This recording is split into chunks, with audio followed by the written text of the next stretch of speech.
Minute. It's really good to be here. It's really good to be back. It is not good to see this weird fucking green hue on my camera that is evidently the result of me like moving my setup. And whenever I go in to adjust my webcam settings, I can fix it and then it gets fucked up. So hopefully I'll fix it before anyone tunes in on Twitch. I don't really know. If you're watching on IG though, if you're enjoying the good color, watch on IG. But if you don't mind some shitty color, but you actually want to be able to interact with me, ask for readings and stuff like that, follow the link in my bio, and then you'll be on my Twitch channel. Stat. So how did I fix this before? I went like boom, and then I changed the hue. That made it more green. We don't want it to be more green.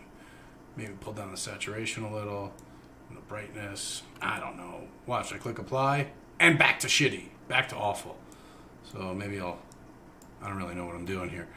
I am going to try to, oh, you know what? Fuck this. Fuck this. Give me a second, guys. Give me a second. I'm going to try to make a little switch here and clarify the video on Twitch.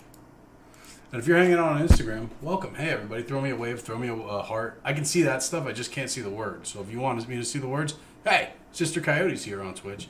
I'm going to change up my camera here.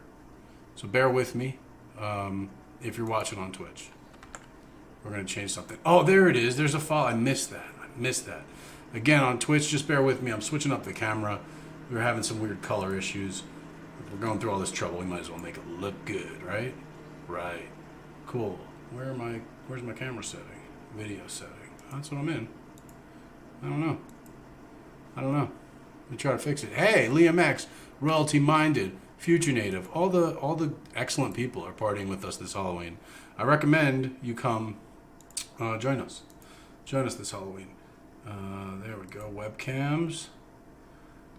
And I believe I can add, again, doing the tech stuff while doing the other stuff is kind of hard. I'll be honest with you guys, it's kind of hard. I do it.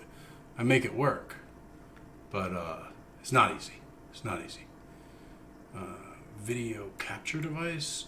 Yeah, there we go. Add source, and yeah, we're gonna add a new source.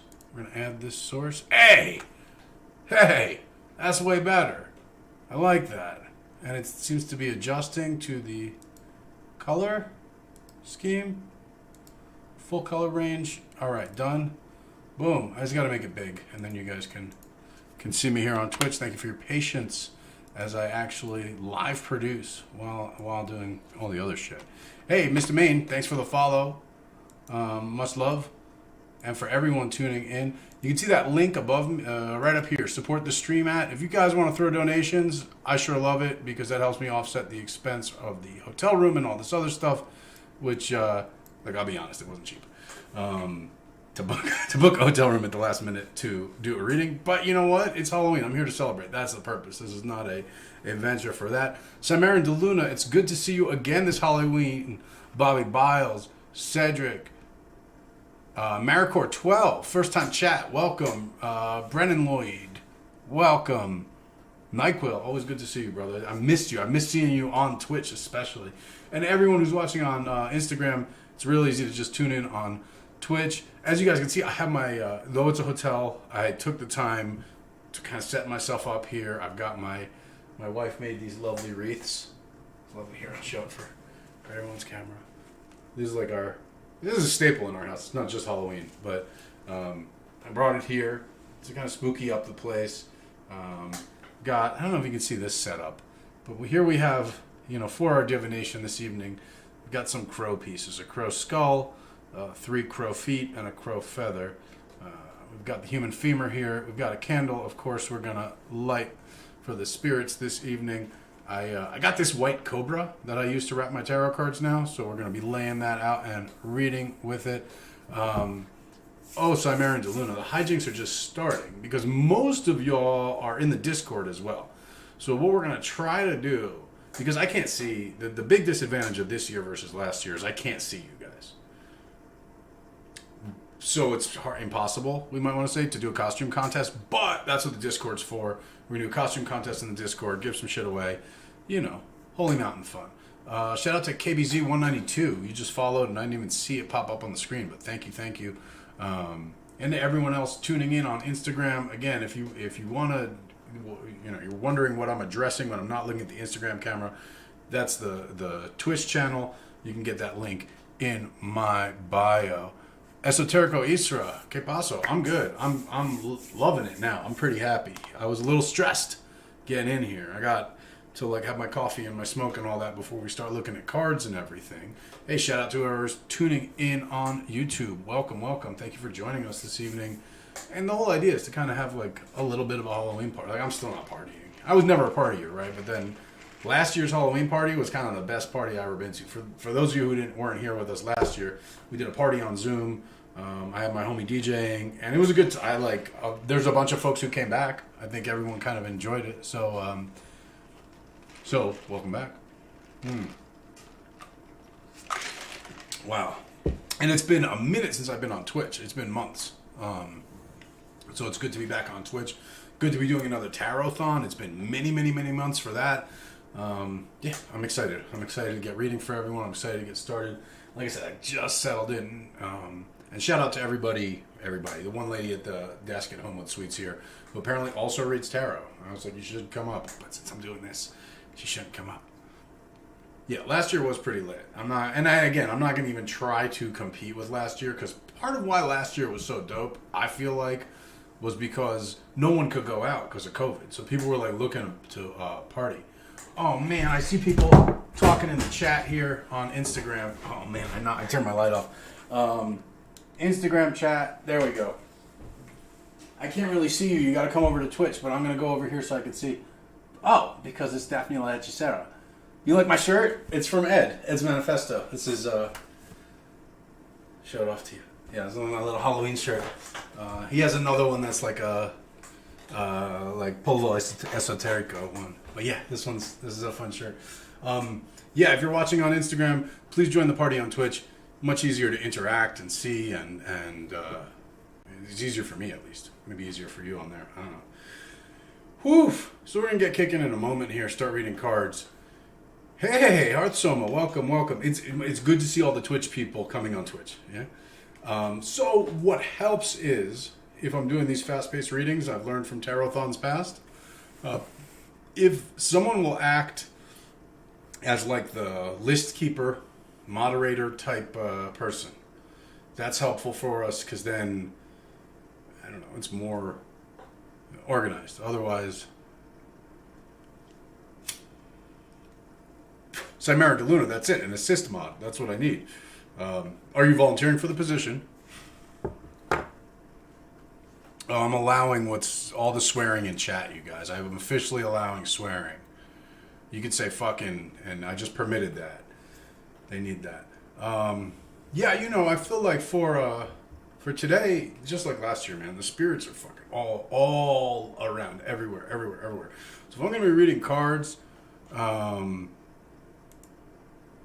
I want to make them comfortable. I want to make them happy. I want to create a conducive space. I don't want to foster discord, right? I think that was one of the keys to why the party was so dope last year. So I'm going to get the candle lit. I'm going to set out some water for them shortly, and we'll get started here. So whoever wants to kind of be backup mod here and sort of keep a list going, fantastic. I forget what we had people say to sign up to get readings, but whatever it is, say I'd like a reading, that is fine. Oh, what we had people say last time was either general or specific, to say whether they wanted a general or specific reading, and that works for me. I don't know why I'm having power flicker here, but it's just with the lights. It's not with anything important. Kind of making it spooky. So yeah, if you want a general or specific reading, just go ahead and type it. Again, do that only in the Twitch chat, because I can't see the screen for the Instagram chat. So if you want that, come over to the Twitch chat, drop it in there. I see maybe someone on YouTube saying they want a general reading, which won't show up. So I gotta, man, my eyes are not what they should be. Okay, I see Junkyard Girl saying specific. I need someone to keep this all in line. Yep. Oh boy. Okay, there's a lot of stuff coming in here. I'm not gonna be able to keep this in order. As soon as I have a list maintainer, okay, everybody's like reading, please, please, please, please. Okay, I also have to say, I've got 2 decks to work with today. We have the Cedric, thank you, boss. If you just want to get a list in order for me, and then I have someone on YouTube who, man, it already scrolled up. Damn. All right, YouTuber, come on over to Twitch. It's twitch.tv/Hoodoo Moses. And then we can get you in there. Oh, let me see if I can hop over a multi-stream chat here and see. It might work if you guys chat. So I do have 2 decks with me. I have the Sometime Muerte deck that I usually read with, obviously appropriate for the season. But also, this guy is the... show it to Instagram, show it to Twitch. It's the Wizard's Tarot. It's this really weird... I bought it because I thought it was blacklight responsive, because it kind of like looks blacklight responsive, but it's not. It's not blacklight responsive. It's just colorful. And it has like all made up suits. Like it has, what is it? Swords, curses, cults, and what's the other one? Beasts. It will be hard for me to read with it, but maybe if we have fun later, I can do it. Just play with it. If you don't have Twitch, you don't even need Twitch actually. Just kick on over to the URL, twitch.tv/Hoodoo Moses. You can create an account right through there. Pretty sure you can actually sign in with like, cross-platform sign-in stuff. But you know what, Ethereal Goddess? I can see you now. I can even see your name. So whoever's keeping the list, make sure Ethereal Goddess is on there. Let's build that list out. Gabby BKMX, happy Halloween Eve and welcome. So basically the only platform that I'm not going to be able to see you chatting on is Instagram. If you're watching on Instagram, enjoy the show. I can't see what you're saying, so hopefully you're not saying anything too offensive. I don't really know. Or hopefully you're saying all the offensive stuff on there and I can't hear it. But if you would like me to see what you're saying, twitch.tv/Hoodoo Moses. The link is in my bio on Instagram. Come on over from there. I can see you in the chat. Okay, people are saying it's freezing. That fucking sucks because I don't have anything to do with the internet here. I am at a hotel. So I recommend you try refreshing. Turn down your stream rate. Sounds like not everyone's having the freezing issue. So hopefully it's not awful. I don't really know what else to say. Close your other tabs and shit. Try to let your resources be funneled to the Twitch. If you're watching on your watching Twitch on your phone, that shit's gonna happen. Try to get to a computer if you can. Instagram folks, again, I don't even know what you might be saying on there because I can't see the chat. So hopefully you're saying nice things and saying like, oh, I'm headed over to Twitch right now so you can see the chat, which I recommend you do. All right. Coming up on 8:30 here, we're going to start flipping some cards too. Okay, Curly Q says, looks good on your iPad, but not the phone. I'll say on the phone, usually there's like a lot of stuff running in the background. People forget. I forget that all the time. I got so much shit running in the background. I gotta say, this is much more spacious than my office where I usually do this. I have like way more floor space, but way more table space on this table. So it's fun. It's nice. Cool. I hope the list is getting built. I obviously want to get a candle lit for the dead and get a glass of water set. But other than that, I'm pretty much ready to go. What about you guys? Cool. Shout out to everyone tuned in. It looks like we got a whole gang of viewers here on Twitch. So go ahead and just type in the chat if you want a reading. Just type Esoterico Isra. Cool. I love talking. I did this for a long time. I podcasted for a long time. Hopefully I can talk about something like this. I'm not talking about anything substantial right now. I'm just saying words. Just sounds are coming out of my mouth. This isn't really talking about much. But, I would love to... So Ethereal Goddess, it's actually not a snake case. It's a snake. So here, I'll go ahead and unwrap him right now. So it's just a white cobra. Back at home, I actually hang him on my mic like this. But sometimes when I'm feeling really fancy, I like to do this, like that thing that priests wear, and I think this is pretty cool. But then you can't see the head really. So, maybe I do it like a scarf. One of these deals. Good gentlemanly scarf or something. I don't know. Something like this. This feels nice. I'm probably going to use it to wrap a wand or something. Hey, Corazon Crystal, thank you for that Prime sub. If you guys have Prime, you can Amazon Prime, you can subscribe to my channel for free. It throws a few bucks in the pot. That's pretty cool. It's like $1.50. It's not going to make or break anything, but it's appreciated for damn certain.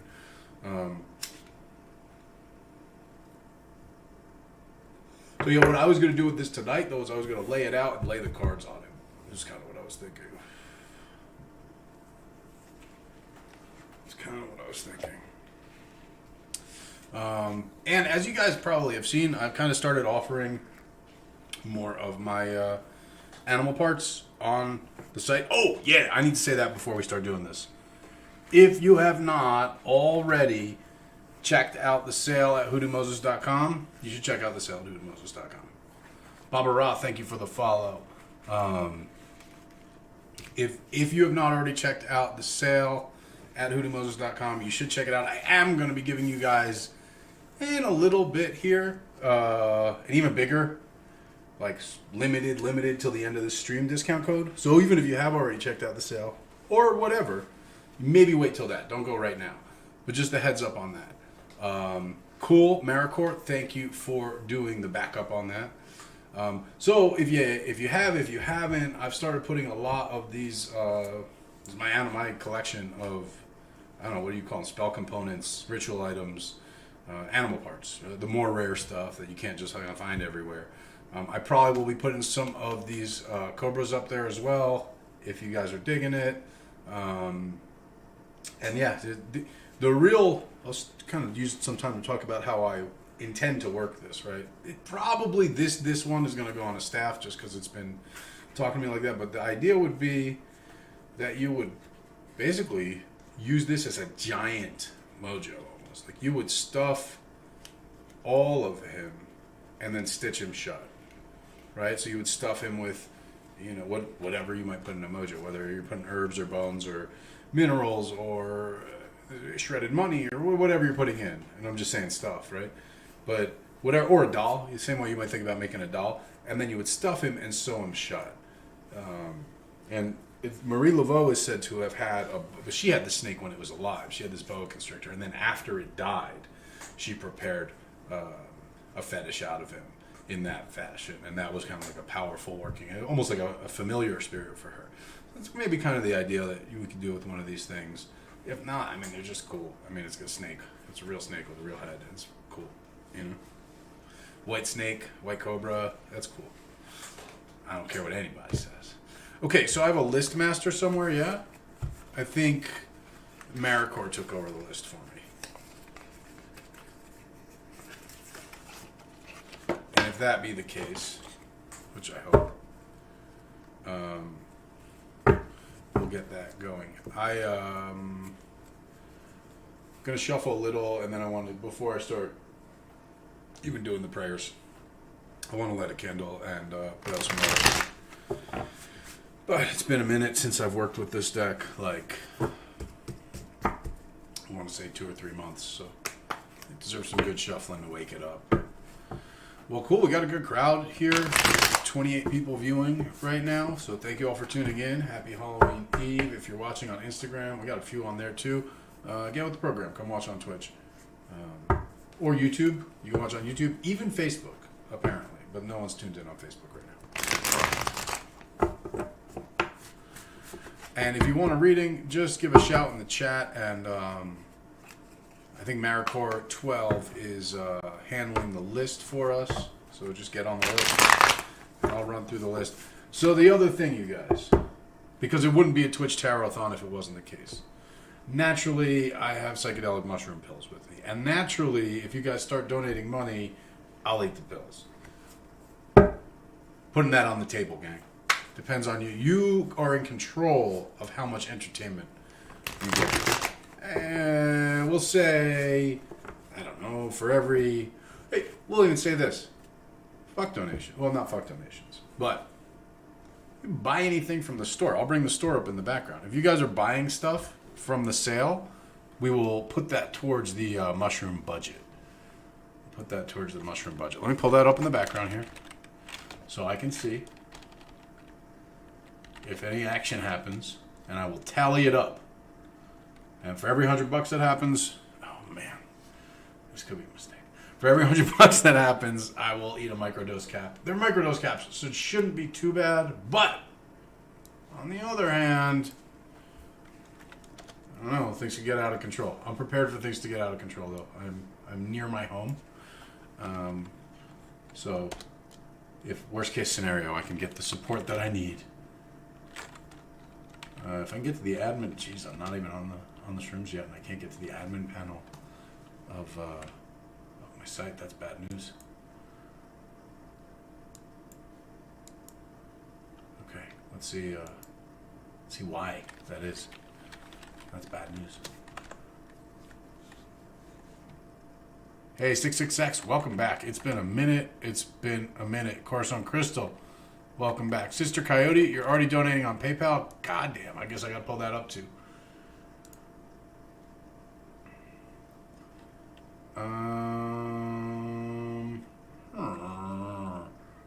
Alright, it's not letting me log into the Shopify? That's fucking weird. Try another browser here. So I would like to be able to track that. I actually didn't even see how today went because it's the Sabbath, and then I ran out of the house pretty much as soon as the Sabbath ended. Alright, I think we might have it going here. So now PayPal, Sister Coyote's donating on to get me on the shrooms. Let's see what we got here. Okay, cool. I do now see the Shopify. I do see the PayPal. Sister Coyote, yeah, she's contributing. I see that come in. Thank you, Heather, for your kind donation. Yeah, y'all. Cool. So for folks who have been in the room a minute, tell the new folks what's going on. Cedric, I see you here. Cedric would like a reading. Someone put Cedric on the list for a specific reading, please. Now, I'm going to tell you guys, for the purpose of our readings here, I'm going to throw 3 cards, basically. If it gets, if there's a reason why I have to go deeper, I'll go deeper. And look, if you want something more serious, in-depth, in front of everyone, because obviously there's an audience here, you just be aware that there's an audience, right? So if you want me to go deep, you can urge me on. Kick something in the fun, and I'll keep going. All right, I'm almost ready to start here. I just want to make sure I got everything I need. I'm going to get up for a second to get a glass of water. For the little altar over here. Boom. We get the water going. Hopefully you guys can still hear me. I'm also going to maybe take this opportunity to say, apologize in advance if you guys watching the stream hear the room next door, because they were a little loud. And also I'm going to apologize in advance to the room next door. If you guys next door can hear me right now, I'm live streaming.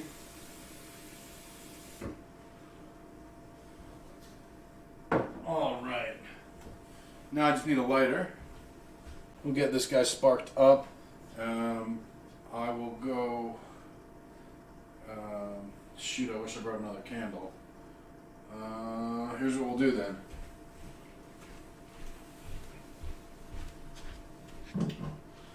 Bear with me, guys. Sorry.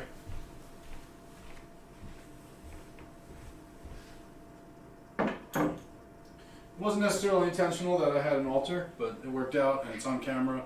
So there we go.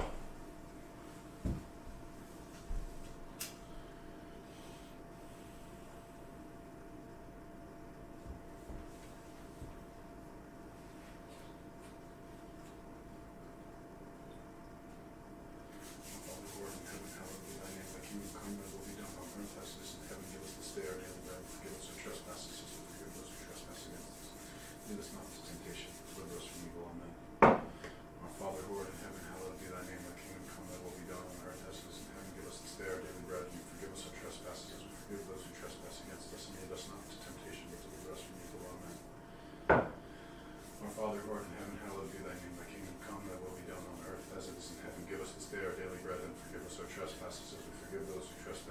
us and lead us not into temptation, but deliver us from evil. Amen.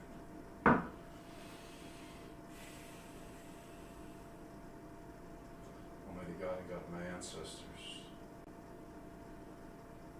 for the sake of your glorious name, I ask your permission to invoke holy death, Santa Muerte. Amen.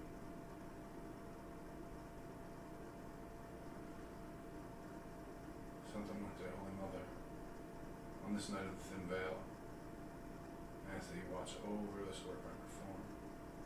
The spirits that you guide here to speak to me, the informative and truthful spirits that see clearly and far. Holy Mother, guard this convocation from all wicked spirits and lying spirits. Amen. In the name of the Almighty God of heaven, I give my blessing to all spirits here assembled, and I call all truthful and helpful spirits under the guardianship of the Santa Muerte. You spirits who would come here, find this place as an oasis of friendship, where your information is received gratefully, and you are honored with blessings and commendations to the heavenly courts. Amen.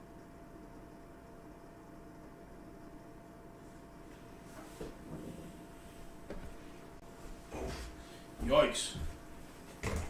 I don't know if you guys could hear it or not. All right, who's got the list? Dan Chen, welcome. Welcome, welcome. So there is a list going. I don't know who's on top of it. I can tell you that this space has woke up. I'm feeling it. Let's read some cards, team. Hey, Instagram, you couldn't see any of that. I'm sorry. Tune in on Twitch. I'm sorry. The angle. All right, I got you on me here, but you can't see the altar over here.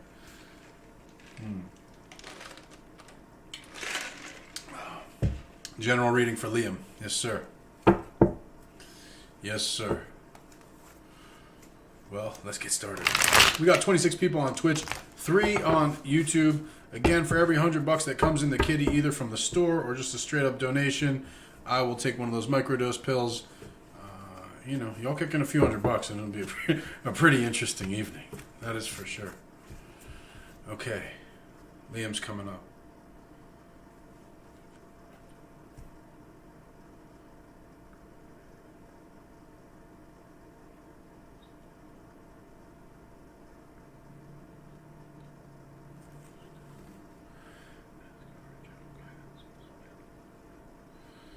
All right, Liam, let's see what we got here. From the moon, going to the altar, by way of the Two of Cups. Liam, I have, can you guys see my cards? I wanted to try to set it up so you can see the cards this year. Kind of not. Sorry. So, really interesting. I have a lot of major arcana going on for you here, Liam. So it seems like you're going through an important transition in your life. I have you coming from the moon, going to the Chariot, by way of the Two of Cups. So this transition from the moon to the Chariot is absolutely a transition from uncertainty to certainty, a transition from instability to stability. So that thing that you're uncertain about right now, the thing you're wondering about, not sure of, especially and in particularly in relation to other people, right? Your relationships with other people could be romantic, could just be platonic, right? But simply that relationship, that uncertainty you're facing in relationship is about to become a lot more clear, a lot more stable, okay? And stability in general around you, your identity, what you're doing, and your direction is going to come. That information's coming in light of your relationship, in light and from other people, okay? So maybe you've been going through a period of introspection in all this, especially with the retrogrades that recently came up. Now is the time to listen carefully to the people you care about and process that and use that as your source of guidance, all right? That's what I got for you, Liam. Thank you, sir. Hop back in the queue later if you want more. I'm going to be here all night. South Philly, Lily, welcome. 43 years old and you just found out what Twitch is? I just found out what it was. I'm 40. I just found out like a few months ago. So you're right on track. You're right on track. Cymarin DeLuna, what's the dosage of the micro pills?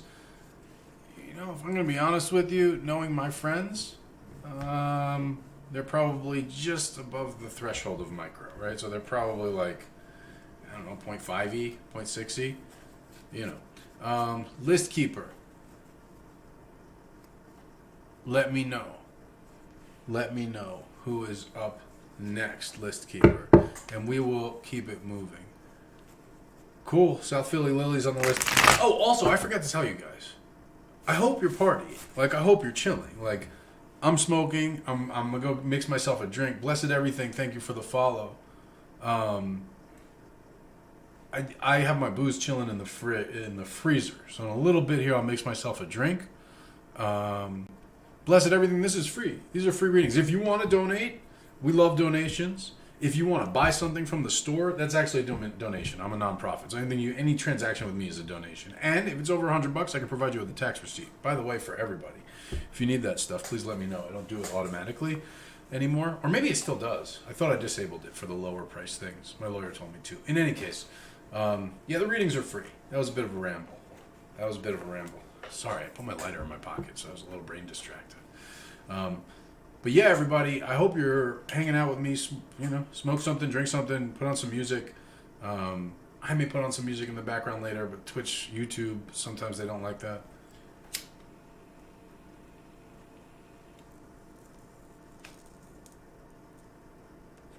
If the folks from the front desk are watching this, you know, maybe hook it up on the smoking fee.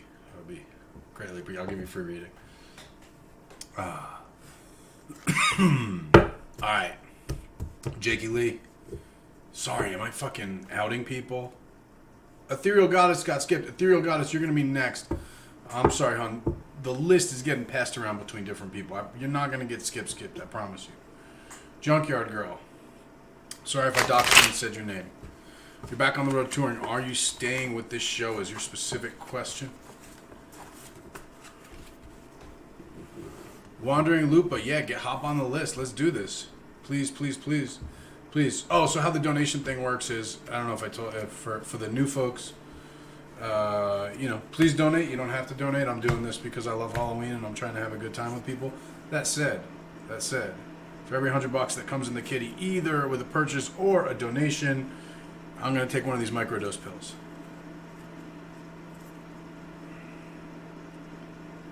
All right.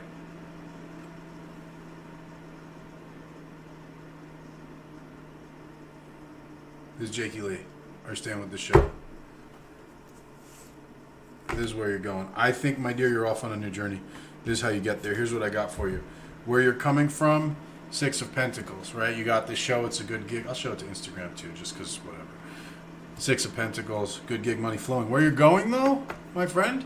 The Fool. Off on a new journey, I think.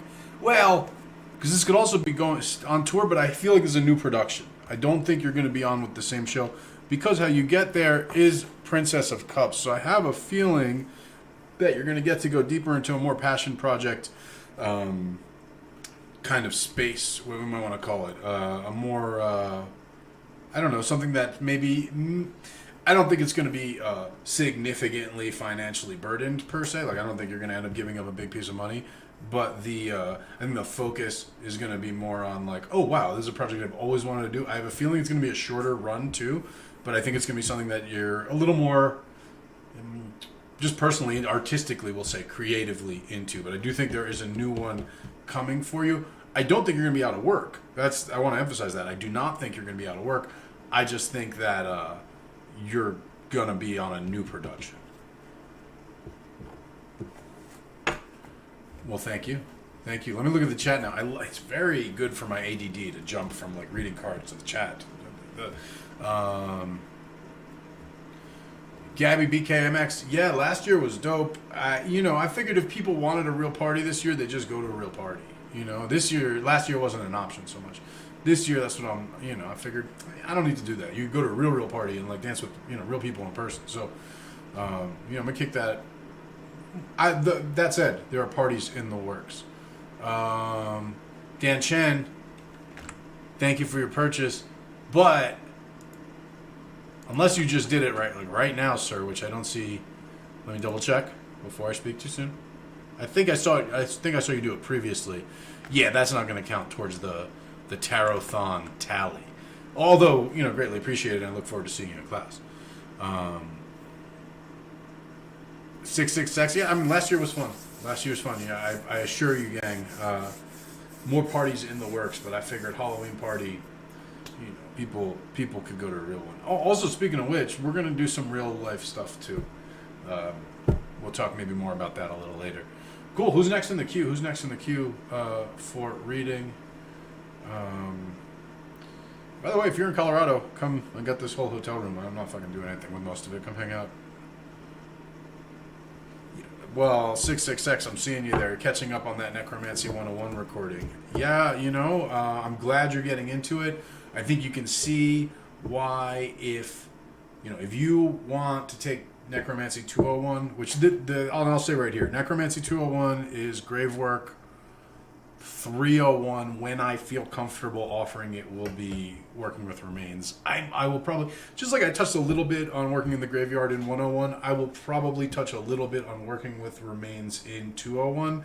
The focus is going to be on graveyard work, all the protocol for the graveyard, working a grave, working grave dirt, all that, and easily 3 hours. But I got to tell you, the necromancy courses are really. I waited a long time to do them because I've given the live classes a lot, and I kind of really wanted to synthesize everything that had come to and through those, and really take the best parts, and then everything that wasn't just excellent, I wanted to add. So, somebody was from YouTube and was getting skipped. Ethereal Goddess, I'm not going to skip you. I'm going back to you. Future Native, my dear. Sister Coyote, my dears, do me a favor. Hang on, because Ethereal Goddess has been really patient. Ethereal Goddess, I hope you're still with us on YouTube, because you're up. And I believe it was a general. Let me scroll back here. General, yes. Confirm for me that you're still here for me if you can, Ethereal Goddess. Whew. By the way, if you're not in the Discord, right, the Discord associated with this Twitch channel, the link should, if you're watching on Twitch, the link should be right next to the screen somewhere. But if you're not in the Discord, you might want to go in there because that's where the costume contest is going to be, and I'm going to hook it up for you for folks who are costumed and want to post their costume pics to the Discord. We're going to hook it up with I don't know. I was like a store credit, but to me that's cool. But I was thinking maybe I don't know. Crowfoot or something cooler. You tell me. You guys tell me. I'll kind of let you decide. Like I said, you're in control of this. Maybe I'll do a few costume prizes or something like that. Again, shout out to everyone if you're watching on Instagram. I can't see your chat. If you want me to see your chat, if you want to get a reading, I'd love that. Just follow the link in my bio and come watch on Twitch. All right? And then I can see your chat, and then I can read for you, and then you can get in the queue and all that stuff. Instagram is just kind of here to inform you of everything else going on, right? So please join us on Twitch. We got a big group, so it's a good time. Ethereal Goddess, my dear, your general reading is at hand.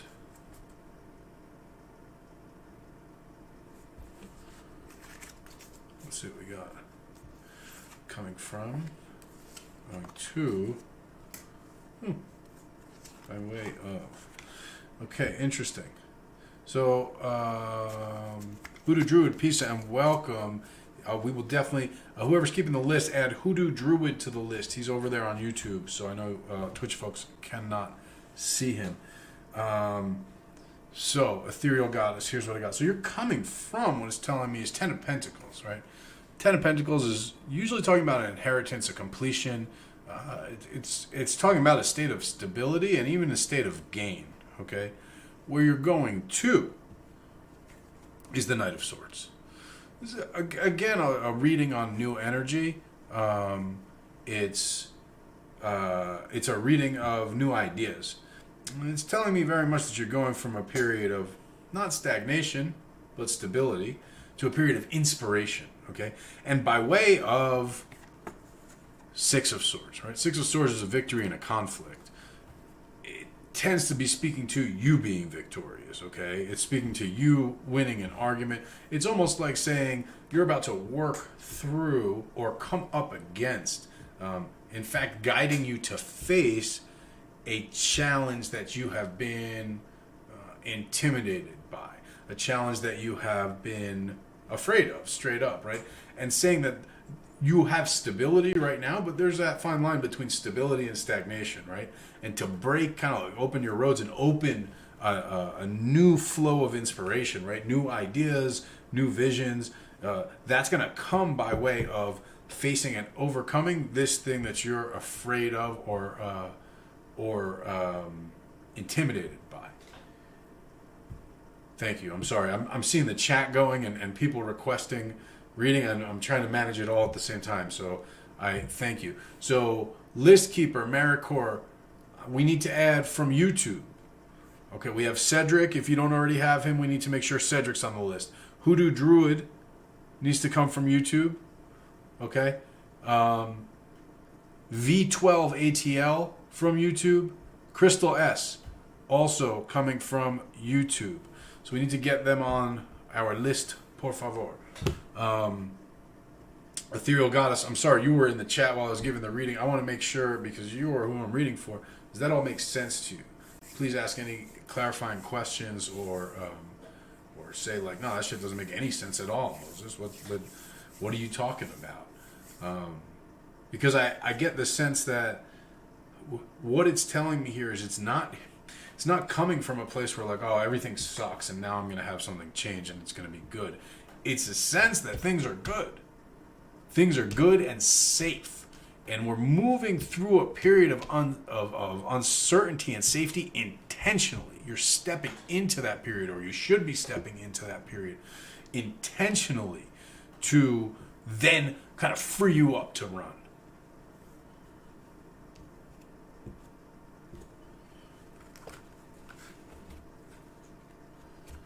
I'll leave the cards out actually till I hear from you, because then I can still pull over them. Well, cool, gang. We got a list of 24 people. That's dope. 25 people. That's dope. I love this. You know, we have 33 viewing. 33 is a number I like a lot. Welcome to everyone who's tuning in. Corpus Curse, thank you for the follow, by the way. I missed that in the live real time. Thank you. So Ethereal Goddess, before I clear out the table, before I remove the cards, let me know that this is making sense to you, and that you're receiving the message. You know, that's one thing, especially when we're invoking the dead, to give messages. I want to make sure it's received. They're going through some trouble to deliver them. And sometimes, you know, communication is a little strained. We'll talk about that in necromancy class too. So it's good to get that clarification on it. But this room is like, the temperature shifted when I lit the candle and got the altar going. It went from being like, this room's pretty hot. Like, it's uncomfortably hot for a hotel room, to like, ooh, chilly. So what is the challenge? Well, let's see if we can get some clarification here. And really what it comes down to is, it's something you... Oh, this is interesting. This card wanted to jump out. Let's see what he has to say. It's the Emperor. So the challenge is, as it were, manning up, so to speak, asserting yourself. This is a challenge about, and that makes sense with the Six of Swords is the thing. It's almost like facing a conflict you're afraid to face. It's a fear of conflict thing. And facing it with authority, not aggression. You know, facing it with like confidence, certainty. You know. Daddy vibes straight up as the Emperor, you know, you carrying that into conflict. I'm getting the sense that it's workplace related, and conflict may be too strong a term, but it's the idea that you're framing it as a conflict. It's really just asserting yourself, yeah. But the idea is that it's like scary, it's intimidating, and that if you approach it with fear, if you approach it intimidated, if you approach it, you know, in that place, it actually will be a conflict. It will be a conflict because you're going to be afraid and you're going to become aggressive because you're afraid. But if you approach it with that calm certainty, with that assuredness, with that preparedness, okay, it won't even be a conflict. Like nothing's going to start. You're just going to lay it out, and that is going to be a turning point for you in expressing yourself and in asserting yourself. And again, I'm getting the sense that it's like workplace related, professional realm related, and the cards don't necessarily indicate that, but that's what they're whispering. The job. Or, all right, cool. I'm seeing the chat here, and I'm making sure you guys in the chat are all. I like how you're all communicating and working on that list together. Misery Pimp, thank you for the host, brother. Rolling Blunts, thank you for the follow. All right, Ethereal Goddess, that's what I got for you. Thank you. Whoever up next, come up next. Whew. It's chilly. Like, it's chilly in here. Chilly. Like, the spirit, they's in here. In here. And I didn't really bring much to clear out the room, and I'm sleeping in this strange hotel room. Luckily, my house is not too far from here. And I was going to bring camphor and all that, and I was like, And I just didn't. I was rushing out with all. I packed the computer and everything. So, it is what it is. It is what it is. They're here to party. I invited them to party, and I bless them, and I commend them to heaven. Misery Pimp, of course you can get on the list. The list is wide open, gang. We're going hard. And I'll tell you this. I'll tell you another thing. Officially, this is scheduled till 1 a.m.? No. This is going until it's done. Or, I guess whenever I got to check out of here tomorrow. Sister Coyote, you're up next. My pleasure to do that. Let me know what we're reading on when you hear this. Type that in the chat, Sister Coyote. Oh, Future Native is before Sister Coyote. You're right. Thank you. Future Native, let me know if it's general or specific. Sorry. And then Sister Coyote, you might as well figure it out too. Yeah. All right, so bringing everyone up to speed. Ethereal Goddess, you got it? Excellent. And guys, if you found this stream, you must have some way to DM me. I'm happy to do follow-up readings for everyone. I'm going to do some giveaways later. I'll give away some readings. We're here. We're here. We're having fun. Rolling Blunts. Peace. Welcome. I'm going to get drinking, I think, in a couple.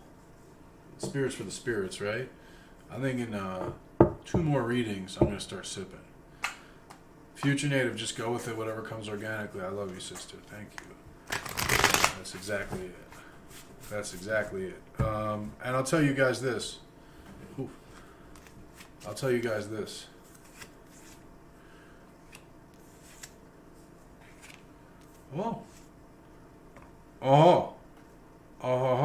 Okay.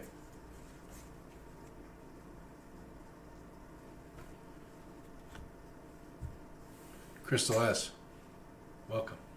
Yeah, definitely Night Warriors here. I mean, listen, especially this night, right? Why would we go to sleep? In our ancestors' times on this night, kind of All Hallows Eve, kind of like an autumn equinox, really, until Yule, which is, and on Yule, I should say, which is like Christmas, but also, winter solstice, basically. We would gather, and we would keep a vigil all night because the dead were passing, right? That's the idea. The dead are moving through. This is kind of like the carnival rolls into town tonight-ish and leaves town on Christmas-ish, right? And so we would gather and set lights, and this is where the tradition of the Christmas tree, I mean, we're on Halloween now, but we talk about Christmas, and it's where we come to Halloween lights and things like that. All that has to do with guiding the dead because they're passing through. They're like, there's a whole parade of them, right? The whole parade is passing right now, and then the whole parade passes back in a few months, right? So this is a time to gather, so it's dope to gather. And again, get your drink on, get your smoke on. It's a party. It doesn't feel like it without the music. I might need to remedy that, but it is ostensibly a party. All right. With all that said, Future Native, coming from 2 of Swords, going to Princess of Pentacles. Sorry, my deck's in Spanish. So I'm thinking in English, and then in Spanish, it's all this. By way of Seven of Swords. So here's what we got. No surprise, exactly what we were DMing about. This is exactly what we were DMing about, right? Like there is this. So Two of Swords is truce, calm, peace, right? In Rider-Waite-Smith, it's the lady with the crossed swords and the blindfold, right? It's one thought and another thought. And they're at a balanced point, right? It's stable. There's a stable, yeah? Stable in the thoughts. Things feel good, right? Where we're headed is a less stable state. It's actually a moving forward state. Princess of Pentacles here, kind of chasing the star, right? It's a big step. It's moving, again, there's a lot about moving outside the comfort zone coming through tonight. But that's what the dead have to say.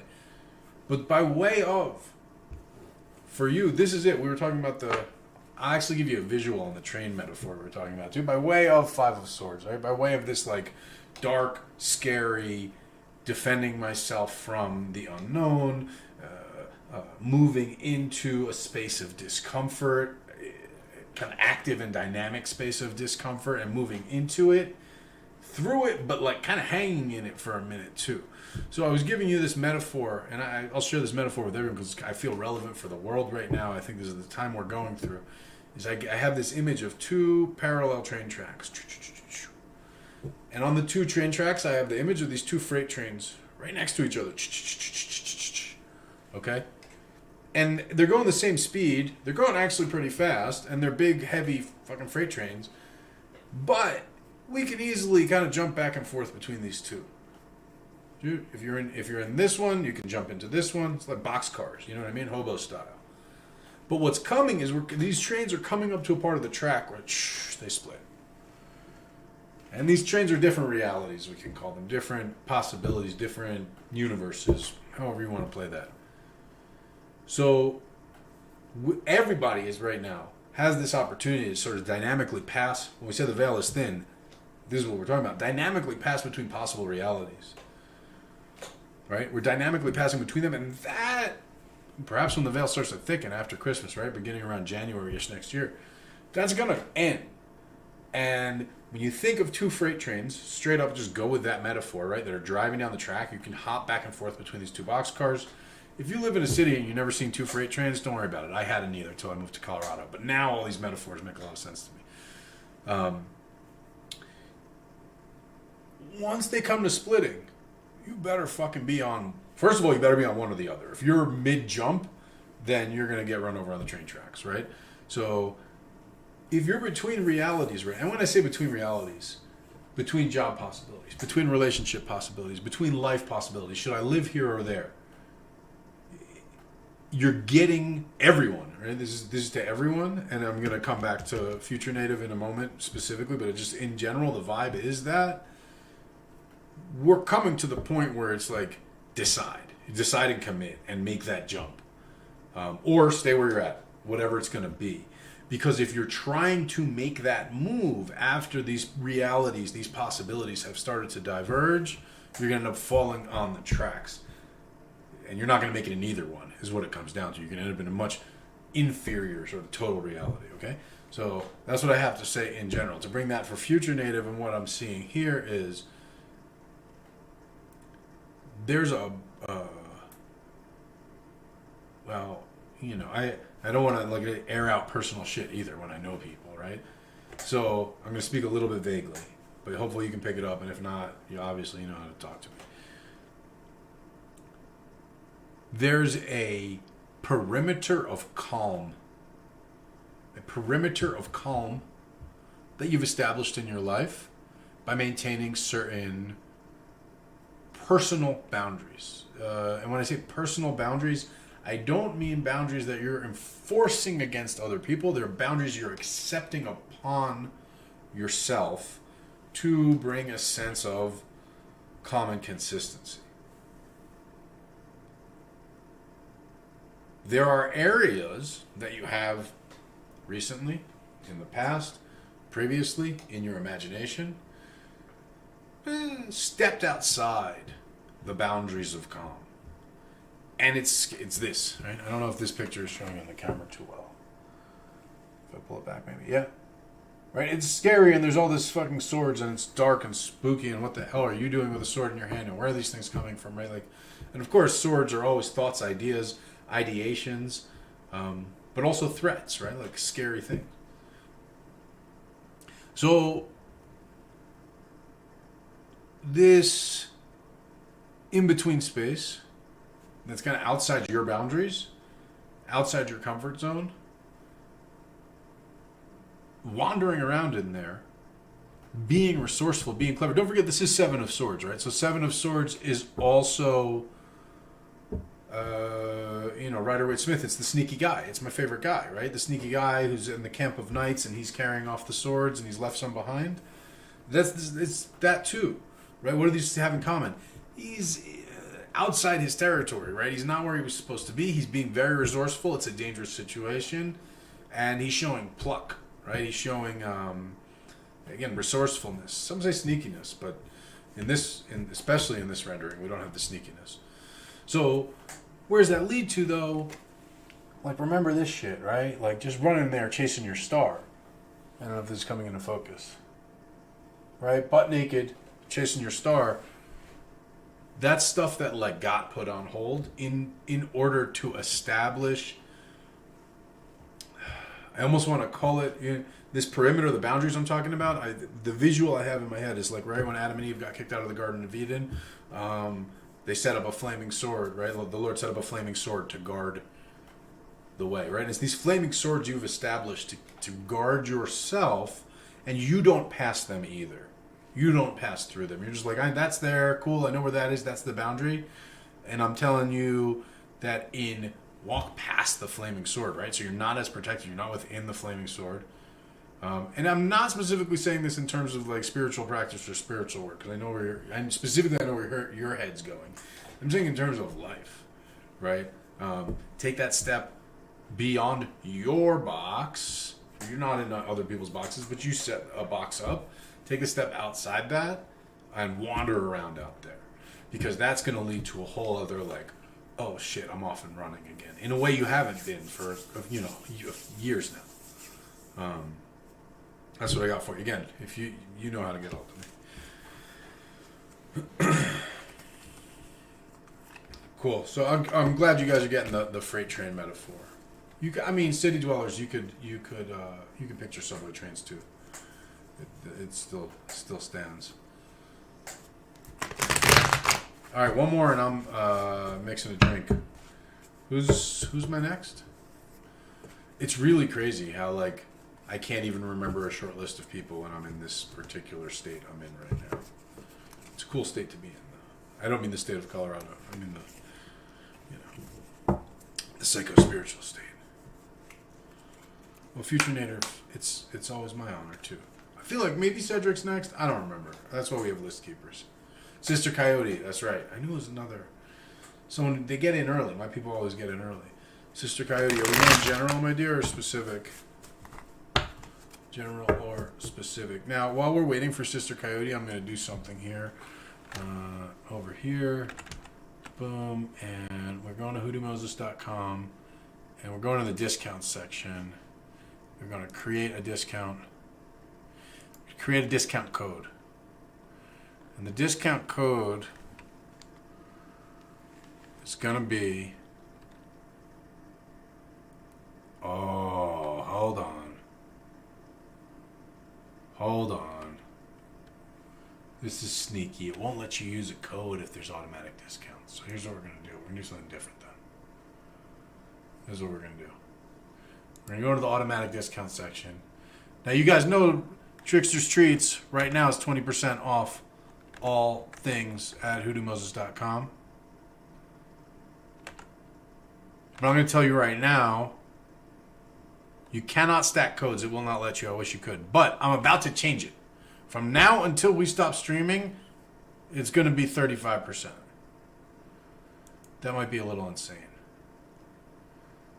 You know what? I don't want to change the fuck. All right, I got to make another automatic discount. Because I don't want it to, like, retroactively fuck anything up. So Tarothon. Percentage. The value is going to be 35. All products No minimum purchase amount. It starts right now. I'm going to end it when the stream is scheduled to end. We'll keep streaming, we'll keep reading, we'll do all that good stuff. But we're going to end it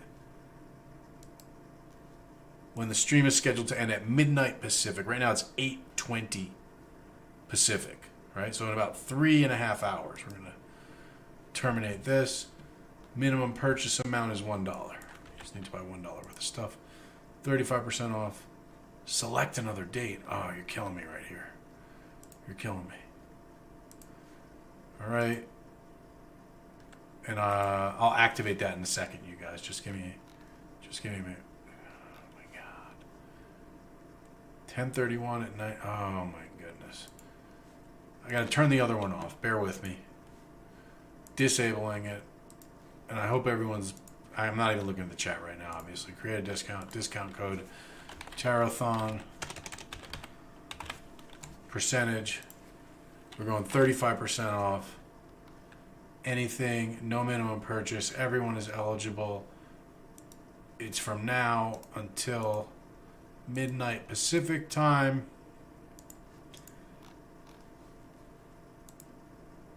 Boom. It is live. It is live. Rolling blunts, the Amparos, I have someone else working on. They will be back. We're putting out Amparo 2.0s. We will be fixing a couple things with them that we want to make them a little stronger. We're going to produce them a slightly different way. Before I was laser cutting all of them out of that special paper. We're going to be switching that to, they're actually going to be die cut. So the creases are going to be stronger. There's some other things we're changing on them. So Amparos are coming back. They're none right now, but we'll be making the 2.0s.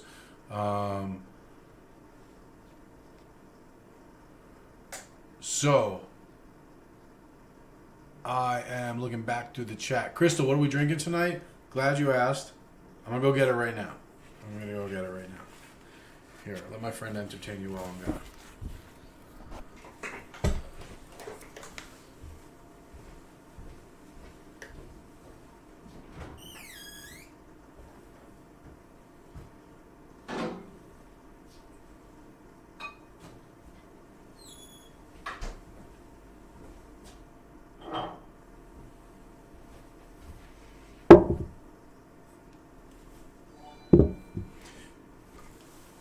Hey, Andy girl, thanks for gifting that sub to Dan Chen. That's good karma. That's dope. Hey, V12 ATL, thank you very much. I appreciate that. You guys showing love. This is how I support myself, but this is also how I support the work I do for people, and cool shit like this. And I greatly appreciate it. It's why I'm able to do serious work for people in the community when they need it, without questions asked. So, what are we drinking tonight? I have become all about the Damiano liqueur. I'll tell you reasons. First of all, peep the bottle. I don't know if it's showing up on camera, but we got the whole goddess figure going on here. Second of all, it's Damiano. Aphrodisiac? Yes. Alters your state a little? Yes. Third of all, it tastes fucking delicious, and it mixes very, very well with ginger ale, or in this case, ginger beer. So I'm doing the Damiano and ginger. And then the other, this is like a $20 bottle. It's so cheap. It's a win-win-win all over the place on the Damiano. So.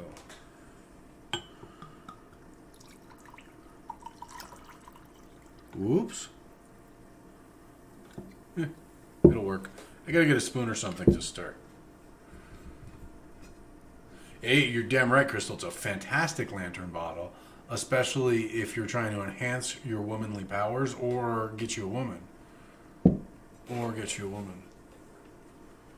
Hearthsoma, you're damn right. It's Halloween, baby. That's what we do. When the dead come through, they want it all in a very short time. They can't get any of it any other way. I'll be right back.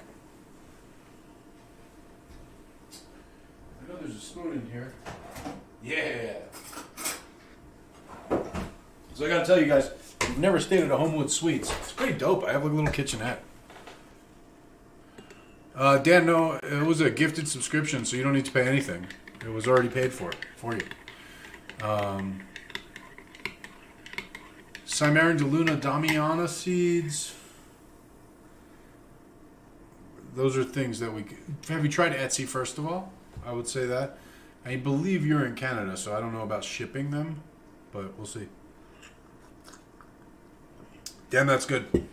That's really good. With the ginger, it's very, very good. It's like an excellent cocktail. I recommend it.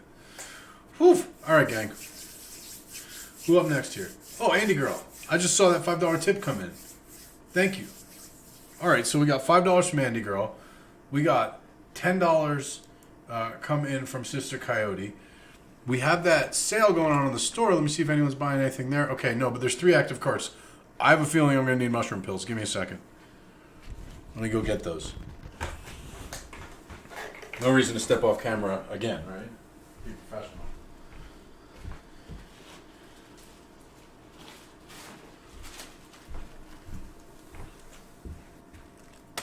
Cool.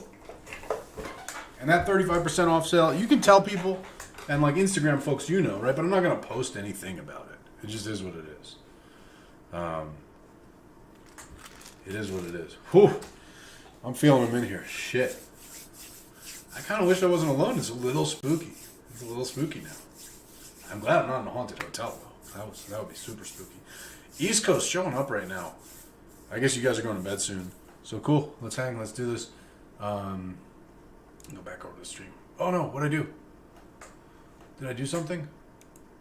No. Okay, cool. I just couldn't see it. Oh, shit. Venmo. Future Native. I can't see my Venmo. So I need you, my dear, to tell me the amount so I can calculate how soon. I know that's crude and crass. I'm not asking for that. But since I'm streaming, I wonder if Venmo is something I can look at on a computer. I've never tried that before. I shall see. Cimarron de Luna. I could talk to some peeps for you. Etsy, I just would assume would work, but I guess not. Maybe I can sign into Venmo. Jeez. Right here, let me see. It needs to send me a code, which I'm not going to be able to see. All right, Future Native, just tell me. Oh, dang. All right, we're 1/5 of the way to eating these mushroom pills. Thank you, my dear. I think we're further than that, to be honest with you.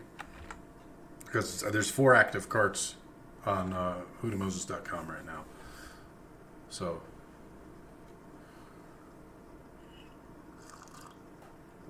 I kind of have a brown thumb, Cimarron de Luna. I'm not the ironically, right? Because I do a lot of plant processing with dead plants.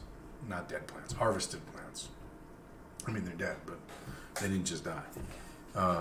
We should say killed plants, maybe? Harvested. We'll stay harvested. But yeah, I'm not the grower. I get it all in theory, but plant time I think is a little weird for me, and like plant amount. I'm an overwaterer, overfeeder, over everything, you know? Because it's weird. I'm just heavy-handed. I'm heavy-handed. I mean, if you guys, many of you have my colognes and things like that, they're strong. Like I'd rather make something too strong that you dilute, which is a weird habit. I mean, it's probably wiser and more prudent. Perhaps by the time I'm 60, I'll go the other way, right? I mean, too weak, and if you need twice as much or 3 times as much, but my whole shit is like, no, I'm going to give it to you as raw as I can, and you can cut it. Which, again, it's just an efficiency thing for everyone. You know, if I can charge, you know, my stuff's not cheap, but if it's twice as much as someone else's, but it has 10 times the active ingredient, and you can just cut it yourself, I think that's the best case all around. That's kind of my ethos, if you will. All right, who's up next on the reading? I mean, I'm happy to just jabber. It's cool. I like the snake here. I like the snake on me. I assume the mic sounds the same. I want to do this, though. ASMR. Remember when I did the ASMR thing last Tarothon? It's kind of like that. Alright, that's enough of that right now. Sister Coyote. Did you tell me what you wanted? Let me go through. Let me go back. I do not see Sister Coyote's question. So, Sister Coyote, I hope you're still with us. I know a couple people have had to log off.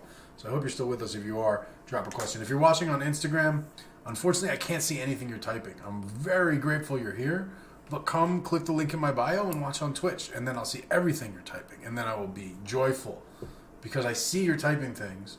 I see hearts, I think. I don't know, my ring light is around my phone. So I'm actually blinded when I'm looking at you on Instagram. I know you're there and I love you for being there, but I can't see what you're saying. Sister Coyote, January forecast. Cool. Let's do it. Let's do it.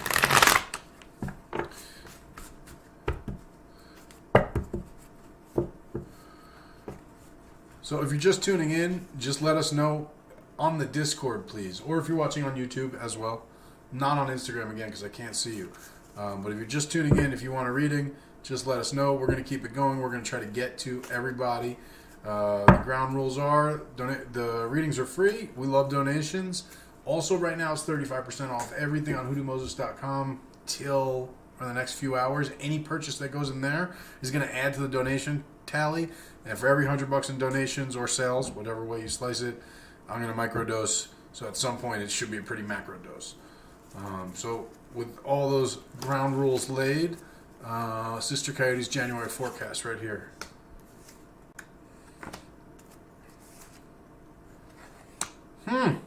Okay. I think we have a good month for you in January. Coming from the Chariot, moving to the King of Swords by way of strength. Right? I'm not going to act surprised on this because, frankly, like, this was the purpose of me making you the formula I made you, right? And a lot of people who got custom formulas are up in the mix right now, by the way. Shout out to everybody who is.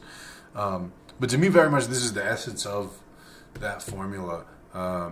Sort of this, the strength card, right? Dominating, not even dominating, because the lady doesn't dominate the beast, but soothes or tames is maybe the better word, right? Tames the beast a little bit and bringing forth this very clear, pronounced line of thought, like line of speech, really just sharpening your Virgoan facilities and faculties to their maximum without the, Virgo's analysis without the self-analysis is a very powerful thing. The self-analysis obviously slows things down, adds a lot of friction and things of that nature. So, moving through this period of taming that beast, taming the inner beast, again, these themes are coming up a lot. And again, maybe it's just what the dead are talking about today. And it makes sense with where the world is. But this idea of things are stable. Things are, and in that, like a safe stability, right? Like, again, not stagnation, but stability. But we're going to move to this, so this is the Chariot in this deck. They call it the altar, though, right? It's this stable, secure thing. But the King of Swords, you're outside. You have the flying bird of prey, right? Just this much more open possible thing. He's holding a scroll in his hand. You probably can't see on camera. So moving into more possibility, which I know, again, I'm not trying to air out anyone's business, right? But I know you've kind of been in a consistent position, a consistent place in life, a consistent track. And it's been about, there's a difference between being in a groove and being stuck in a rut. And sometimes the difference is only a matter of how long you've been in there and how deep it's gotten. Yeah. So I think we're looking at hopping out of that, just bouncing out of that groove or that rut or however you want to look at it, by means of, we'll call it a softening of the walls of the rut, right? And I think that's going to come about relatively naturally for you, right? The more introspection and the more intention you put into it, the better, right? But I think relatively naturally, you're kind of moving through this process, through this transformative You know. So if you were the wheel in the rut, right? We could say that you're made of ice. And if you melt the ice, it's a fine balance here, right? If you overdo it, you're fucked, right? You've completely melted yourself. If you allow the ice to melt, or even intentionally melt some of the ice, then it turns the dirt of the rut into mud and makes it soft, and you can roll out of it. So the image, I have that image of like a cartwheel made of ice going through like a rut. You know, that's the idea of being stuck in a rut. It's from the days of cartwheels before paved roads, unpaved roads. So a cart is going through the mud and it gets stuck in the track made by previous cartwheels, and it's stuck in a rut. This is the idea that track, the wall of the track, kind of, the only way to soften the wall of the track comes in melting yourself, right? And softening yourself. Allowing, and melting is a matter of allowing what you're holding to be solid to reach a state of more change, more possibility, more energy. That's how you melt ice. You put more energy into it, and it reaches a state of more possibility, more change. And the solid becomes more dynamic, becomes a liquid. That, in turn, will kind of melt the wall of the rut for you, in this case. That's the image I got. That's the card image as well. So that's what I got for you, my dear. Thank you. Radical Buppy, the discount's not working? Hold up. Also, hey, good to see you. And also, hey, I haven't forgotten that I owe you an email. Email, that's the word I'm looking for. I haven't forgotten. It's just been a thing. Tarothon, active. 35%. Tarothon. Oh, you know what, guys? Let me fix that discount. Bear with me. I didn't hit the right button. Automatic discount. Tarothon. There we go. Percentage, 35%. Thank you for your patience. All products, minimum purchase is $1. It's live now. It will end at midnight Pacific time. You know what? Fuck it. Let's make it 1 a.m. Pacific time. Let's go crazy because I got a lot of readings to get through. Radical Buppy, thank you for correcting that. That is fixed now. That is fixed. If you try to check out now, you should see that discount applied. Thank you for bringing that to my attention. Damn, there's 9 people in the store right now. I'm probably going to have to eat a bunch of mushrooms. Cool.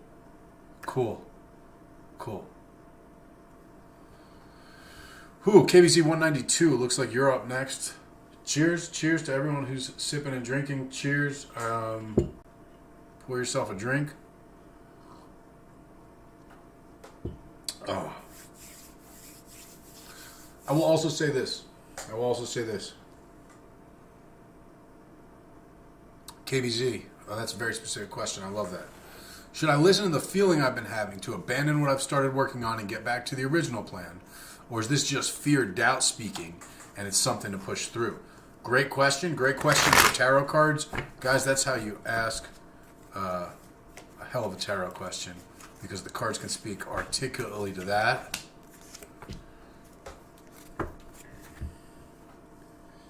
Stay the course, my friend. Stay the course. Well, I'll ask sort of a leading question here. So where you're coming from, because you're on this exploratory journey. I don't know if you can see this. It's like a person in the jungle. Where you're going to, so that's 3 of Wands. Where you're going to is a hell of a party. 3 of Cups. So 3 to 3, going Wands to Cups, fire to water.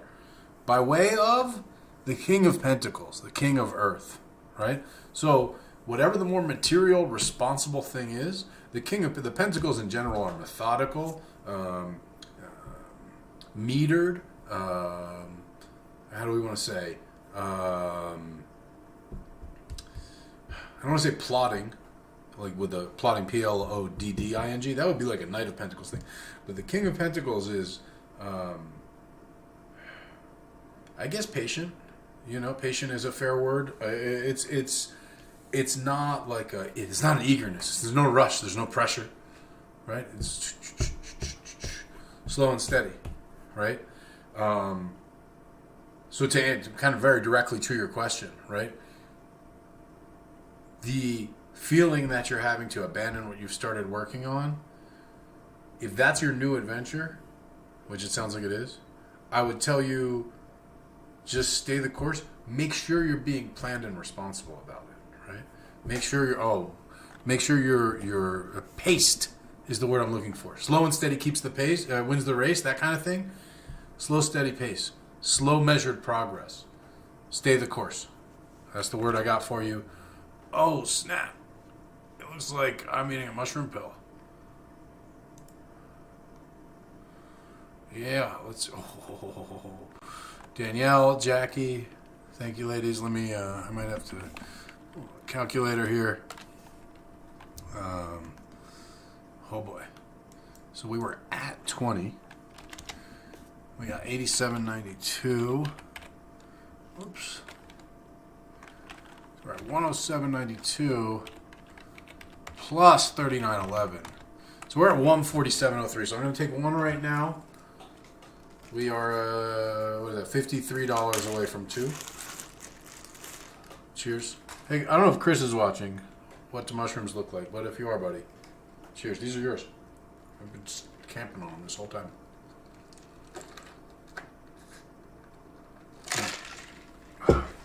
Let's let things get weird. Let's let things get weird. Whew. All right, who's next?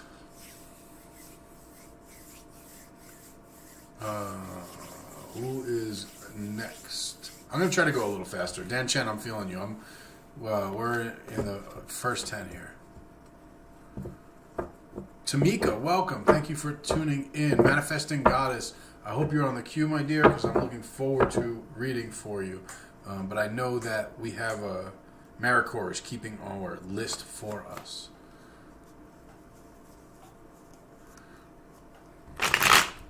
Oh, man, it's already freaking chilly in here. This is going to be a weird night, you guys. I'm glad you're here with me.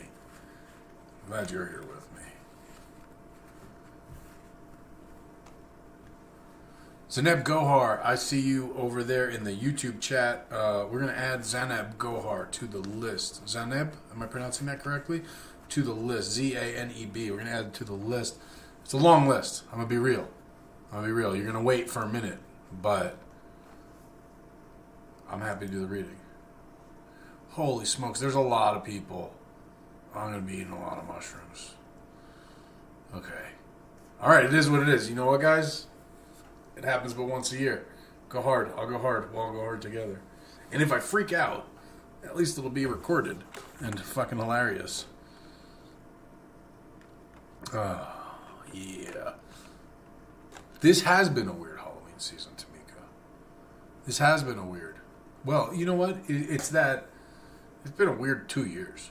Right? We're in a weird, before I was speaking this metaphor of the 2 freight trains and such.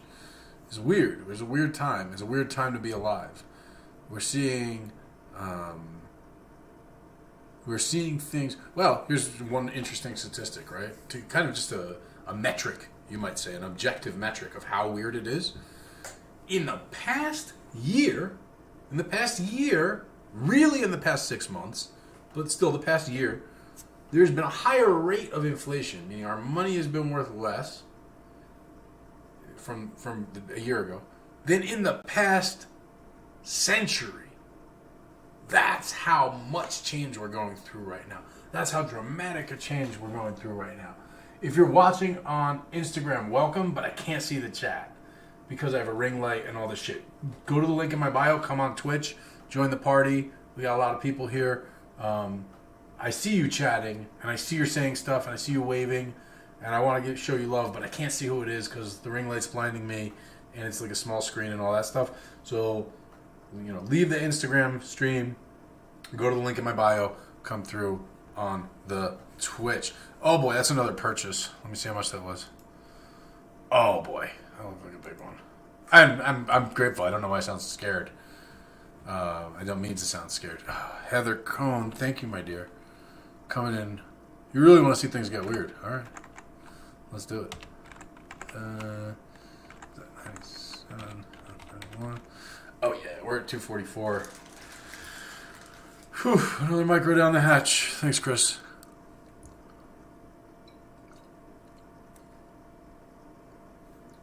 Oh, Tamika. Shit. People are watching on Facebook?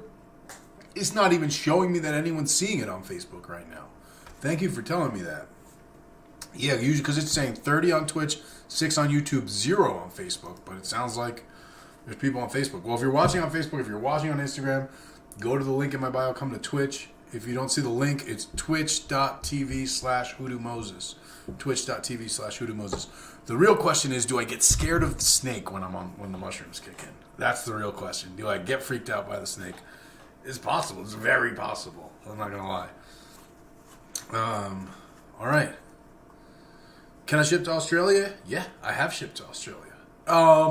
Depending on what you order, KBZ. If you order like animal parts and things like that, customs may fuck with me. But normal product, yes, I've had no problem shipping to Australia. Jackie T, you got your dime. Excellent, excellent. That's wonderful. Wonderful.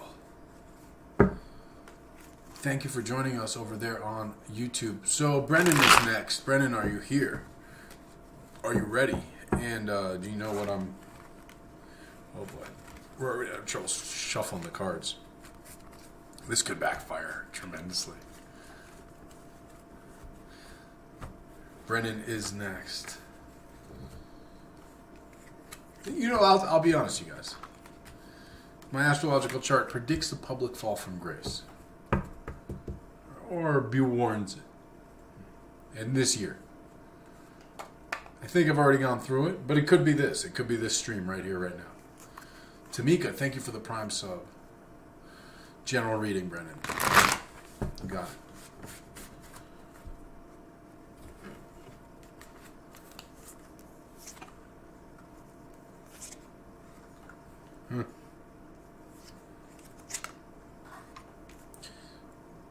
Very similar messages all night. Very similar messages all night. We go from a state of stability to a state of change by way of accepting a thing in the self. So similar that here, before we had 10 of Pentacles as the first card, right? And we had, I forget what the major arcana card was, and it was by way of a king. So here we have 10 of Cups. Ending up where? At Temperance by way of King of Cups. I'll break it all down. Just really interesting to see the pattern. Cute as Punk, thank you for the follow. La Spiritual Gangster, thank you for the follow.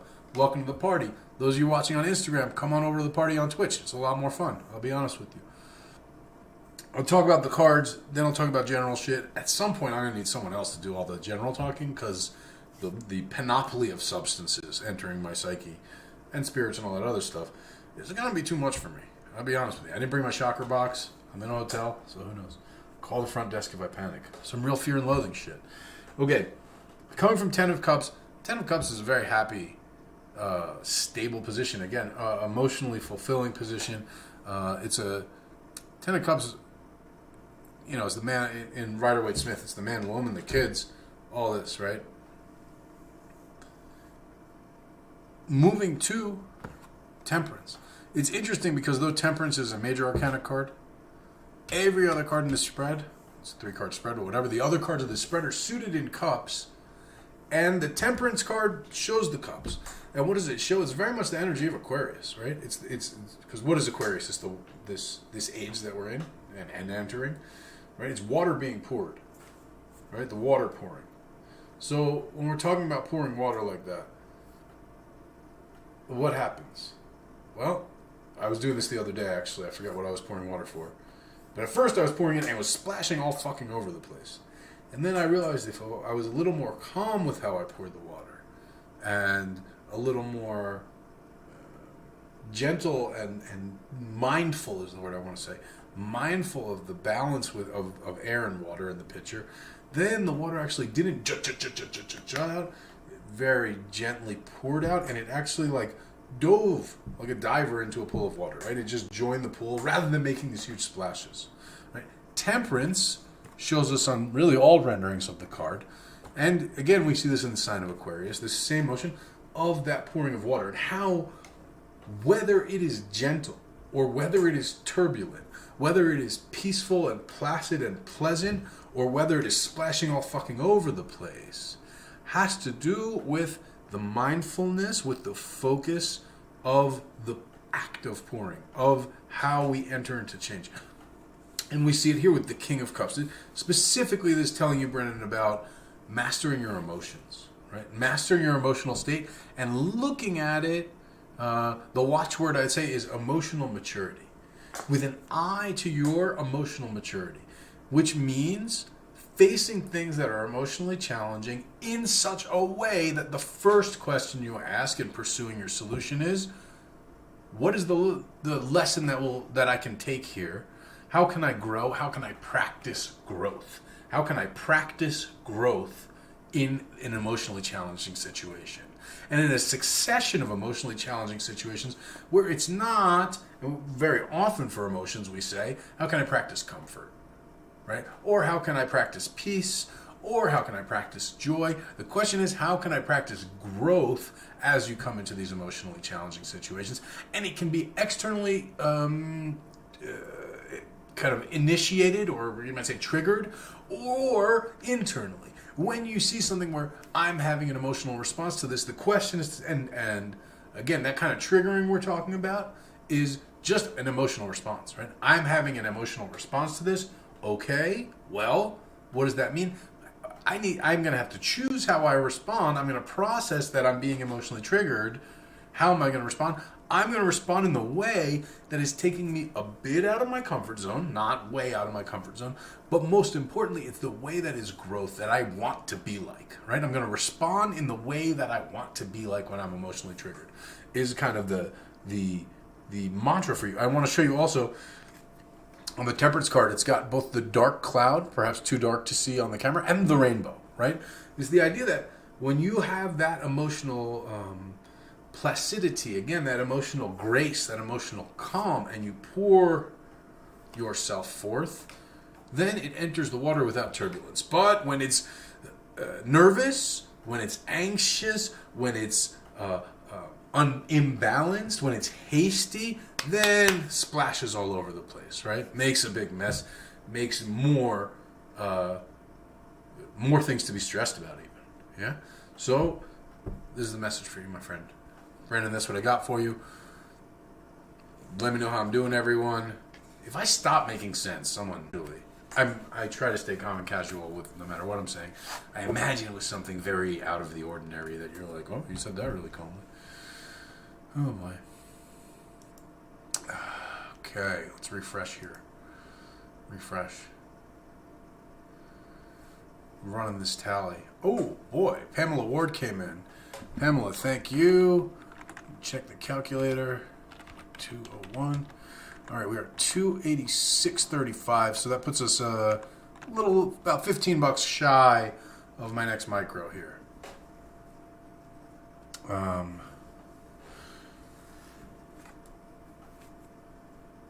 Oh, the fear and loathing stuff. I'll be honest with you guys. The tarot part of this is the only part of this that is at all new to me. And when I say new to me, obviously I'm not new to tarot, but like in a hotel, getting really lit and all that. And it don't just mean partying, like streaming in a hotel while getting really lit is something I did for years and years and years and years and years. Yo, can you guys see the flame on this candle? I don't want to move it. I don't want to disturb it. But it is the most interesting flame. It is like one flame is sitting on top of another flame. It's really interesting. I've never seen anything like this. Cimarron de Luna, there's no code. It's an automatic discount right now. If you go in the store right now, I know it's a 20% off sale, but from till about 1 o'clock Pacific time, it's actually 35% off. And it will count towards my mushroom taking budget. Oh boy, one new order, refresh, here we go. Maybe not. But yeah, the doing a lot of drugs and live streaming in a hotel room is something that thankfully I have years of experience with. I've just not really read tarot while I was doing it. Crystal Brown, thank you.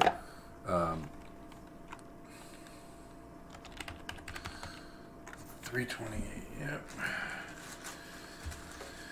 Alright, we might have to change the rules of engagement on the mushroom pills at some point. But for now, number 3, God bless. It's just happening very fast, and I don't want to say that I'm not grateful because I am grateful and I'm very excited about this, but it is what I'm doing. Yeah, I really wish I could show you guys how cool this flame on this candle is. Think it's okay if I move it? All right, I'm going to try to move it.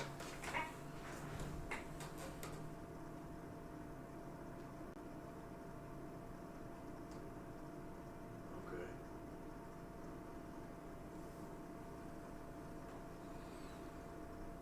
I don't know if it's going to show up on camera. Can you see how there's like a tall flame sitting like on top of a short flame? I don't know if it's going to show up. It's pretty crazy. Pretty crazy. It's very cool. Thank you for letting me share that with them. Thank you for letting me share that. Cool. So Hearthsoma, it looks like you're up right next. Royalty, you're up right now, and I saw you over there in the chat saying you were ready. Let me just make sure I'm not tripping. Oh, Dan Chen. Cool, you're here. The Spiritual Gangster. Stick around. Don't tune out. Leave it on in the background. Fall asleep to this. You'll wake up in the night. You'll hear stuff. You'll get messages in your dreams. It'll be great. I strongly recommend it. Royalty Minded, you're here. Cool. Just remind me what your question is. I may have lost it in the mix here.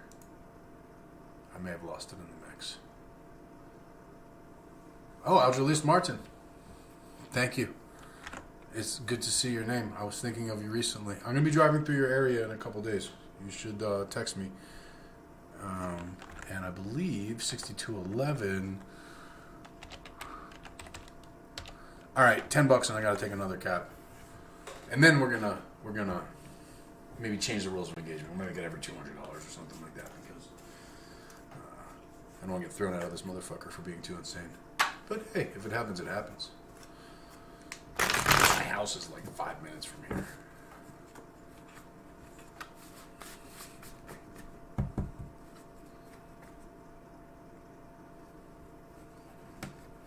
All right, we got a general reading here for Royalty Minded.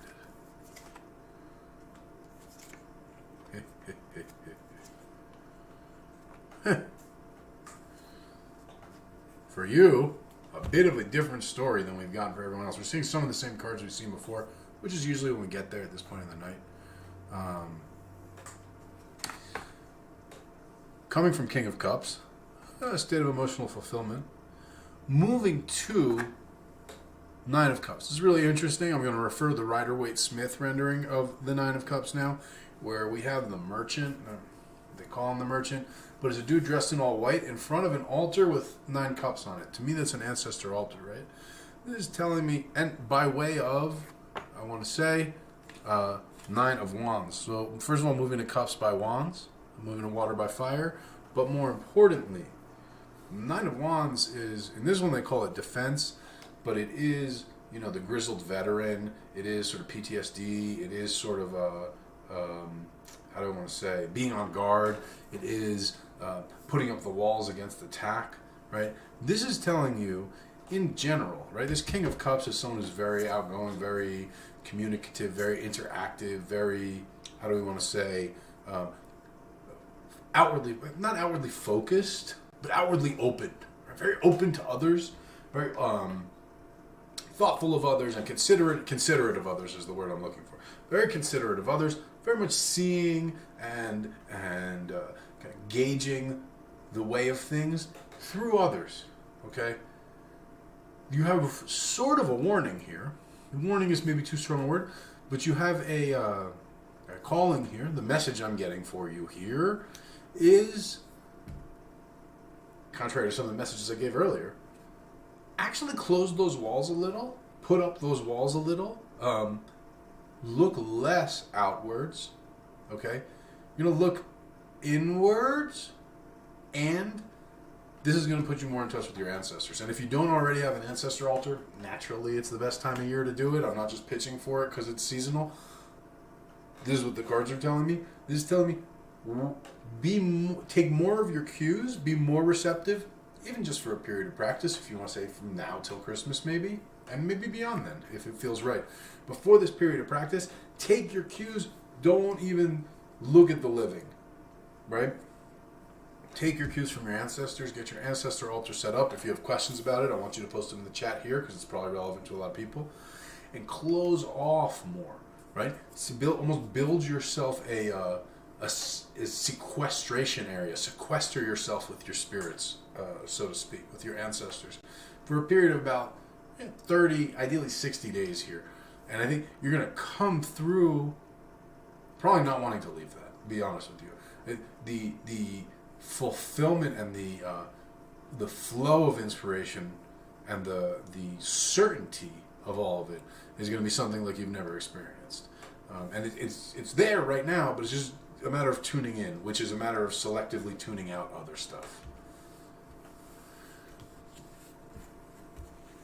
Cool. That was the message. Royalty. I hope you got me. So, next is Hearth Soma, I believe. Hearth Soma, what number are you? What number are you?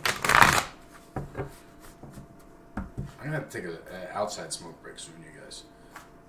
The substances are manifesting in my brain space and body space, and they are demanding other things. Whew. Okay, we sort of stabilized here. That's good. Hearth Soma. Highly specific. Love it.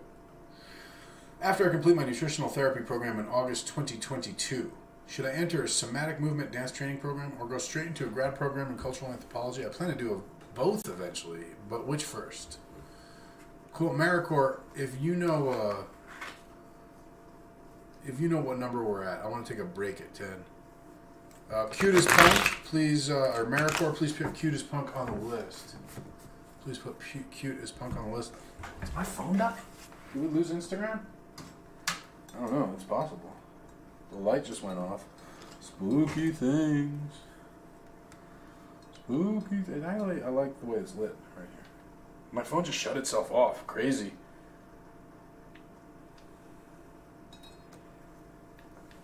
Yeah. Oh no, my phone is just dead. It's just dead. I plugged into the wrong port on my USB. Alright. Is that better? Yeah, now it's charging. Alright.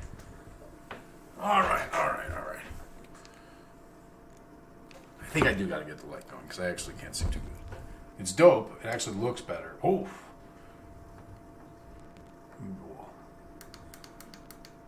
That's nice. That's nice. Can you guys hear that door in the hallway and all that? The no lights vibe was cool, but I couldn't see the cards too good. Okay. So, Maricor, do you know what number we're on by any chance? I know you have a list, but I kind of want to, we'll say every 10 or so, I'll take a quick break. So, Hearth Soma, are we going to movement dance training or we are going to cultural anthropology? Yeah? Yeah.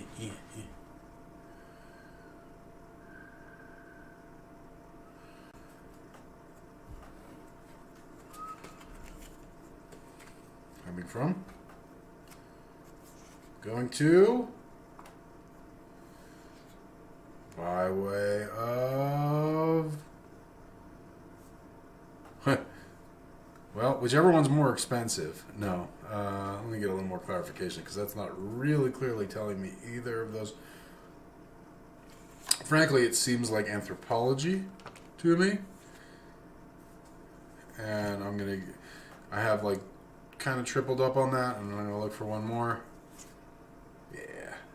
Yeah. And you know, it's the cultural anthropology thing, it's not really just about the studies. It's going to be about the field work for you, which is going to be required for you to complete your studies.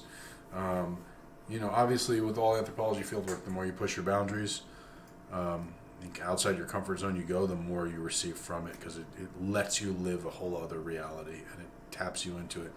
And this is showing me that exchange for you is going to be transformative in a way that no academic study can be. It's the experience more than the study.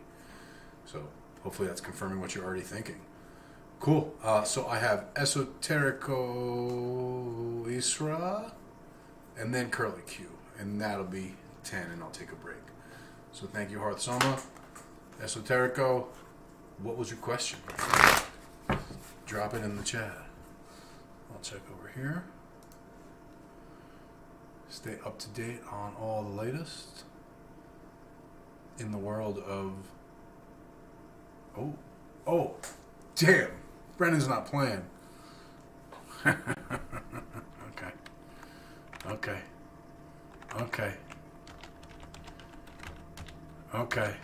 Shit.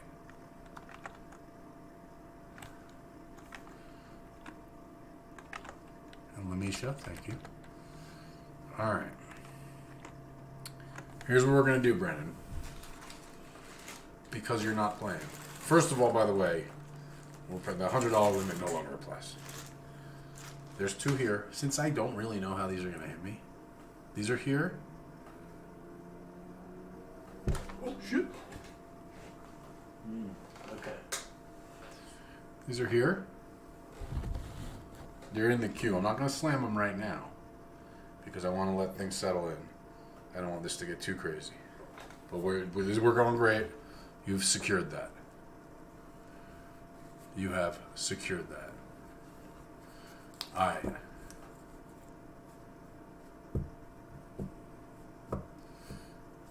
right. Esoterico, are you still with us? Let me see if I got you in the viewer list here. Let me see if I got you in the viewer list. How do I get that?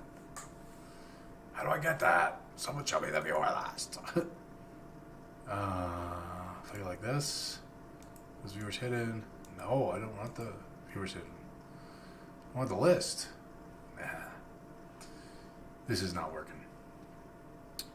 Esoterico, if you're here, let us know. Otherwise, we're going to have to keep it rolling.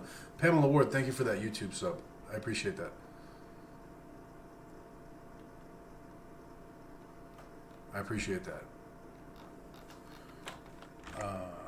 So welcome to everyone who's tuning in and checking it out. If you don't know what's going on, we're giving out, just shout out in the Twitch chat if you want a tarot reading. You'll get put on the list. Obviously, we do still have, till we're done here, basically, there's an insane sale going on HoodooMoses.com. So I encourage you to take advantage of that. The more funds we raise on that, the more of these microdose capsules I'm going to take. So this whole thing could get real weird. It's already kind of weird. It's going to get real weird. Esoterico, you may have to check in with me later. You may have to check in with me later if you are not here. Or not here with us.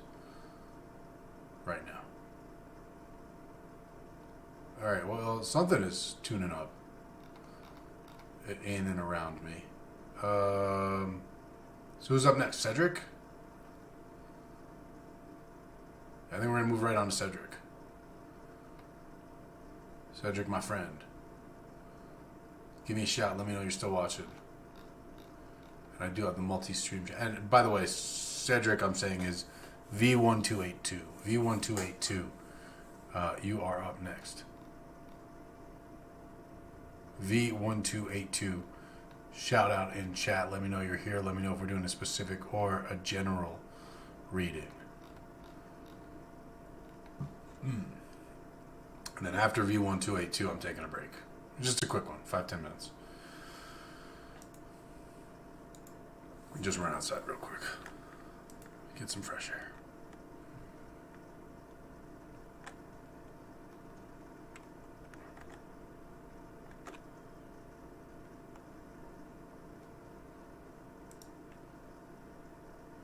Oh, Vanessa, I saw that come through. Thank you, dear.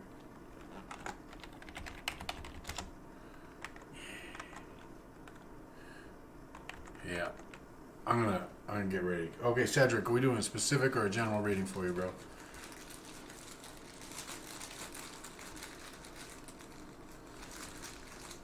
Oh boy. My sense of smell just got markedly sharper.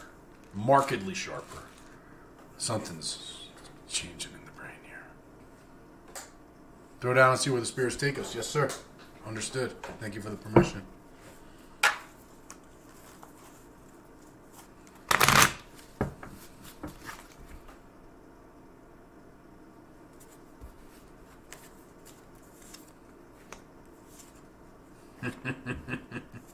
Yo, you said big words and you got big things, Cedric. You said big words and you got big things. Where you're coming from, brother, is death. As you know, the death card doesn't indicate actual physical death, but it indicates the ending of a period. Ooh. I got crazy ringing in my ear coming right from her altar. Cedric, do you work with La Santa? Do you work with Santa Muerte? Because if you do, it's from her. This is a message from her. But if not, it's about in general. So Maricor, we will cross off Esoterico for now. Just kind of circle around them, and if they come back, we'll jump them in. But if not, yeah, death is a new beginning. You know, we can associate each of the major arcana with different Hebrew letters. This is the letter of Nun, which is like a seed in the ground, right? It's dead, it's buried. The plant that it came from died already. It's in the ground, but it's going to be the beginning of the next thing. So moving from that to what? To justice. To justice. What is justice? Justice is getting what you deserve. Justice is getting what you deserve. Judgment is getting what's the difference between justice and judgment. Judgment is revealing the truth of you. Justice is receiving what you deserve. Right? So it's like this held off thing that you've been waiting to receive. Finally, you're going to have it in this new life that you're entering from this death that you've gone through is chock full of justice. How, though? How is what we want to know. Is the Princess of Swords. Right? We're called the Page of Swords in some deck. This is a new way of thinking. It's a new way of thinking in terms of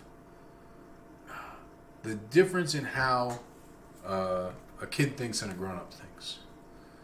Right? A kid thinks there's all this open possibility, whereas a grown-up who has failed before, a grown-up who has is more cautious, has more expectations. Not even caution, it's expectations.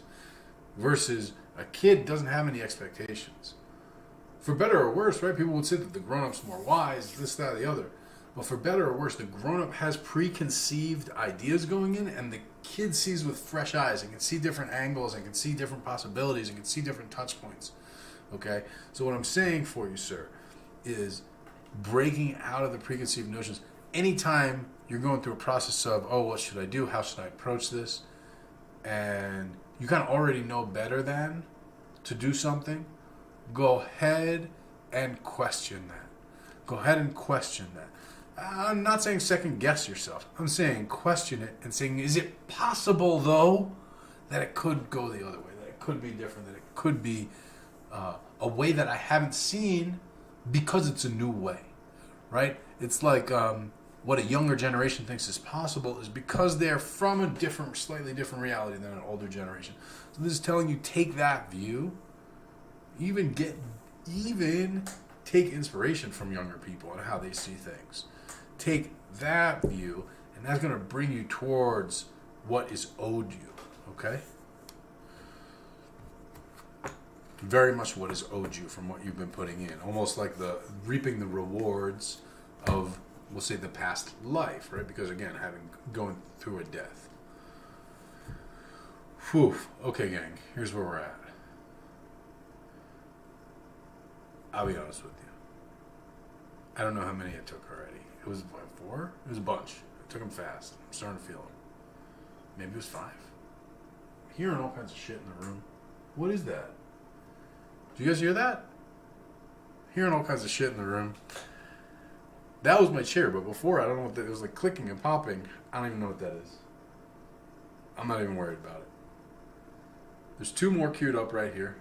I'm going to go down the chute. Not quite yet, and I got a 3rd one ready to go because I has a feeling that the next one's about to come through here, and that's going to join the posse.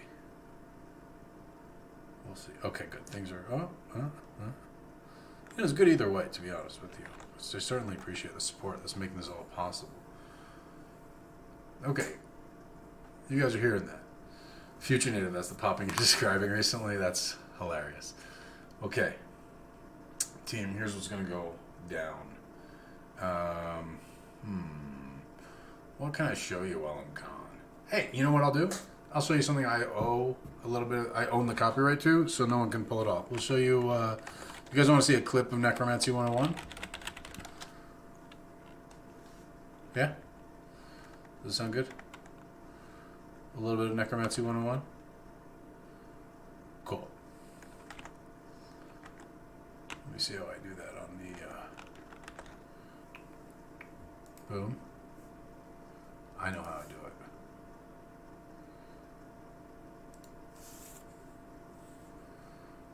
I will do all the readings, by the way. Anyone if you're worried about whether or not the readings are going to get done, I assure you, I will do all the readings. I will do all the readings.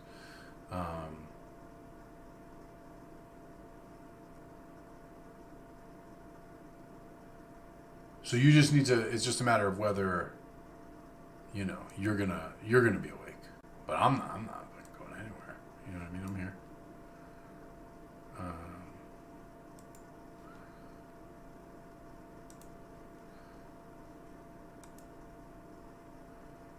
Don't worry, gang. I'm figuring out how to work the computer. Oh, son of a bitch. Alright, it's not working as smoothly as I'd hoped. I gotta work on something else here. We're gonna add window capture. That's it. There we go. Add source. Add source. Vimeo. Yep. Capture cursor, client area. Okay. I don't know if it's going to have audio for you guys. We're going to find out, right?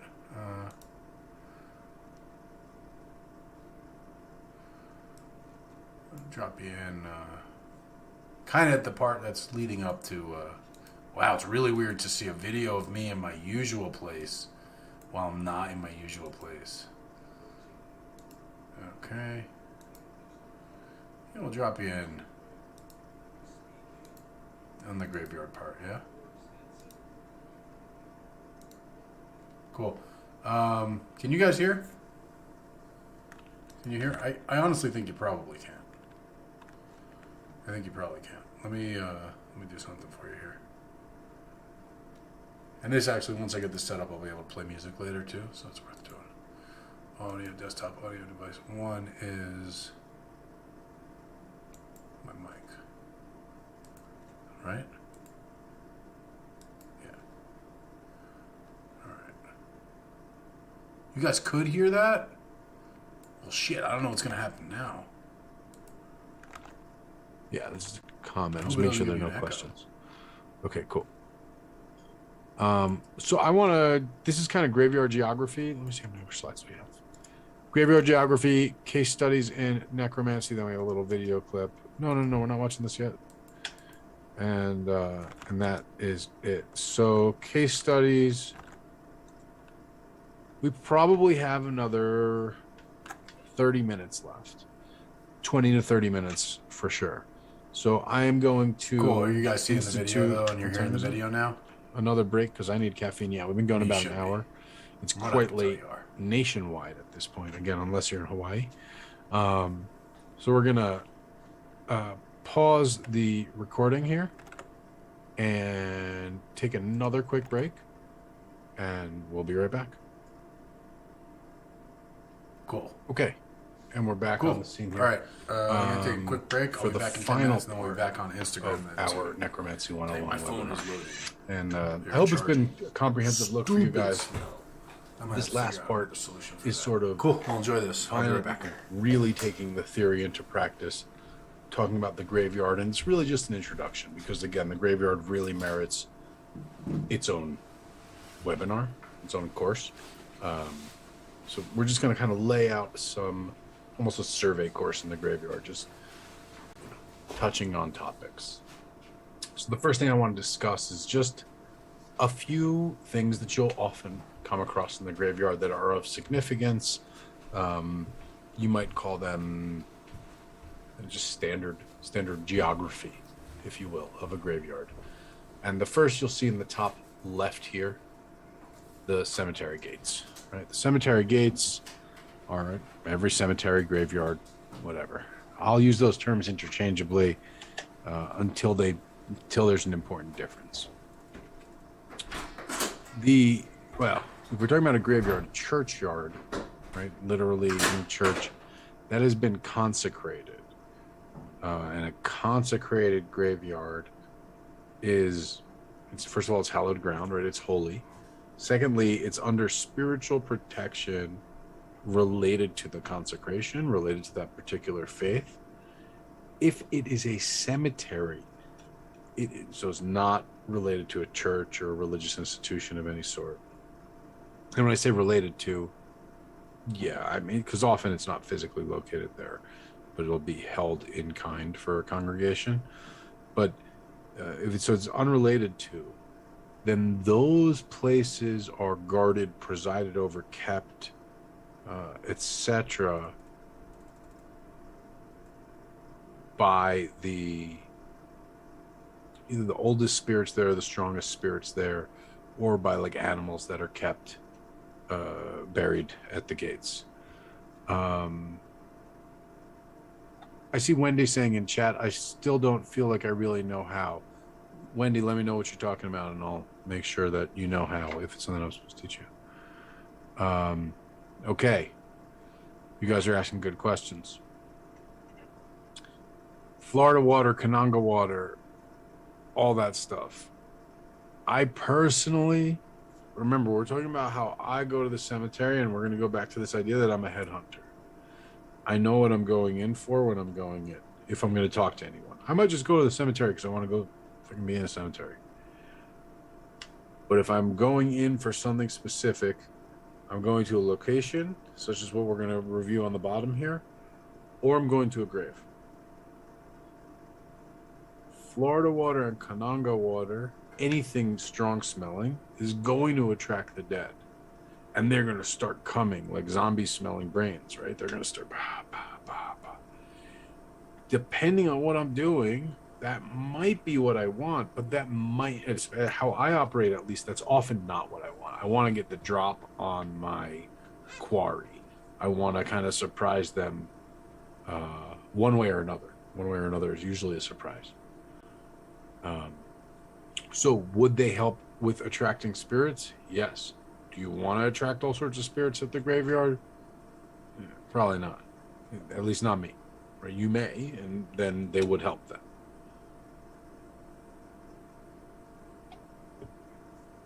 So, the gates. One way or another, somebody's watching those gates and keeping those gates. You got to pay a toll when you go through there. If you don't pay a toll, they're going to take a toll. You don't want to pay that toll. So always, when you're at the gates, I bring coins at a bare minimum. I give them the coins. Usually, I think about it like going into a neighborhood, right? Or you can think about it, I like to think about things like ancient times, approaching the gates of a city. When you approach the gates of the city, your interaction with the gatekeeper of a city, the gatekeeper, we still use that term, your interaction with the gatekeeper of the city will precede you. Your reputation will precede you throughout the city based on your interaction with the gatekeeper.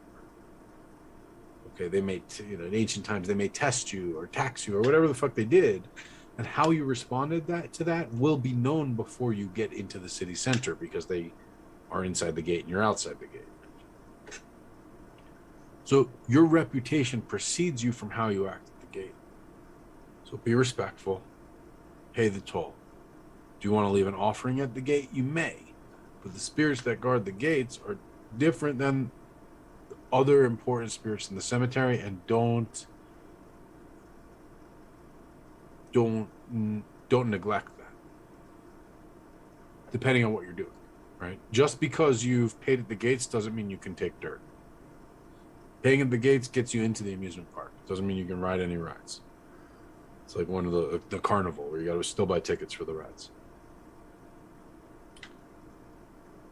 Does burning Chinese hell notes, joss papers, spiritual money at the gates work as an alternative? Chinese gates, definitely. Regular gates, I think so. You know, to me, it's easier to give a handful of change or whatever. But if you want to give like an offering at the gates, again, which I have done, I do. You know, often I'll give wine, pomegranates, the things I'll give at the gates. Usually, it's when I'm asking something of the gates, other than just let me in. But you certainly can. It's not a bad. It wouldn't be bad. That's for sure. So at the gates is where also I'll usually start offering prayers. Often I will wash the gates with holy water. If not on the way in, then on the way out. Usually I'll start offering prayers for the spirits that keep the gates, for their souls, for all the souls in that graveyard, in that cemetery, etc. at the gates. That's where I'll begin kind of letting the cemetery know that's what I'm there for. And again, this is my personal spiritual path. Like I said in the beginning, I'm there to elevate the souls. I'm not saying that's how you should do it. I'm not saying that's how you need to do it. I'm not saying that's the right way to do it. I'm not saying that anyone else should do that. I'm saying it's me personally. That's what I'm talking about, sort of as a case study. And so that's where, as I approach the gates, I will pay, I will thank for being in the gates, and I will start praying for those souls. And from there on in, as I move through the cemetery, the souls that call to me, I'll make a prayer for. Again, people who have been with me anywhere working with the dead, when they ask for it, I'll literally stop what I'm doing and start praying for their souls. That's me personally, because of my spiritual commitments and charges. It is not universal. It does not necessarily even apply to anybody other than me. But again, this is as a case study. So that said, your interaction at the gates precedes you, but because I interact in that way at the gates, then souls that need prayer will ask for it throughout the cemetery for me. And generally speaking, I'm treated at least with some dignity. I'm treated not as a freeloader, as a troublemaker, or a intruder, or unwelcome. I'm fairly welcome because I'm there to do a service. You know, it's a nice thing. If there's a priest going through a hospital blessing people, even if someone's an atheist, they're not going to be a dick about it. It's a nice thing. So the gates sort of become that entry point. Once you go through the gates, you're in limbo. My favorite cemetery then has a river, a bridge. Many old cemeteries will. Once you go over that bridge, you're past limbo. Then you're in the kingdom of the dead. Once you go over water, and I didn't include a picture of it, then you're no longer in the world of the living. A few other sort of landmarks, geographical things on the bottom row, and then we'll go to the top there. Bottom left, that's a large soldier monument. You can't really see it in this picture, unfortunately. But the guys sitting down there are soldiers. Normally, there is a monument, or sorry, no, I don't want to say normally. In some graveyards, there is a monument to soldiers. That is normally among many soldiers' graves. That's how I want to phrase that. If that is in a graveyard or cemetery, that is what I would call a muster point, meaning you can call ready spirits that will respond like soldiers there. These points on the bottom that I'm about to talk to, the muster point, the big cross, the crossroads, and the cemetery, those are things that when we talk about like liminal spaces that are outside time, outside space-time, where it never expires, it doesn't matter when they died, that kind of thing. These are places where that's true. All these three places, there are other places to greater or lesser extent, but these three are kind of three of the major ones.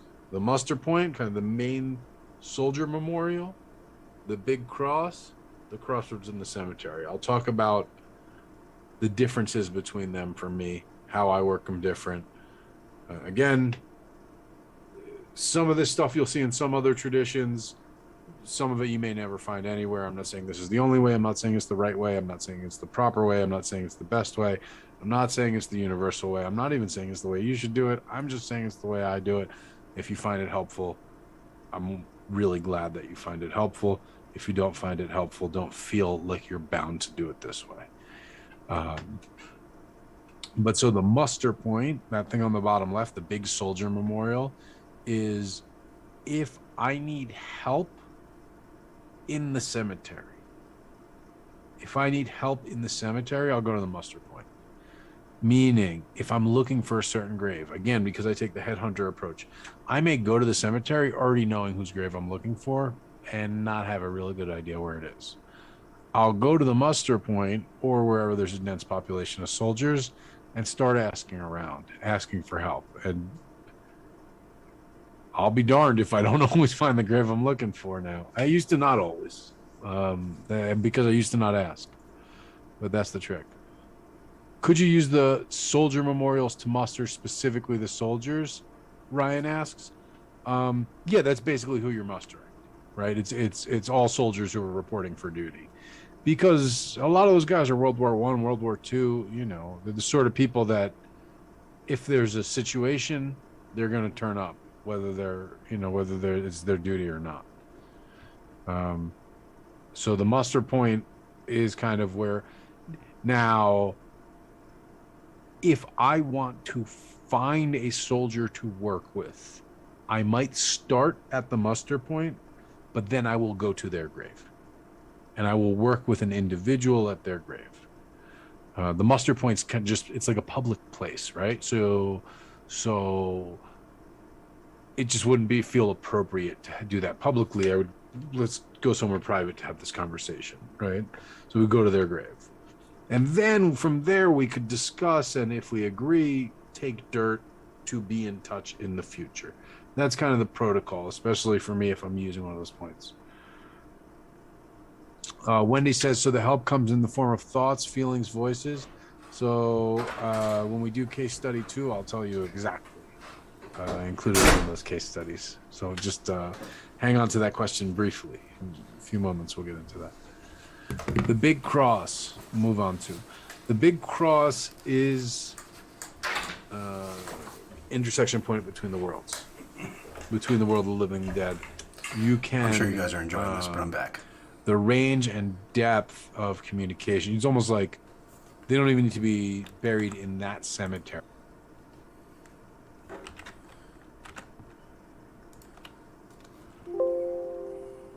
Yes. Why are you still showing the screen, though? What is this?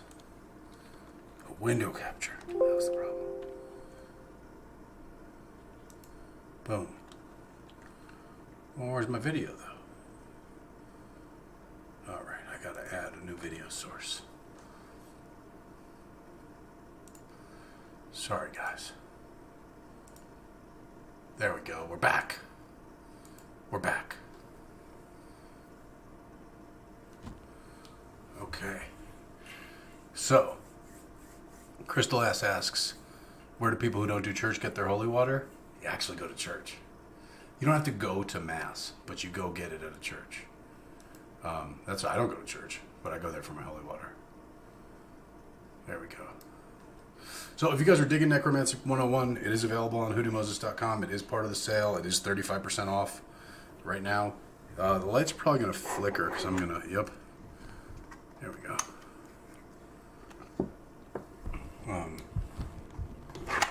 I just got to change some plugs here. Well, now I got no idea. I don't know if I'll be able to turn the lights back on. But I got a backup charger for my phone. So we can get that thing charging again, and I can go back on Instagram when I find my phone. Jeez, and now why isn't this thing lighting up for me? Follow the wire, trace it back around, plugged in here. Oh, that was the keyboard. Need that. I guess that one's the mouse. Need that. That one's the light. There we go. No, light doesn't want to work. Alright, we'll plug the light in somewhere else. See if we can get this going again. Sorry I'm up in the camera, guys. I can't see anything. This is actually pretty awful. Hilarious. And the phone just died. Okay. Alright. We're going to make it work.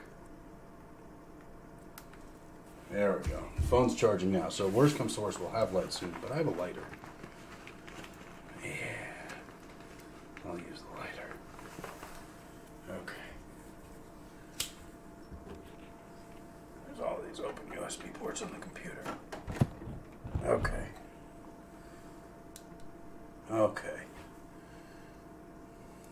Boom. Turn that down a little. Yeah. Okay, we're back. Whew. We are back. Mad Hatter Plays, welcome. Thank you for joining us, sir. Thank you for joining us. So I want to use the candle, Gabby, but I left it, on the altar. So we're going to leave it on the altar. I'm not going to take their light. That's for them, Cool.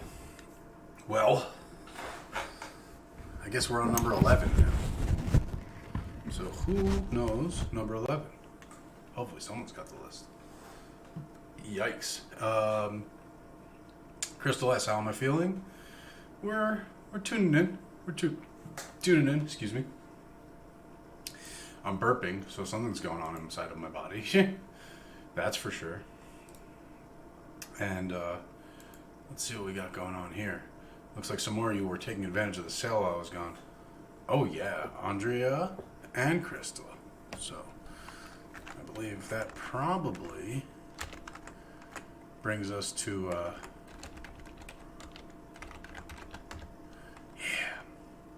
Yep. So I got 3 microdoses in the queue here. Again, I'm going to give it about 30, 45 minutes to see where I'm at before I take these, because I'm going to be at this for a while. Mad Hatter, actually, I quit the G Fuel. I quit all energy drinks, bro. I haven't had an energy drink in 2 months, maybe almost 3 months now. Yeah, it's been a thing. Cool. So, Esoterico Isra, you're up if you're here. If you're not here, then Curly Q's up. So, either one of you, do me a favor, chime in the chat, let me know. Are we doing general or specific?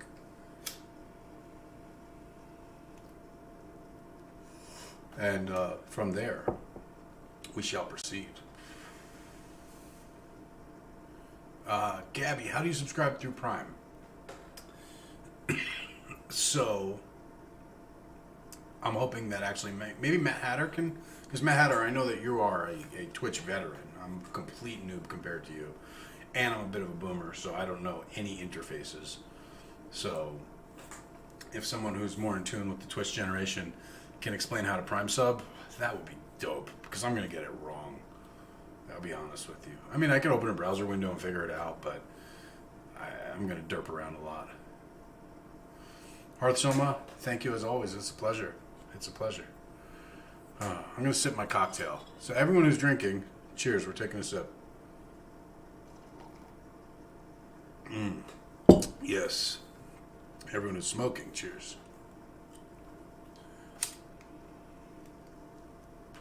So Matt Hatter, I think the people we're talking about don't have their Prime linked. So they may have to connect their Prime to their Twitch. Is the situation. And I gotta tell you guys, I must be feeling the mushrooms a little, because I just looked at the 3 caps here and I was like, why do I have 3 bullets over here? And they're obviously not bullets.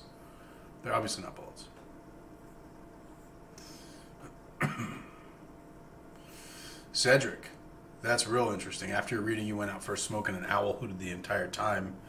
I mean, I'll play the owl video too. Yeah, I mean, the owl is definitely a good sign of something. She was the first card that came up. So yeah, I would definitely recommend you book a reading, brother. Whew.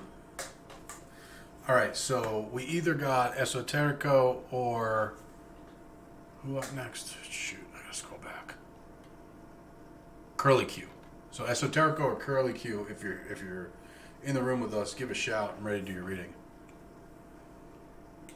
Okay, so for anyone who's trying to figure out how to do a Prime sub, in the corner there's a crown. Click it, and it'll ask to link your Prime account. So do that. Also, by the way, once you sub, you won't see advertisements and commercials and shit on the channel, which I know is super annoying. And the sub is the way to solve that problem. Also, it looks like some stuff's going on in the Discord. If people are entering this costume contest, I want to see it.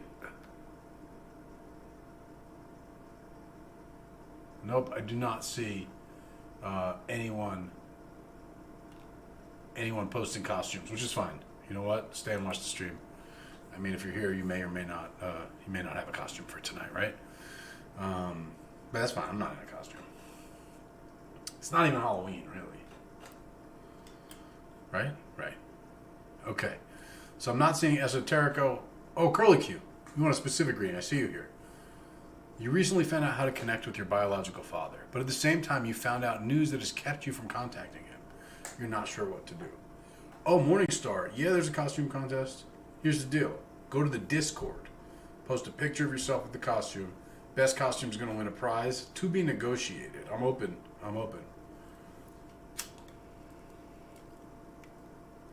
I'll do the same as last year. What do we do? Best costume and sexiest costume or whatever? I mean, we don't really have to do both. But best costume. Samarin de Luna, then do a spooky costume. Or post a spooky picture, whatever. Just post pictures in the Discord. Best pictures. We'll say.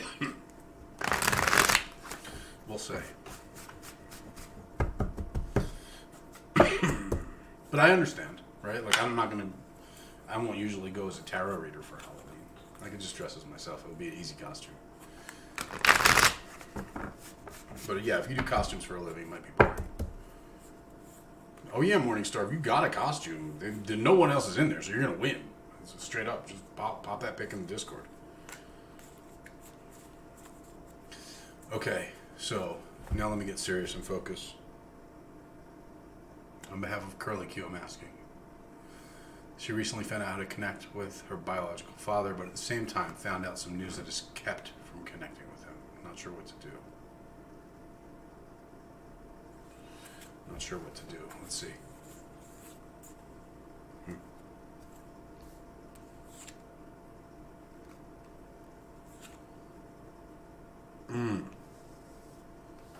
Okay, so this is actually really interesting.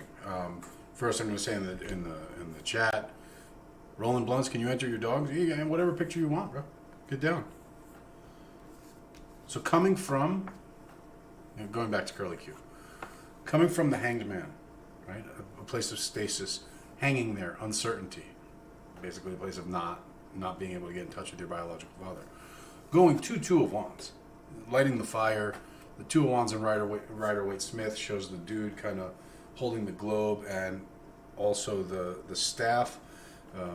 There's something to it about an inspiration, a plan to enter the next age, the next stage, right? It's the coming of the next level of action for you.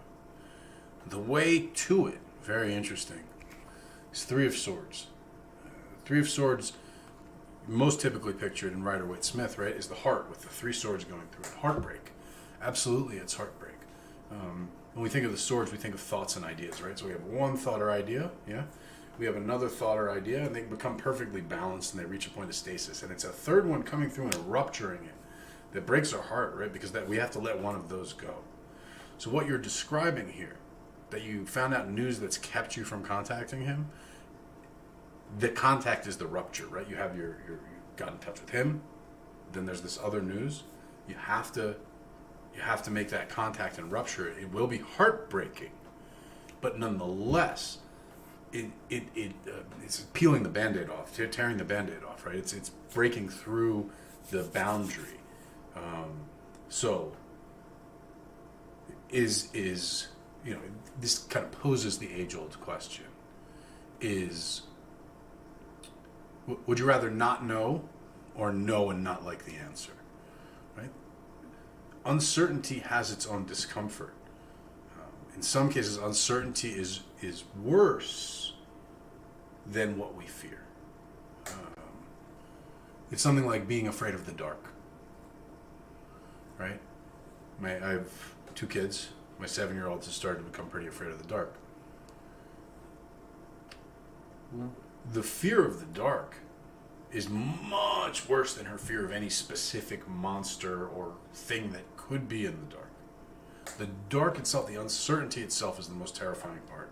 So breaking through that to confront what is in the dark, in this case, your birth father, is the safer move, right? Like, it seems more terrifying because it means going out into the dark.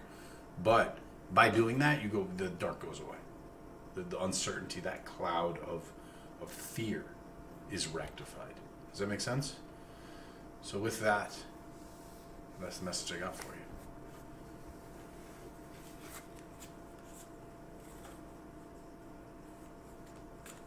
And on to number 12. Who's after Curly Q? Give me the next 2 or 3.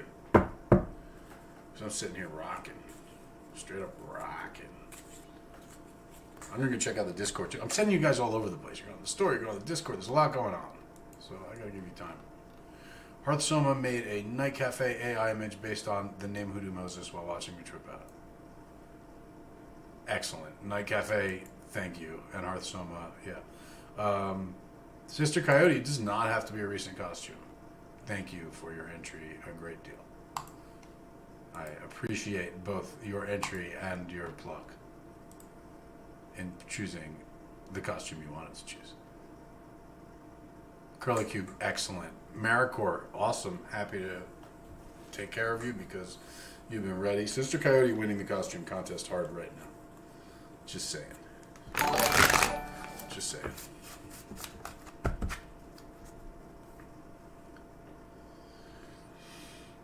Maricor General? Yes? Yes.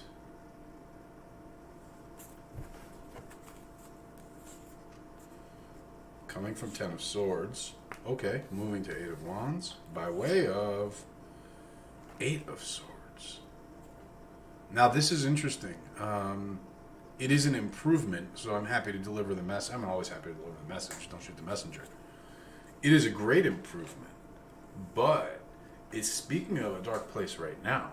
It's saying you're coming from 10 of Swords. 10 of Swords is, Rider-Waite-Smith is the dead body with all the swords in the back. Here it's, vengeance, destruction. It's moving from a dark, extremely dark period to 8 of Wands. 8 of Wands is movement, progress, growth. In this case, it's like the campfire, right? It's light, the bonfire.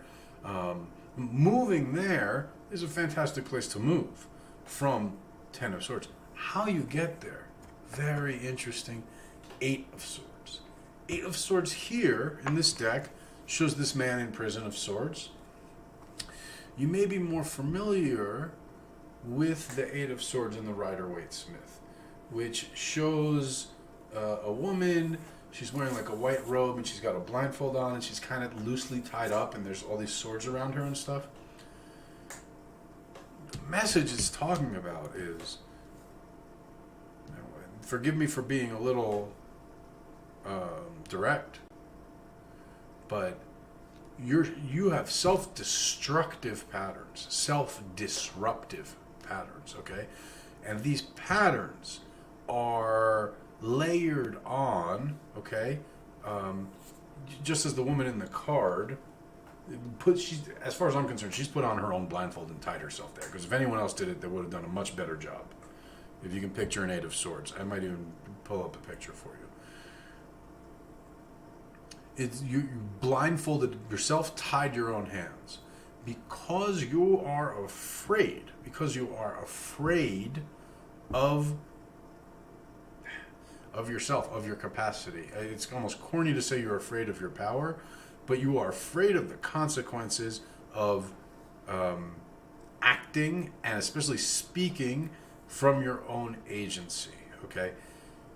And those restraints and blinders that you've put on yourself are why the fear that you have is not what's coming to pass, but they put you in danger. You're blindfolding yourself. So there's other dangerous things around you, right?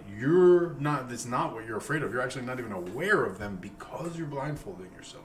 because you're blindfolding yourself. Situations, people, choices in life being made with the intention of not disrupting, okay, are leading to your own, or have led to, not are leading to, have led to your own self-destruction, okay? And it's simply a matter of willingness to see, right? So the message, well, listen, lady, the messages you get on shrooms are always for real. If we're not counting the messages I'm giving you on shrooms, but yeah, I mean that's what they're showing you, right? They always show you.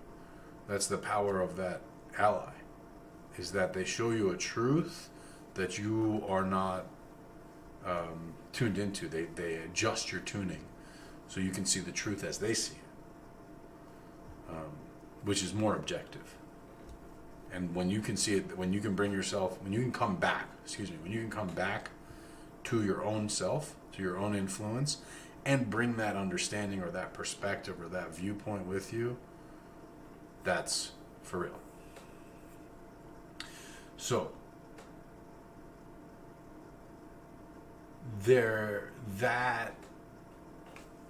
so let me go specific to you. It's spirits, like weird shit.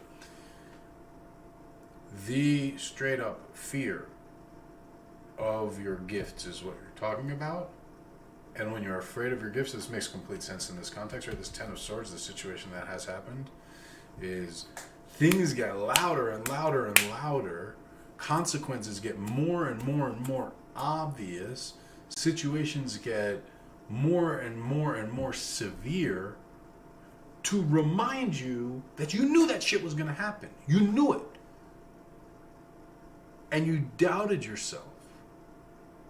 And so they will get more and more extreme until you're like, okay, you know what? I've learned my lesson. I trust myself. I'm going with myself on this.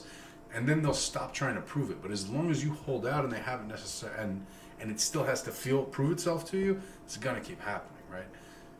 I'm also going to tell you, when you are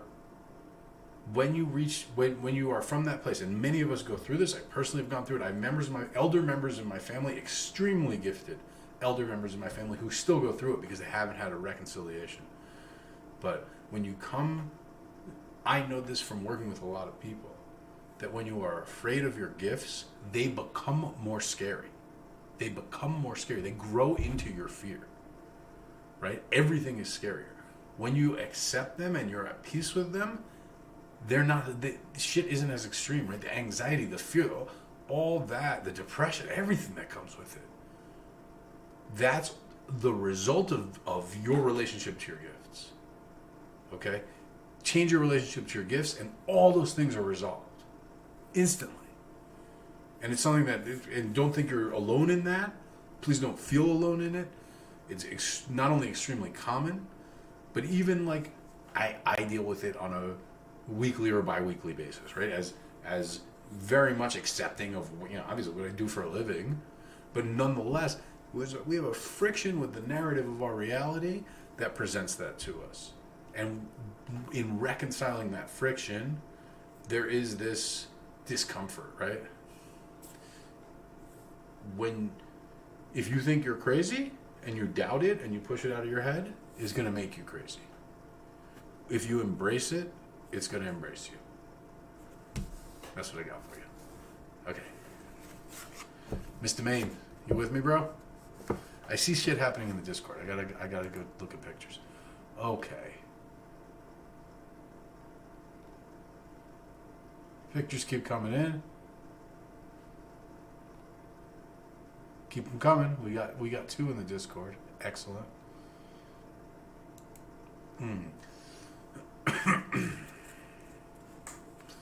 Mr. Maine. Specific. I like the specifics. Maricor, thank you for letting me deliver that message. Thank you for receiving it. Thank you for, calling the operator, so to speak. Are there still operators? Do you guys know? Does anyone know? Does anyone still have on a cell phone? I've never called the operator, ever. Back in the day when I was a kid, you could pick up a phone and press 0 and you would talk to a person called the operator. Are there still operators?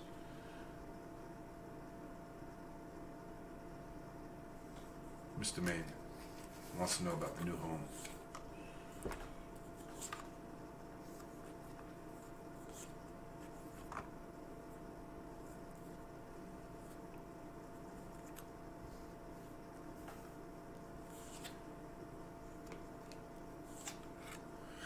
So here's what I'm seeing, bud. I don't think the new home is like soon. I guess it depends what you mean by soon, right? It's a little vague. I think the preparations to get a new home are around the corner. I'm moving from a 7 of Pentacles, right? Waiting, patience, waiting for the harvest, all that, to the Magician, right? Skilled change and all that, by way of the 4 of Swords, by way of a bit of a preparation, not in the battle yet, but preparing for the battle, coming to the Magician, right? Meaning getting to the point where like you can enact change by your own will. So this is talking about, in the context of your question, right? We're talking about getting ready for the process of acquiring a home. Not looking for a home, getting pre-qualified for that homeowner, for that loan, right? Finding what loans you're qualified for, getting your credit score up, all the things, getting everything so prepared, right? And like basically pre-qualified for a loan. So it's a matter of then when the right house comes, you're pre-qualified. You just swoop. Rather than, oh, we're looking for a house, this is what we can afford, but we end up with not quite the right house, and then you have to begin the process, and then maybe it works out, maybe it doesn't work out. He's talking about preparing, focus on the preparation, and with the preparation, you're going to be in the, get yourself in the position, and this is definitely, get pre-qualified for a homeowner's loan, get pre-qualified for your mortgage, get pre-qualified for your loan, so that, and then the right house will come. Don't just be looking for a house that's better than the house you're in.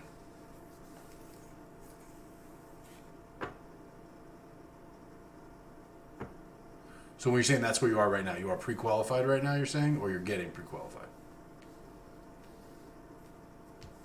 Cool. Yeah, that's the word, right? It's get pre-qualified, and then the house is gonna come. Don't even look. Don't even look at houses right now. Focus on getting pre-qualified. And first, work on that shit. If it's like, oh, if you can focus on your credit score a little more and you can get pre-qualified for more, focus on that. Don't even be looking at the house right now. Focus on the maximizing your pre-qualification, maximizing your power. That's definitely the message here. So I got Morning Star 7. Morning Star 7. Are we doing a general reading, or we got a specific question this evening? Mr. Main, always a pleasure, sir.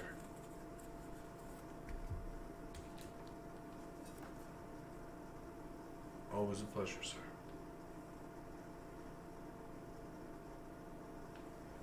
Morning Star, general.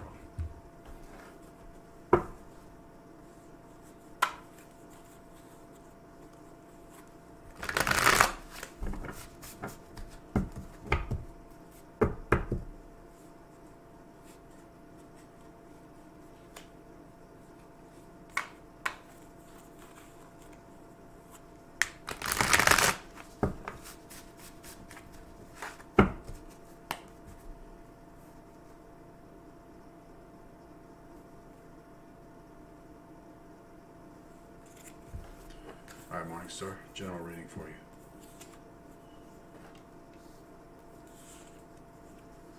Huh. Very interesting. This is talking about individuation. We're moving from the 3 of Pentacles, from collaboration, cooperation, joint project, to the Star, right? New hope, new vision, kind of like a bigger vision. Not quite at the next level, but seeing the next level, right? Not in the new land, but coming to the top of the horizon and looking down and surveying the new land and seeing that it's different and more. The idea of looking up at the night sky and seeing all the stars, right? That moment of, wow.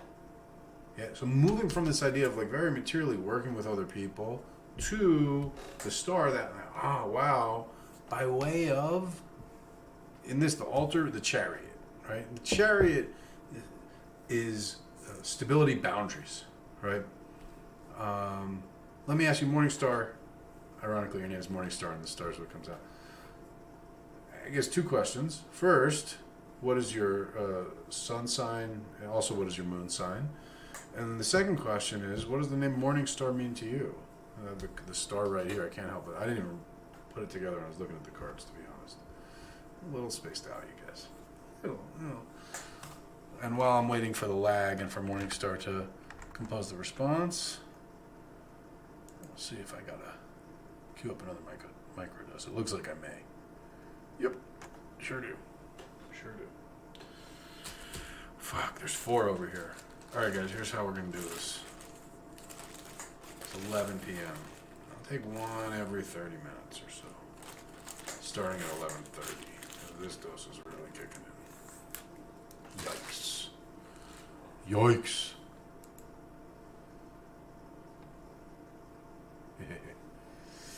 I'm gonna get back over to the chat window. Cool. Morningstar. So Leo and Scorpio rising. Okay. The last question was, your name is Morningstar in chat. So why'd you choose that name? What does it mean to you? And Leo, Scorpio rising. Fantastic, by the way. Great people. I get along very well. But I'll also say, and what was your moon? Sorry, so it's Leo sun, Scorpio rising. What's your moon?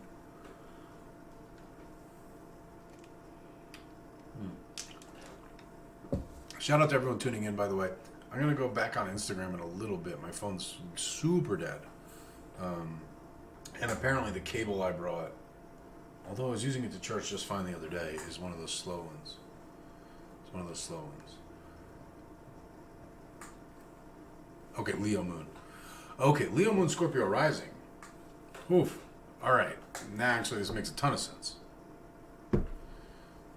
These collaborative projects are a very hard thing for Leo moon, Scorpio rising. Cooperation with others in general is a risky proposition. Why? And I'm not dissing on anything, okay?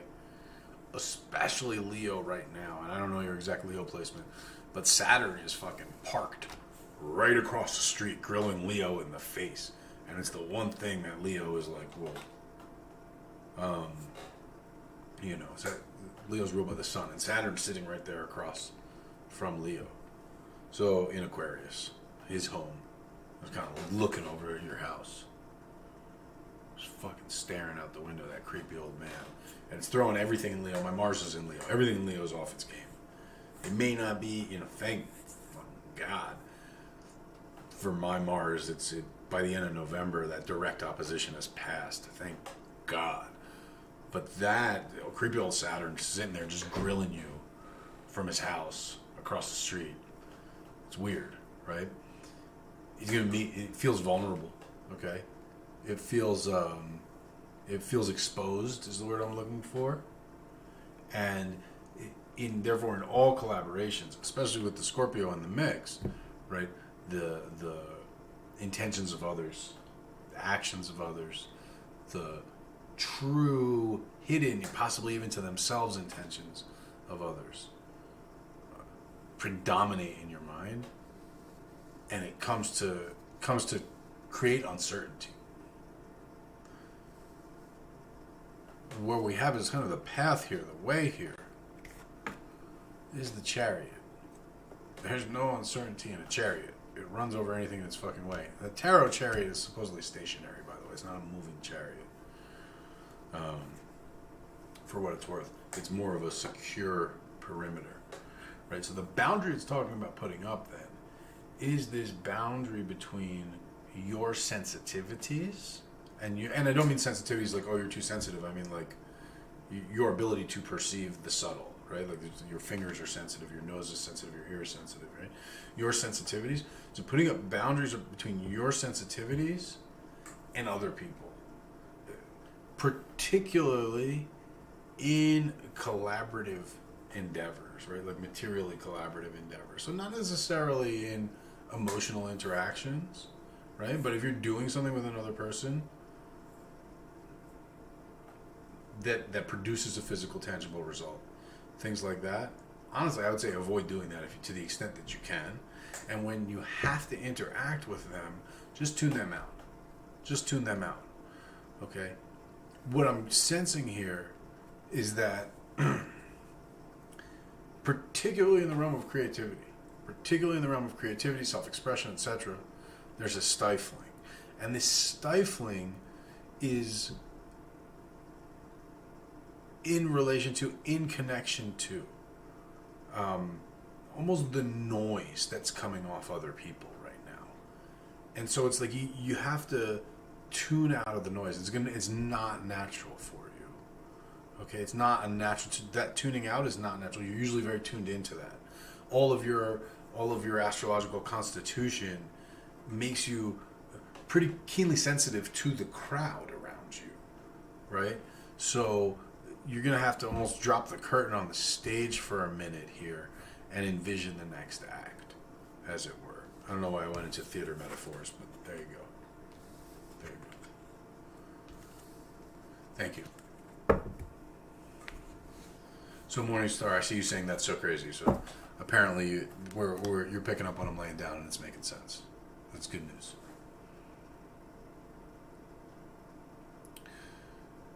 All right. So I see a list coming out, and I just want to make sure, Maricor, that you have the YouTube folks on your list and stuff. Checking out the costume contest here in the Discord. I don't see. I see just the 2 entries, which is dope. 2 is fine. 0 is fine. 2 is good too. 2 is better than 0. I'll be honest. It's not just good too. I see you guys are still taking advantage of both me and the 35% off sale. Right? My psilocybin tolerance and the 35% off sale, which is dope. Oh, you're very much into theater. That's fucking hilarious, Morningstar. I had a feeling. Cool. All right, next up. Gabby, General, please, love and money. What am I doing wrong? Well, those are good words. I'm rubbing my stomach like this because the mushrooms are showing up.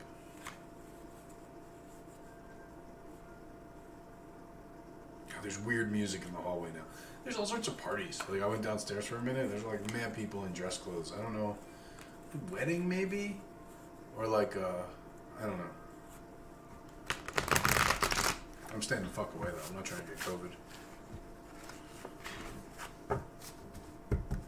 It looked like kids for prom, like dressed for prom, but it's October. And they weren't dressed for Halloween. They were like suits and dresses, like gowns, not dresses, gowns. And they were tired, and they were walking in uncomfortable shoes, you know?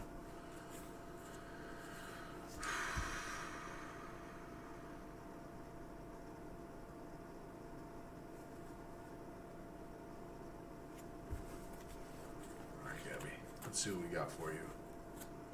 We got health.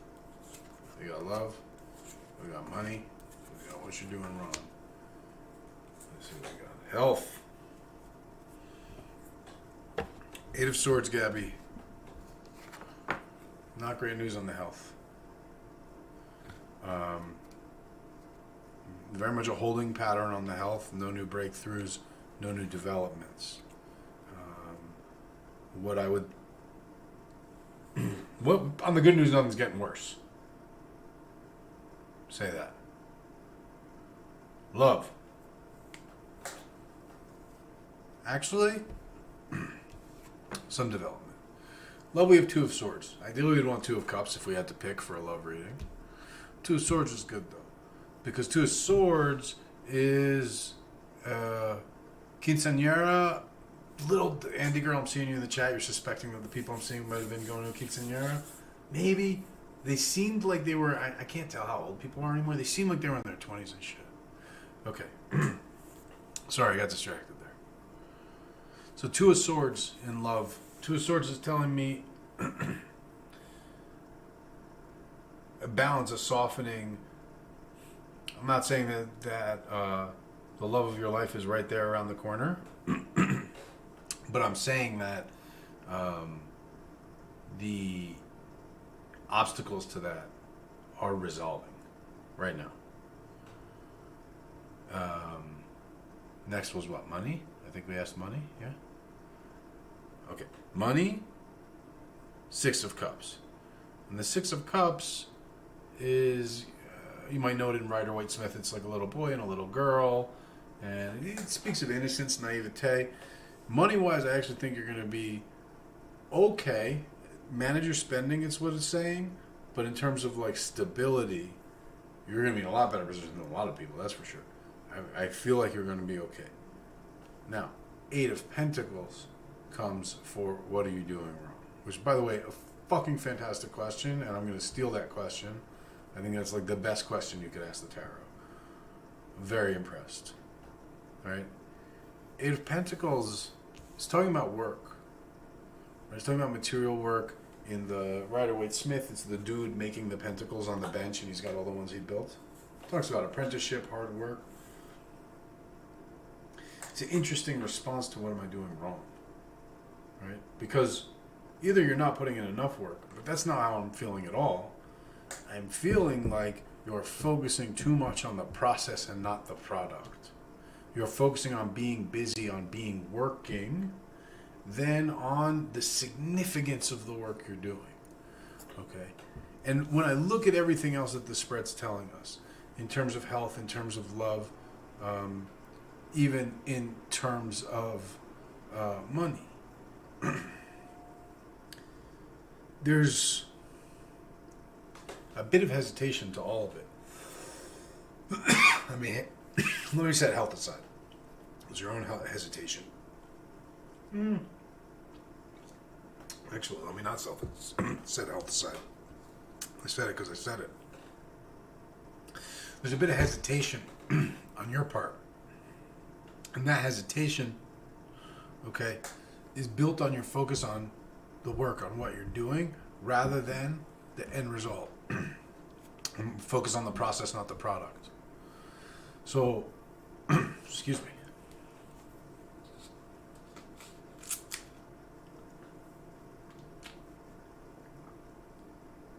Sorry, gang. So shifting that focus, right? It's almost like take a step back. See the big picture, see the long view. Right? Pick the goal. And then move towards the goal. Don't just be busy. Right? Don't just be doing stuff. It's not about just doing stuff. In fact, think of it this way. The ideal is to do nothing and get to the goal. Unfortunately, that's hard. So usually we're going to have to do some stuff. But it's not about just doing stuff. It's not about doing as much as possible. It's about doing what gets you closer to the goal. That's it. Right? So that may be ideally just one thing. Maybe it's 2 things. Maybe it has to be 3 things, 4 things, 5 things. But be a minimalist about it. Do only as much as is necessary. And only things that are taking you towards the goal. If it is not part of the plan in terms of the next step and that gets you to the next step, skip it. You can come back to it later, but skip it for now. And I think that's where, and I'll tell you, I don't want to be like super all over the place, but in terms of making changes, where you're putting hesitations in there, if things stay the same, things will stay the same. Right? If you want things to be different, then you got to change things. Right? Things will change around you. Life has changed, right? The world has changed. Existence has changed. Everything's changing. Always. But if you're going at its path, the image I keep getting, and what's coming out in these words, I'm going to give you this image. It's like you're sitting on a thing floating down a river. Log of fucking whatever. You're floating down a river. A raft. Say a raft. If you do nothing, you're going to get down the river. Pedaling, and the river on the shore, down there. And say, you know what, I want to pull off 2 miles off on the left, and you just paddle as much as you need to be there, because the river's going to take you there anyway, and get around whatever rocks are in the way. then you're going to end up where you're going. You're not going to be tired because you're going to use the strength of the river, of change that's already happening, right? But your focus on saying, my goal is to get to that. And so when it comes to changes in lifestyle, changes in habits, right? When we're talking about love and money especially, so often the radical changes we're looking for is a change in habits, right? You change who you talk to, you change what you talk about, you change the social circles you hang out in, you change the ways that you're willing to engage with people, get over some hang-ups and things like that. And I'm speaking in general now, I'm not speaking specifically to you. But when we do these things, all of a sudden we see very fast, radical changes in the results we're getting when we've had stagnation for a long time, right? And so those intentional, directed, almost calculated, very efficient moves along the course of change that life's giving you is going to be a lot more effective. You're going to be a lot less burnt out. You're going to feel a lot less like you're going in circles, and you're going to just start seeing things coming together for you. Make sense? Who asked in the chat how I'm feeling? Rolling blunts? I'm feeling. You know what I mean? I'm feeling. I'm much more in my body than in my brain right now. So my words are coming out a little less fluidly, I should say. Maybe not a lot less. It's feeling like there's more work on my part to get the words out. And before it was just like bop, bop, bop, bop, bop. Granted, we got some liquor in the mix. There's a few things, but it's definitely not the same as it was 3 hours ago. Still good. The messages are still coming clear. The imagery, obviously, very clear. I think it's good to do something you do a lot in different. It's the best way to, explore different states. Right? If people trip and they go do something crazy, which is cool. Don't get me wrong. I've done that a lot. But like, if I'm gonna trip and go to fucking, Meow Wolf or some like art thing or some crazy thing, Burning Man, whatever. Yeah, it's gonna be crazy. But it would have been crazy anyway. I'm doing something different. It's interesting to do something you always do and see what it's like when you do this and you add this and do whatever. Jude Silverblood, welcome to the mix. Thank you for checking in the chat. Jude Silverblood is over there on YouTube, everybody. So if you're not seeing him in Twitch chat, now you know. Jude, if you want to join most people, Freddie Jackson, what's up in YouTube chat? If you want to join Freddie too, if y'all want to join most people, the larger crowd, the bigger conversation, that's on twitch.tv/Hoodoo Moses. Well, good, Gabby. I'm glad the river communicated to you because it just was very, it's very visual in my mind. I was having trouble even speaking because I saw the river so clearly. That tends to happen when I do bulk reading, and then when you add the mushrooms in the mix, holy boy. Holy boy? I don't even know what that means. It gets crazy. It gets crazy.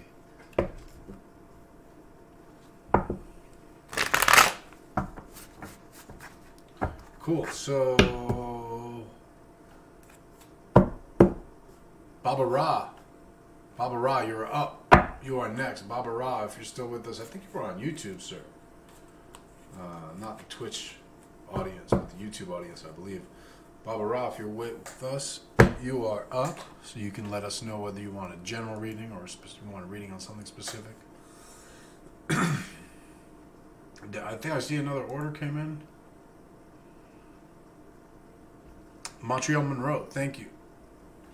Thank you. I will add that to the tally.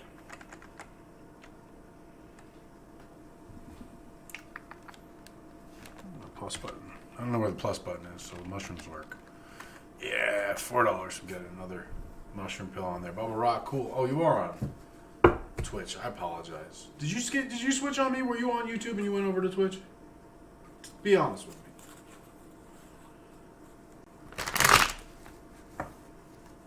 Because I feel like I remember you on YouTube. I could be wrong.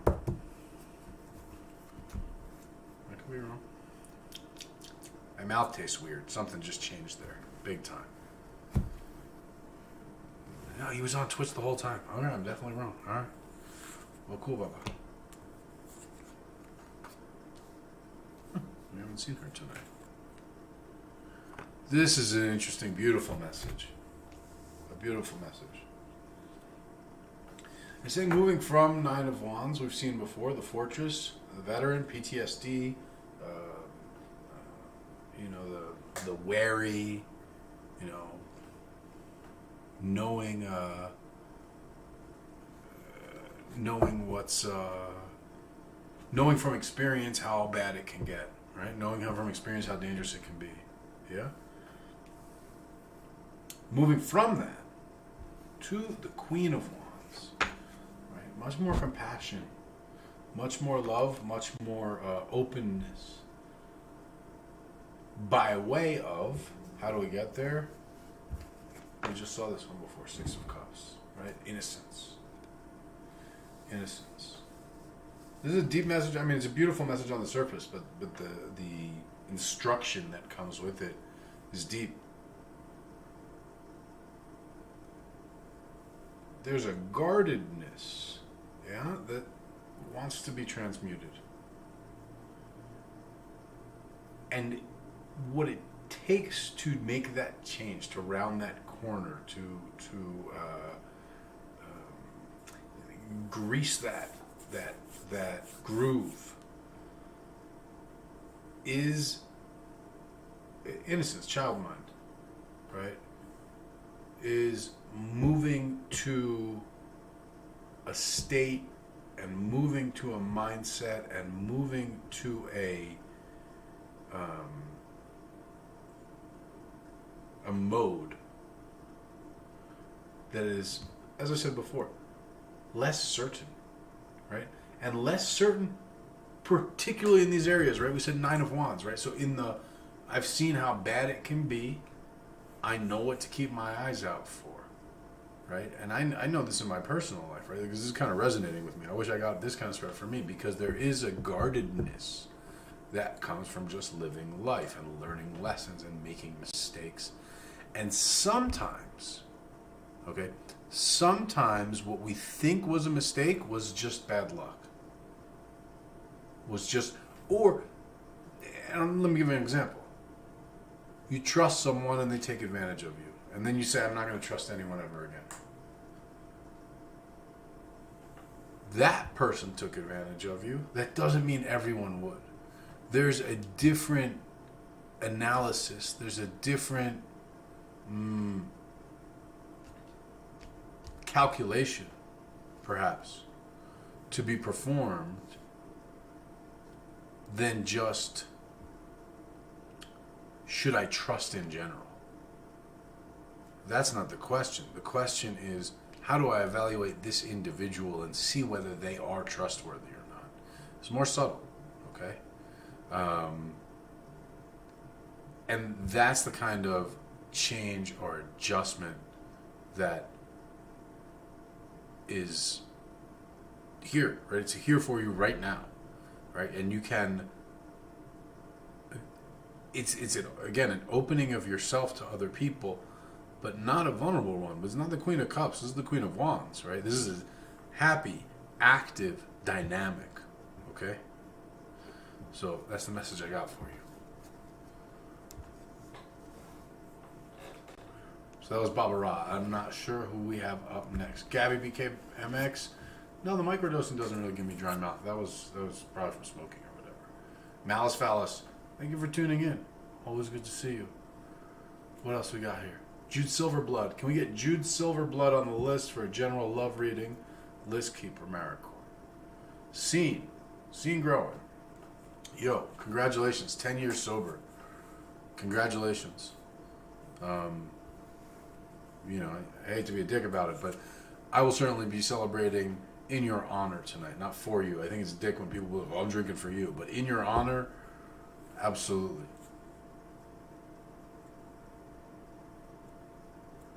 Cutest Punk. Congratulations. 1 year is, that 1 year point is dangerous. That's right. That's the hard part. I personally, people joke like, oh, I quit every day, right? Because you go to sleep. But no, I try to do this. It's like part of my discipline. It's part of my thing where get myself not dependent, but like I'll smoke till I don't smoke cigarettes or nicotine until I don't feel any nicotine rush, anything like that, and then quit. So I quit once a week, once every couple weeks, to constantly be in a state of quitting. And constantly, my body's getting used to being in withdrawal at this point. But that's part of my thing.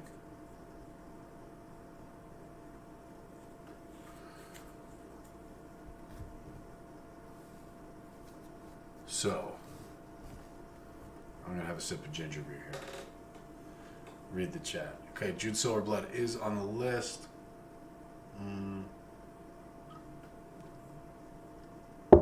Andy WMT, you want a general? All seem very good. Scene growing, speaking of scene. And I'll read it out loud for if some people can't see the chat. He says, thank you so much. It's been a journey. Wish my wife would have been able to get 10 years too, but sadly her journey went elsewhere. I will say, you put it very correctly, right? We're each on our own journey. And you very astutely, right? It went elsewhere. And as long as she's still on her journey, that's good. It's better than the alternative, yeah? Malice Fallow, so there's still room for readings? Yeah. There's a list, but it's going to be a minute, but I'm going strong. Malice Fallow, you're added.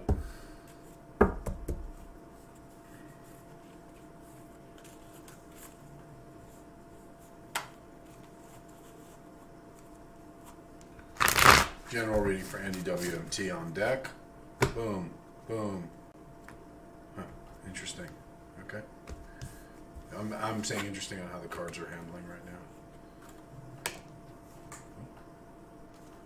All right, that's an improvement. 4 wands we haven't seen yet tonight. Interesting.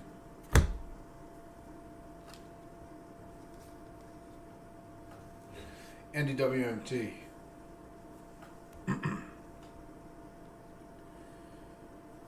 We're saying moving from Ten of Swords, again, destruction, bad shit, betrayal, backstabbing, danger. Moving from that, so that's good. Always good to be moving from that rather than towards that. To Seven of Pentacles. This one is called the inversion. You can think of it as autumn, right? Autumn is when things become ripe. Autumn is when things fill up. The sap of the trees flows down into the roots, right? And so if we think of like bulb plants, right? The flower dies, but actually the bulb, the root, grows more in the autumn, and that then leads to when the flower comes back in spring, the next flower is even bigger, etc., right? So moving to that stage of sort of the root growth, you might call it. How do we get there? The Four of Wands.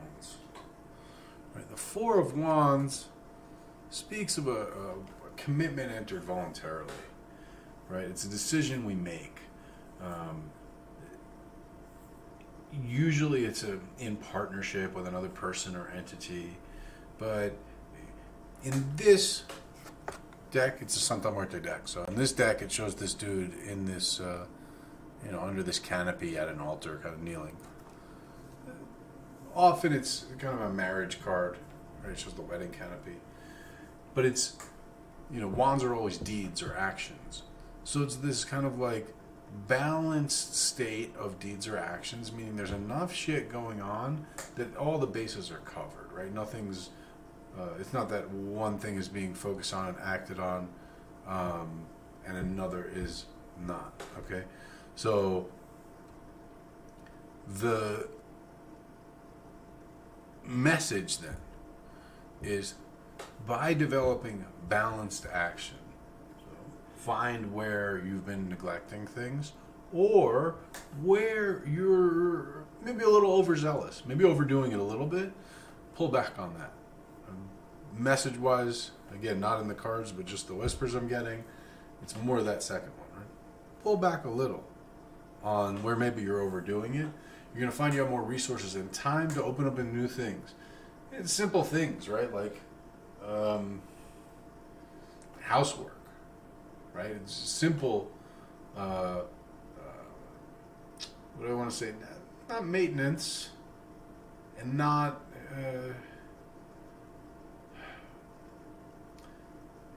the things you put off that kind of like in doing. It's stuff like rearranging furniture. I'm not saying that specifically, but things like that where that's not maintenance. You're not fixing the furniture. You're not cleaning the furniture. Your reconfiguration, basically, straight up. Like making reconfigurations will become more available to you as you kind of like give yourself more capacity to focus. So tone it down a little bit where you're being a little, again, excessive is too strong a word, but like single-minded, right? It's about this, again, balanced approach of actions, balanced application of capacity for activity. And in doing so, kind of building up a real storehouse of emergent possibilities for yourself. I don't want to say emerging, but emergent, meaning they're probably still a season or two away. It's stuff you're going to see develop in the 6 to 9 month range more so. But this is where laying the seeds, and really not even laying the seeds, but cultivating the soil, so to speak, right? Laying the groundwork, creating that possibility. This is where that's going to happen. Cutest punk, you like to share it? Yeah? Shout out to Ed's Manifesto. It's his shirt. It's not his shirt, but he sells them. This one's not. Like I didn't literally give him this off his back or anything. Cool, that was Andy WMT. And next, I need number 17. So we're at 11:32, you guys. I'm definitely feeling the mushrooms. We're not at like a blast-off level of them, but I'm loosey-goosey in the caboosey. But I said every 30 minutes, I'm a man of my word.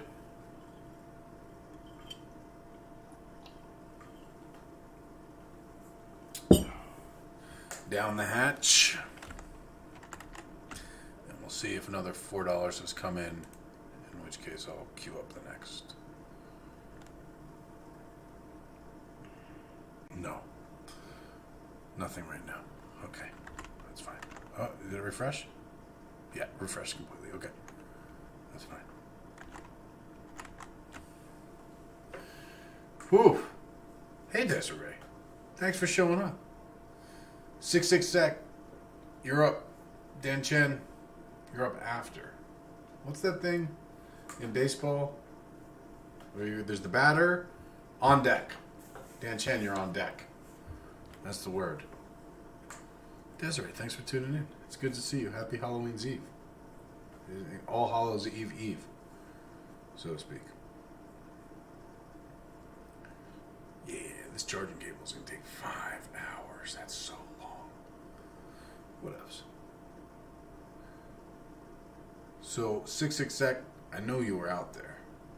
I know you were waiting patiently. And then it's Dan Chen. Then it's Philly Lily.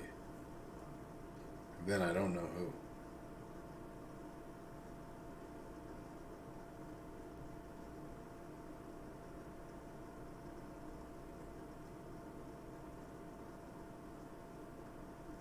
And then Manifesting Goddess. And then I'm going to take another outside break. But hey, I'm going to get ready to go live on Instagram again.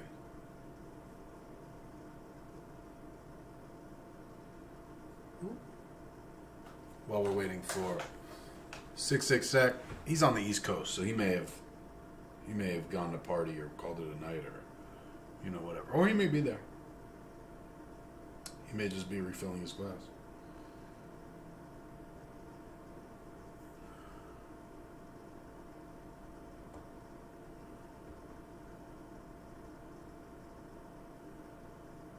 Jude Silverblood would like to know what number he is. I could tell you, sir, that you're probably in the 40s, if I had to guess. I'm just guessing.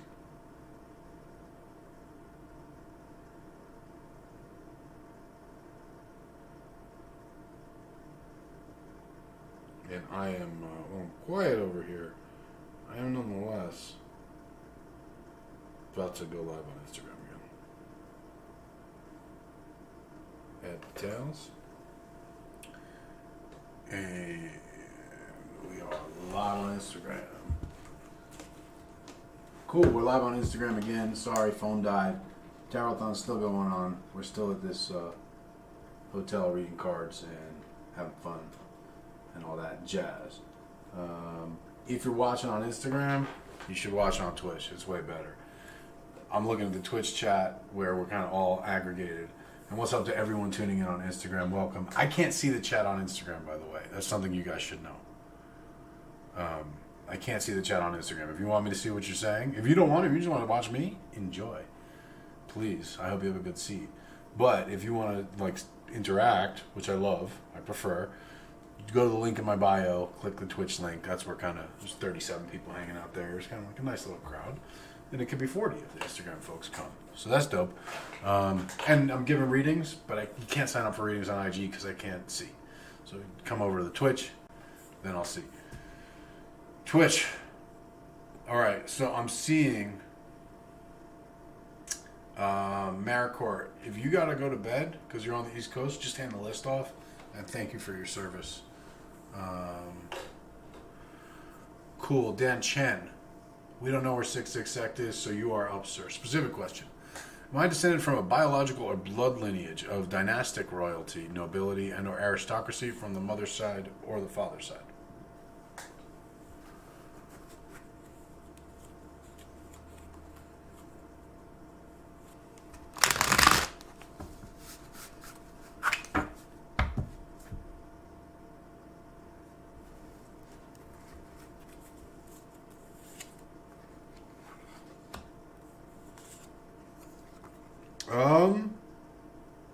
Interestingly,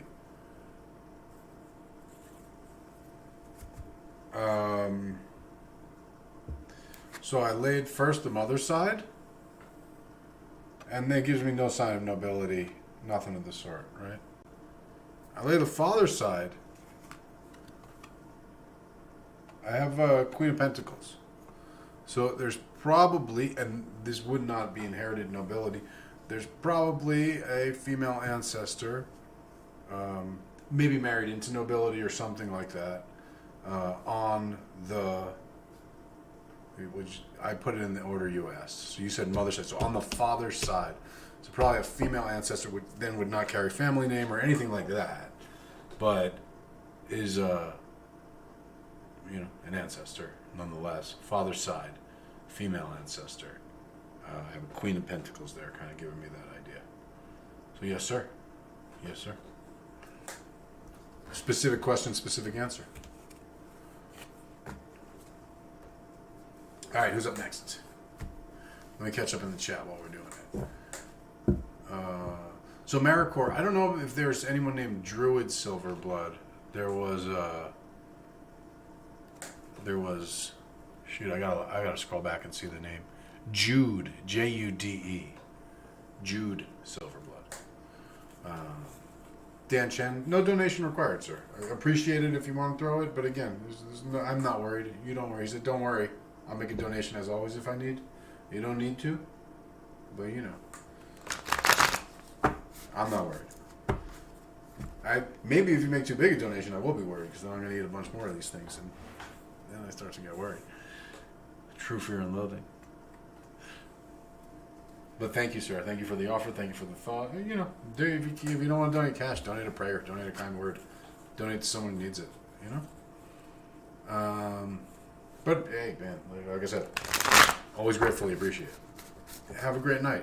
Thank you, Dan. Philly Lily, you're up next, my dear.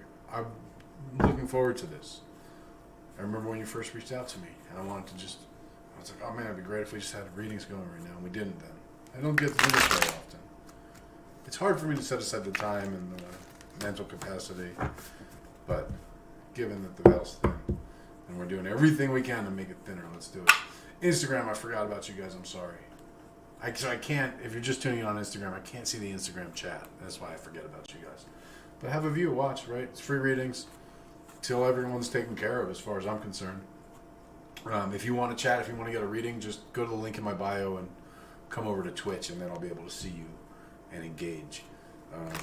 hope Philly Lily didn't fall asleep because she's on that East Coast time. It's getting late. Ooh. Ooh. And by the way, the mushrooms are accumulating. Oh, so the mushrooms, how this all works, right? Basically, for donations or sales, anything that's happening right now while I'm doing this, right now for every 200, we got to bump it up to 250. For every 250, because I got a queue of 4 of these caps. For every $250 that comes in at this point, I'm going to add another one of these microdose caps to my queue here, and every 30 minutes or so I'm taking them. And as long as I'm taking them, I'm going to be doing this. So that's what keeps this going. It's how we fuel this absurdity. It's getting more absurd by the moment. And to fuel that, actually, even though there's a 20% off sale, there's now a 35% off sale on Hoodoo Moses while we're doing this. That all adds to it. I'll go total it up. Blanquito, homie, if you're in Colorado, that would be cool because it's going to get real weird in here. And getting any backup is going to be dope. I know you're not in Colorado, but if you were, again, I'm waiting for the point where I'm afraid of the fake snake, the dead snake. It's a real snake. It's just the skin. ZRCR, thank you for the follow. Welcome, welcome, welcome. All right, I'm going to go check in on the mushroom tally here. Last one was at 11:11 sharp, so that's 30 minutes. Something might have happened. Okay. Again, I'm not opposed to getting new donations, but when I get a little scared. Someone's coming in with like the big, throw a few pills on here. Shout out to everybody who's showing so much love on Instagram. I can't see the Instagram screen. I got a ring light here, and it's kind of just like letting you guys see me. But I love that you're showing love. I just can't see who you are, so I can't shout you out by name. But I would love if you go to the link in my bio and just come over to Twitch, and then I can see because I got a big screen here, and it's not the ring light and all that. So ZRCR, you can get on the list. We got a list, unfortunately. Or fortunately, however you want to look at it. We got a list right now. So if we want to throw a ZRCR on the queue, happy to do that. Philly Lily had to call it a night over there on the East Coast. Manifesting Goddess, are you still with us? I know you really want to see the answer on your question. I know you are on the East Coast too. Those East Coasters got in early, as they ought to. She threw down her question. All right, so Philly Lily, Manifesting Goddess, you are here. Thank you. Good, because I wanted to answer your question. Because if I'm remembering correctly, you're talking about a big deal. Do you have a very specific question? You just want to know how it goes? I want to answer your question, dear, because I could tell it was important to you, and it's timely. Some people are just like, I want a general reading because there's readings. You're like, I want to know the answer to this thing right now. That matters a lot. So why don't you re-ask it for me specifically so I can give you the best answer I can. Whew, I got the chills going. Again, shout out to everybody on Instagram.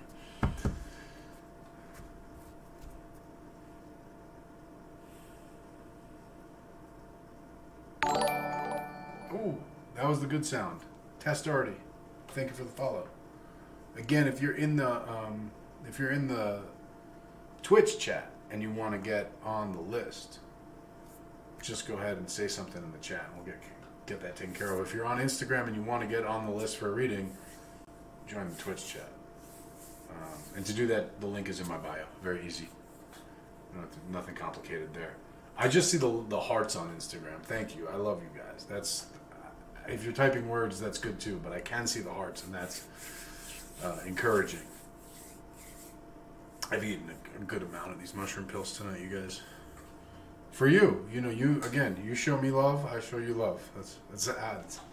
So that's actually a thing that I do with my 7-year-old, which I got from a prison warden.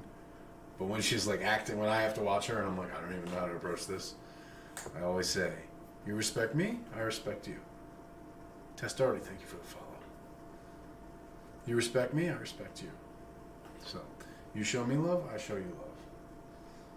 And how I'm already showing love, again, is 35% off right now on HoodooMoses.com. And anything you buy from that, for every, again, $2.50 that comes in, I'm going to add another one of these mushroom pills to the heap. And there's no lethal dose of psilocybin, in case you guys are worried. There's no amount that I'll consume that'll kill me. Let me say that again. I don't have enough with me to kill me. Maybe there's a lethal dose, but I definitely don't. And once we're capped out, right? Like, I only have so much. I have a lot, though. I have a lot. And they were super cool when I checked in this hotel. I told them I was live streaming, and I asked for a room kind of like on the end where it would be quiet because I'm live streaming. But really, it's because if I freak out, it's going to be pretty cool. Though there are people on the other side as well, so I'll try to be respectful. You guys are smashing those hearts. I love it. Whoever's in the Instagram just smashing the heart. Maybe it's multiple people. I don't know. But I love that. Thank you.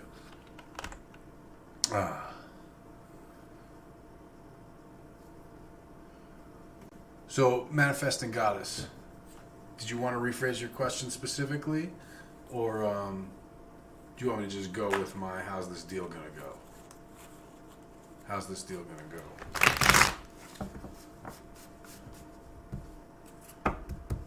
And I'm going to go with just how's this deal going to go, if that's the case. Oh, okay. About to embark on a dealer project that can potentially be between 1 to 2.5 mil. That's a good deal. That's a good project. Potentially, right? I love this stream of hearts on Instagram. You guys are phenomenal. And again, if you want to get in on the readings and you want to get in on the chat, just go to the Twitch link in my bio. I like the person who just showed up on YouTube. Their name is just "You Are Not Special" in all caps, and they just said, "Hello, I have no money, but just watching." Well, guess what? You are not special. I don't need any money for this. Just watch. You can get a reading too if you want, for no money. You know, I wouldn't be doing it live on free internet if I didn't believe that it should be free for everyone who needs it, right? And if you could throw in, and if you can't throw in, you know, when you can throw in one day, throw in, whether it's for me or the next person. Pay it forward.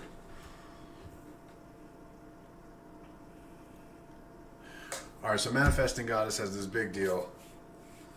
$1 to $2.5 million deal that's potentially on the table. And she wants to know what the cards have to say. It will change her life as well as others.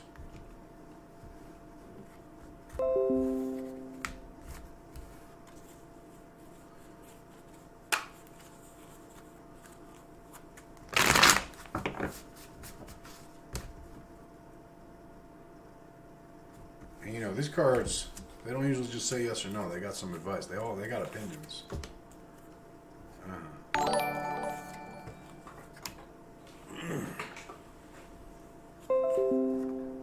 All right. Well, they have one real strong warning for you. Let me just throw that out there. We'll get more. Don't you worry. Okay.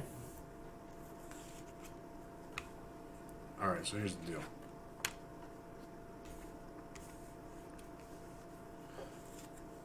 We'll do bad news first because I like bad news first. It's not really bad news, but we'll do the warning first. The warning comes like this. Going from the Hanged Man, being hung up, no progress, to the Ten of Swords, getting stabbed in the back. Why? Two of Cups. Be careful. Right? And you said it yourself. Does it change your life? But it changes a lot of other people's lives too. And when you change other people's lives, you change other people. Be careful of your circle. Be careful of the people around you. Be careful of how they're moving now and how they're going to be moving and how that's changing. When you start to see them change, be real mindful. Be real mindful of how they change. When people get put on, when people get access to new things, do they try to use those to get more access for themselves? Do they try to bring other people with them? Just be mindful. So that's the warning part. Now the good news. Because really, when you take that in perspective, especially as a commercial venture, right? You're doing a commercial thing, you're doing it with other people.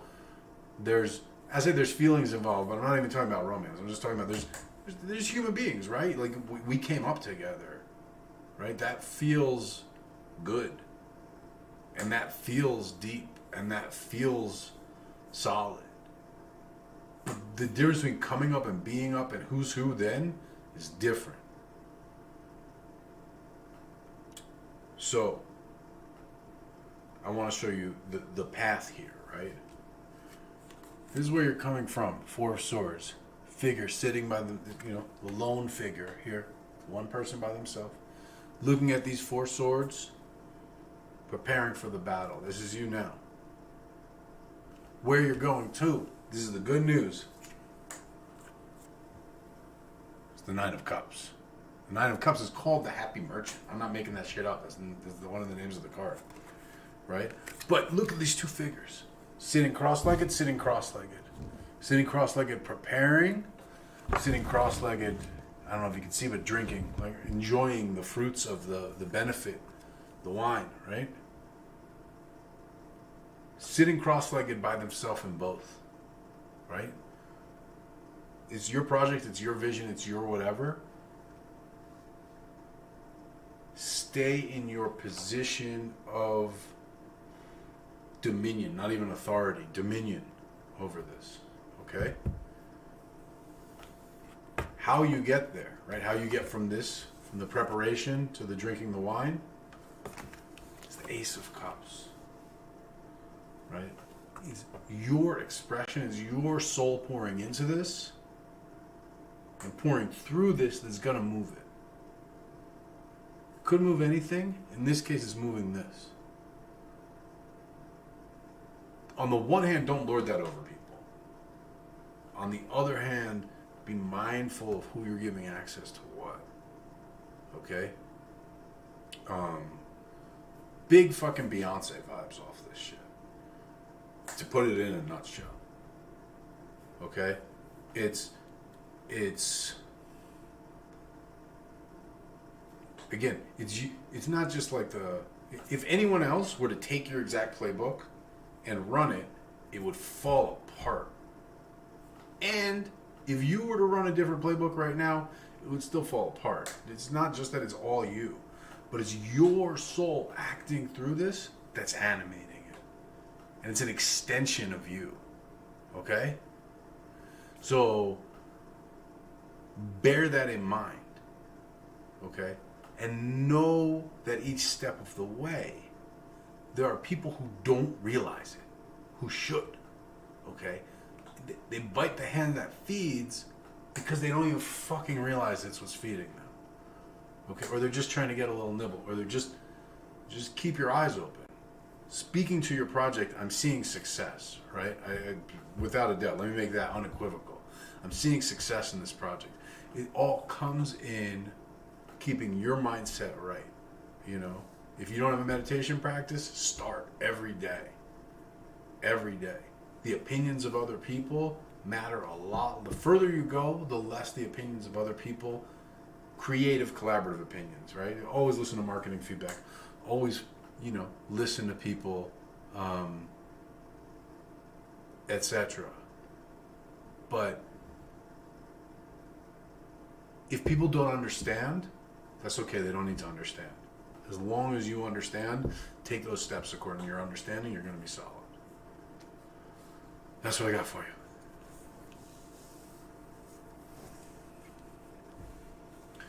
All right. So that was number 20.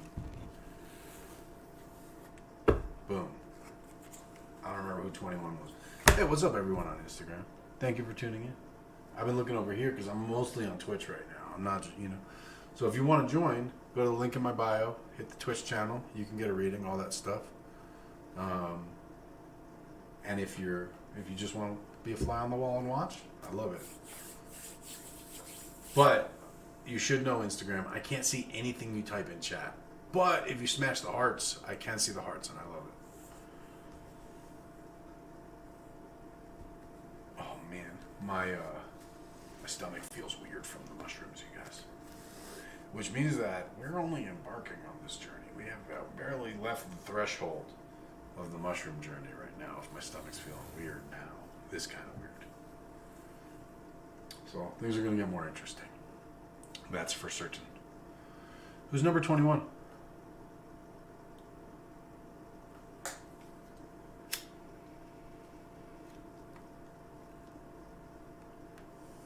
Number 21? Lucky 21? while you guys are figuring out who's number 21, I'm going to go check the Discord because the costume contest. You guys have been killing it in the costume contest. That's what's up. For those of you who don't know, you can hop over to the Discord, which is linked over on the side of the channel, and upload a picture of your this year's costume or last year's costume or some great costume you've had. And we're going to do a costume contest. I'm going to give a prize away, which is negotiable. I was thinking like a discount to the store, like a credit or whatever. But then I was like, maybe it's one of these cool crow's feet. Crow's feet are hard to come up. You can't really buy and sell crow feet. So, you know, maybe it's something like that. The mushrooms are definitely kicking in. Yeah, I'm going to go back over to the chat and just stay focused right now. Be professional. Be professional.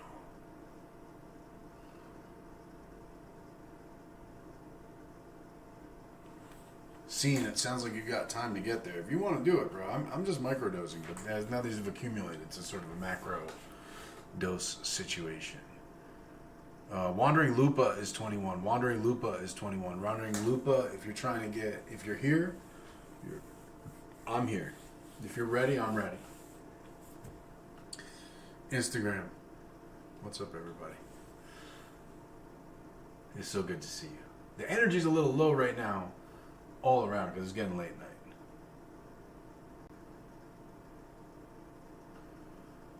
Number 21, Wandering Lupa. We're going to keep moving on like a restaurant with a waiting list. Who's 22? Ooh. I feel all kinds of weird right now. Like really interesting. Looking at myself on the camera is weird. That's always... Again, not my first time I've done this. Corpus Curse, 22. You're up. General reading. Thank you for your patience. Thank you for your disciplined response. Thank you for knowing your slot. That's all. That's all good. You're getting the first truly fungally enhanced one. Corpus Cursed. General reading. We've been on the threshold, but we're there now. And what's up to whoever just tuned in on Instagram? Again, I can't see the Instagram chat, but I do see you typing in there. So shout out. Thank you for tuning in. If you use the link in my bio to go to the Twitch chat, then I'll be able to see that better. But or if you just want to hang out and watch, I'd love that too. High Priestess, she hasn't come out tonight. The World hasn't come out tonight. Whoa, things just got weird. The mushrooms just showed up. Whew. All right. Corpus Cursed. We are moving from the High Priestess to the World by way of the Two of Pentacles. This is a moving outward. The High Priestess sits between the two pillars, right? Sits between the pillar of mercy and the pillar of might. The High Priestess sits with the Book of the Law concealed under her skirt. Right, the High Priestess sits in a position of, how do I want to say it? The High Priestess occupies the position of the wires in a circuit, right? The High Priestess occupies the position of the highways in the country. It connects everything, right? It sits between it. It is the nature and the substance of connectedness, okay? Moving from that to the world, right? So this is a moving from the background to the foreground, to especially an expressed foreground. It's moving to a state of, from a state of uncertain impossibility, formlessness, if you will, to a state of completion, perfection, right? And how is this going to be accomplished for you? The Two of Pentacles. Balance, right? Juggling, timing. It's the image I have for you, image I have through the cards here, right? High Priestess to the World, and especially on this, and the message I have to deliver you is when you think of, if you've ever watched, like a stop motion of a fetus developing from a cell, okay? there's the mitosis is when it splits, I think, yeah, and then meiosis is when they, I'm not sure of the right words, right? But either way, it looks like this. You got one thing, and then it's kind of like shaking, and then it goes broop, and there's like two, and then they shrink back, and then they reach a like critical mass, and then it goes broop, and it shrinks back. And so what we're talking about is this pattern of things, all things developed by this pattern, and this is being highlighted to you here, right, in your personal journey, in your personal development, and this is going to have a lot to do with your relationship, the development of your ability to relate and to interact with the other. I don't necessarily mean other people, but have an impact kind of in a scope broader than your own, like that's relevant or you know, touches or has affects a chain of consequences or causality beyond just, you know, beyond yourself, beyond your immediate purview. And this is going to come from, as I said, you know, coming to anticipate and work within the constraints of this pattern of growth that we see in, you know, whether it's a fetus, whether it's anything, a plant. It is kind of like growing and shrinking, growing and shrinking, growing and shrinking, growing and shrinking, growing and shrinking, growing and shrinking. And it just grows, you know, if it grows one and shrinks back a half, and then grows one and shrinks back a half, grows one and shrinks back a half, etc. Recognizing that in your activities, that when you move forward with a project, it's natural for it to draw back before it moves forward and takes the next step, and kind of planning that into things, right? Building that into your rhythm, meaning if you're progressing things for a month, then there's 2 weeks of retracting, cleaning up, cleaning off, editing, etc., and then progressing for another month. That's what I got for you, boss.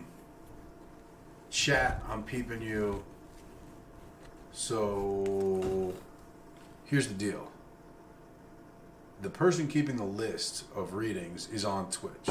So like Crystal S is asking when they're up from YouTube, but I don't know if Maricor over on Twitch is catching that. And I'll be honest, really where the mushrooms are starting to affect me is in my executive capacity to manage that stuff. So I'm going to need you guys to communicate. Okay, so Wandering Lupa's here. You're on YouTube. Maricor, you're seeing it all. Awesome. Dope. Corpus Curse, message received, understood. Let me know. Wandering Lupa, I guess, is up then, yeah? So Wandering Lupa, I'm guessing you're watching from YouTube, and maybe you're Pamela Ward. Excellent. And I'm putting it together. Pamela Ward, what are we reading on?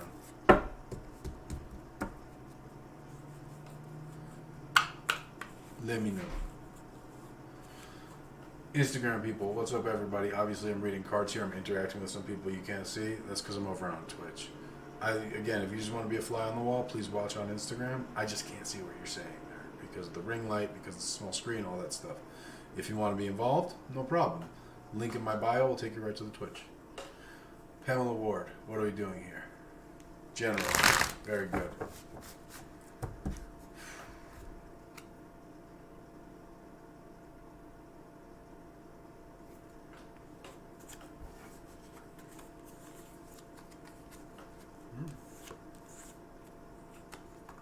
First time we've seen that one. First time we've seen that one. Groovy Melissa, thank you for the follow. Cunningnay, thank you for the prime sub. In general forms, very classy, gifting a sub to ZRCR13. So, Pamela Ward, you, much like someone earlier, interesting and relevant tonight with the altar right beside us, with the date, with the, this is a human femur, by the way, you guys. So with the bones of the dead on our altar. Where you're coming from is death, Santa Muerte in this deck. Where you're going to, interesting, is Four of Cups. And how you're going to get there is Eight of Cups.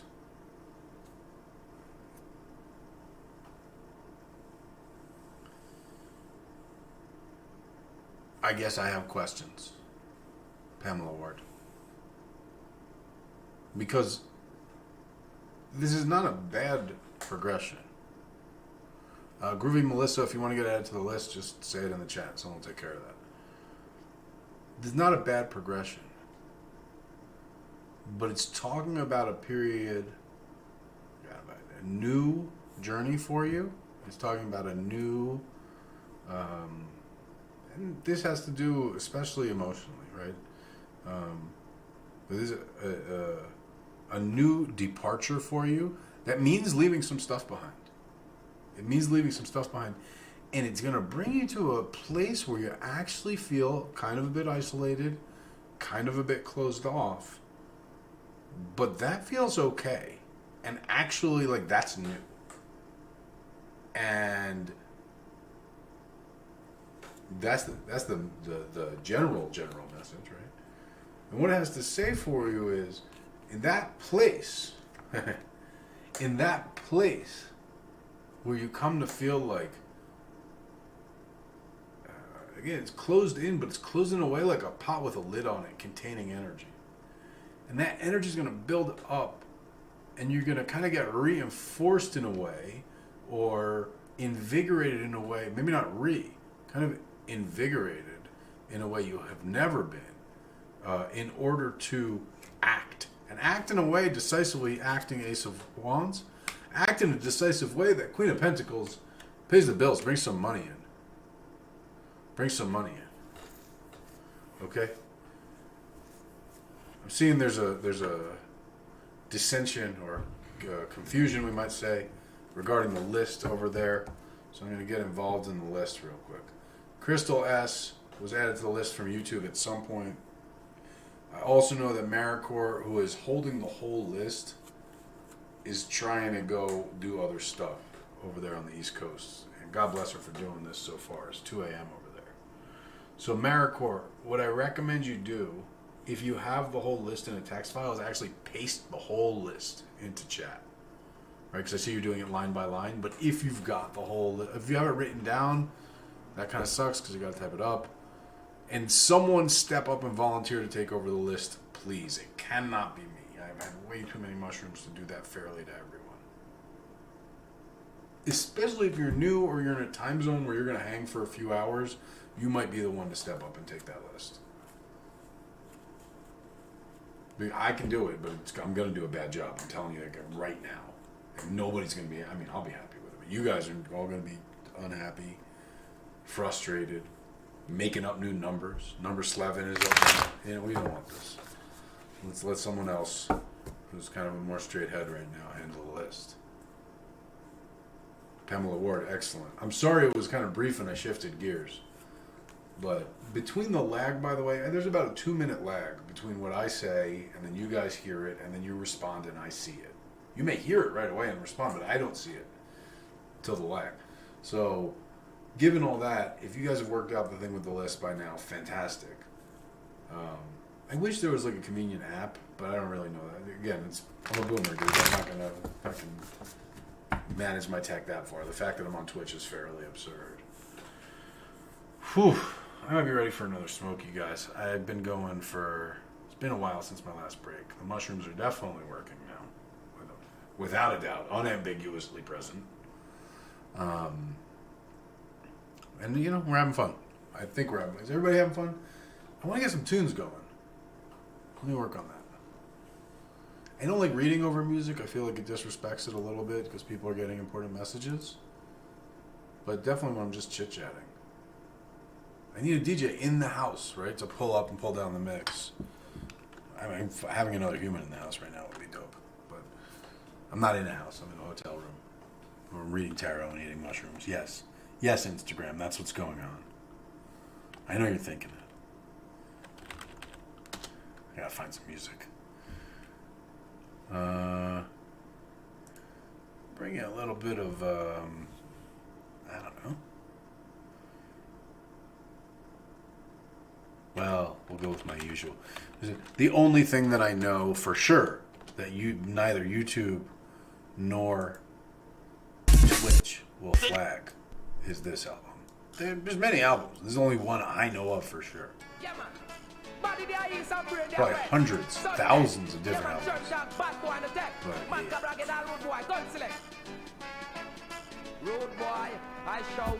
Okay. Crystal S. You're up. Crystal S. And I hope the background music is acceptable. Turn it down a little. Turn it down. I don't want it to interrupt. Again, that's the thing. You want to keep it moving, but you don't want it to be, distracting. Instagram, you don't even know what I'm talking about, the background music. But you can find out. Just follow the Twitch link in my bio. Alright. Crystal S. The music in the background was probably not going to help your headache, if I'm being honest with you. So, my dear, please provide me with your question so I can give you your answer so you can tend to your comfort. Yeah, I'm fried, guys. That's fairly accurate.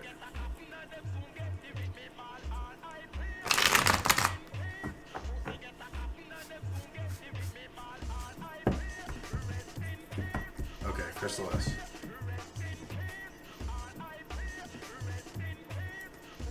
I'm going to turn the tune down a little bit, too.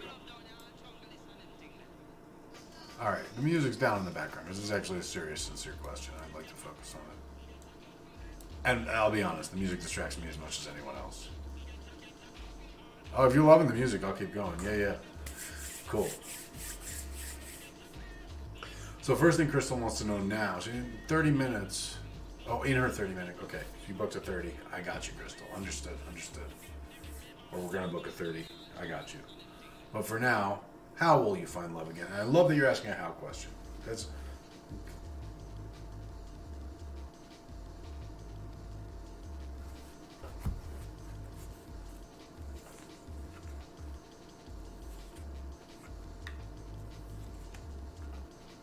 Huh? Very interesting.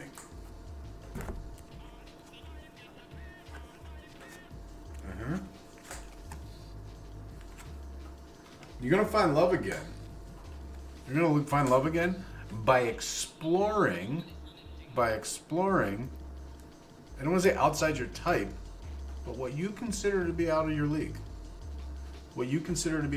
I'll tell you my logic for this. I'm not just pulling stuff out of my ass. I'm not just saying stuff you want to hear. Coming from temperance, balanced state, etc., to what? The chariot. But in this deck specifically, the altar, where, kind of an important place for love. How do you get there? This is crazy, right? 9 of Swords. 9 of Swords is being beset by nightmares, by you may know it from Rider-Waite Smith. It's the person awake in bed, right? And I asked what kind of, just more on this. And I got the Knight of Wands, right? This is a bombastic change. This is bold. This is being bold. And 7 of Wands, right? Like competing against others and winning a competition. So this is gunning out of your league. This is really reaching. And what it requires of you is a change of perspective in terms of confidence and approach, right? I'll speak especially... I'm going to speak in general now. Like, this is a general observation, right? But it's in particular the ladies, right? A woman's confidence and how that translates in how she puts herself together. Right? Just how you feel when you walk out of the house. Or how you feel about getting ready to walk out of the house, put it more accurately. And how you prepare accordingly, or how you adjust accordingly, or how you engage that moment accordingly. Embrace that day accordingly. Is all kind of in the subjective, right? That's kind of the art of makeup and fashion, all this. That's why women's ruled by the moon. We're not going to get into a deep metaphysical lesson here. Yet, at least. Who knows? But so in terms of how do you find love again, this is the question. And the answer, the advice, the suggestion back to you is go big, right? Go big. That look that may have was that person just looking at me? Go engage that, right? Don't meet that with a shy glance back or a lack of glance back, but meet that with a smile. Bring the warmth to it, right? That there's a degree of, warmth, straight up. that we all reserve. I'm getting the sense you specifically with these wands coming up here, specifically reserved because it seems fucking weird to just let it hang out like that. Don't be cautious with it. That's where your next love is, because that's going to inspire people, right? That's going to warm other people up, and you know, when you warmth brings that thawing, right? As we were saying with that metaphor earlier, that sort of, I want to say positive, but I don't mean positive in the sense of like happy or anything like that. Positive in the literal sense, in positing, in putting forth, right? Bringing the energy forward, right? Straight up. You bring the energy forward and everything it takes for that, right? The development it takes internally, the groundwork you have to lay, how you have to prepare. It's not just like, oh, you're going to find love if someone looks at you and you engage. That's not what I'm talking about. I'm talking about being at the point where you are engaging actively, excitedly, and joyfully, we'll say, at what you were currently considering out of your league. That's how you're going to find love. That's my answer for you. Whoever's messaging on IG, thank you for messaging. I can't see the Instagram text right now because of the ring light and it's small and whatever. Please, please, please follow the link in my bio. Come join the Twitch and message on there, and I can see that. And you can get added to the list if you're looking for a reading. If you're just saying like, "What's up? Happy Halloween Eve and awesome for doing the show," thank you, and please enjoy. But if you want to interact, I'm gonna need you on the Twitch. Cool. Crystal, did that make sense? Did the music was the music too distracting? Was it all good? And folks, if the music is at a weird level, let me know. Hey, I'm gonna take another break soon, like nowish. Crystal, cool, awesome, dope. I think I've earned a break. What do you guys think? Because we just crossed the 4-hour mark. We're about to cross the 4-hour mark. We're at 3:57. Frankly, when I'm doing this, Blanquito, this mix is called "Wired for Sound" by Sound Murderer, and I've been had it in rotation since I had the CD. You know, this is a CD mix that went around. I love you guys all throwing the costumes up in the Discord. If you guys are not doing it, please check it out. Crystal, glad that made sense. I look forward to hour 30 then. All right, I'm going to check in before I step away and see if I got to add anything more to my psilocybin queue here. Cool. Definitely the mushrooms are working. That's the camera. I'll look at the camera. I said definitely the mushrooms are working. Okay, from what I'm seeing, no action in the past hour, which is totally groovy. Not demanding anything. I'm seeing no action in the past hour. Cool. So here's what we're going to do.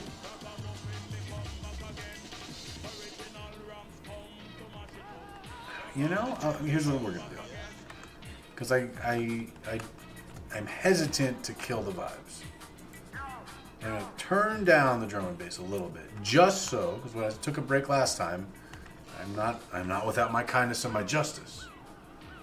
When I take a break, I will let you guys watch some Necromancy 101.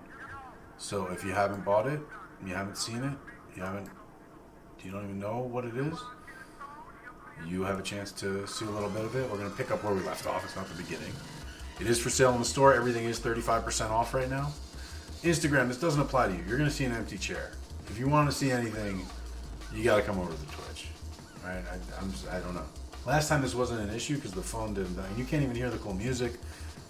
Instagram's kind of slumming right now. And I'm not hating on you guys. It's the platform. It's everything. Please join us on Twitch. The link is in my bio. Alright, let me find Vimeo. There we go. Alright. So, I'm going to play Necromancy 101. I'm going to turn down Sound Murderer a little. You guys can enjoy it. I'm feeling chill in my shroomy vibe. So enjoy the class, you know. If you're tuned in on Instagram, I'm actually going to end the live on Instagram. I'll come back when I come back from my break. But if you're tuned in on Instagram, come join us on Twitch. You get to see a free, you know, a little bit of Necromancy 101. We're going to be at 23 when we get back, Misery Pimp, I think. Crystal S., I want to say that I'm happy and grateful to be sharing this time and space and be connected with all you guys. Like, as I was saying before, this period that we typically mark nowadays with Halloween and the period we mark at Christmas are these parades of the dead. And it's the time we've always gathered, the living have always gathered in large numbers and lit lights, and kind of collectively experienced the crossing and the interaction and the weaving together of worlds. And so it's awesome, and I thank you, and I'm grateful, and I love this tradition that we've now kind of have of being together, and it will continue. All right, enough chit chat. You guys want to watch the video? If you want to speak to any of the dead, the big cross is how you get it. I hope the audio You makes might this think good. of it like between, I got the music in the background and also like the a video. door to the other side. But A you guys enjoy crossroads it. to the other side. Everyone Not on to be confused Instagram, with please, the please, crossroads. please. I'm going to end the stream right now. Please come over But yeah, the to big cross the is Twitch. The link is in my bio. sort of that nexus. Just go to my bio, click the that- Twitch link, join us on there. I'm where going to this take a little will break. I'm going to be back in 10 connect. minutes. And so Get on the kind of any queue part to of get a it. reading, hang out, watch the clip of Necromancy Normally I 101. wouldn't be like, oh yeah, Get in the costume you know, contest. There's any- like any dead almost person 50 people in here. anywhere. It's starting to get to be a real The good big time, cross. and these mushrooms are definitely kicking in. So it's And only going to get finally, more interesting. We from here. have the crossroads in the graveyard. This is a picture I found. It's kind of a little hard to tell. It's a crossroads, but it's a dirt crossroads in the graveyard, which is great. All right, Twitch folks. I'm gonna go take a The break. I'll be crossroads back in the about 10 graveyard minutes. is almost like the city center. So if you, occupy the crossroads in the graveyard, everybody will know you were there. Everybody will show up. It's a big to-do. If you want to get noticed, someone was asking about using Florida water or Kananga water to attract. Go put it at the crossroads of the graveyard, and you're going to be well attended to. Well attended to may imply that you'll be treated well. You'll get attention. How you handle that attention is up to you. Personally, it is not my practice, and it's just best practices. Just set up at a crossroads in a graveyard I don't know. I want to be very good with the gatekeepers of that graveyard. I want to be kind of on good terms in that graveyard. I want to have done my stuff and kind of be known in that community. I don't want to be a stranger setting up at the crossroads. Will I walk through a crossroads if it's how I have to traverse a graveyard? Absolutely. But that's different than like putting my ass on the ground and start lighting candles and stuff, right? Like if I'm setting up at the crossroads, I would not do that in a strange graveyard. That's my own personal practice. I just don't want to deal with that. If I am already on the good side of the various souls that are charged to care for that space, then yeah, I will feel safe. I will actually feel particularly safe at the crossroads because that's the city center, right? That's where they have the strongest sway. And again, there are instances where spirits will come and not welcome your presence and then be overruled, if they know you. So top right, offerings on a grave. If you hit a grave and there are offerings, do not touch them. They are not yours. If you want to leave offerings at a grave that already has offerings, do not disturb the existing offerings to do so. It's common sense, but you'd be surprised that it's not common sense.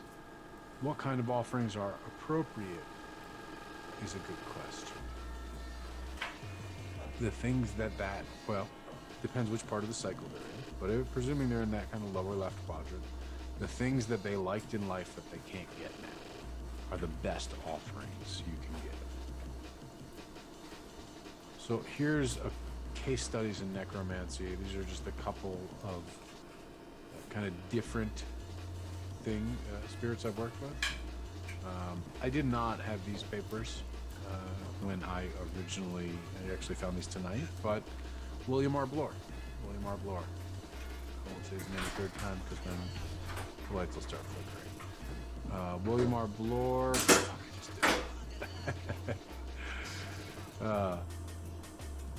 old Billy, I met him when I went to the graveyard, went to a muster point, went looking for a soldier. So what was that? How did that come about? How was that help given? I went to the muster point. I said, I need a soldier. And I just kind of wandered. And then, I don't know, it was like it just caught my attention. A grave to my left. And it was this guy, William R. Bloor. He was in the cavalry, right? 3rd Division, Colorado Cavalry.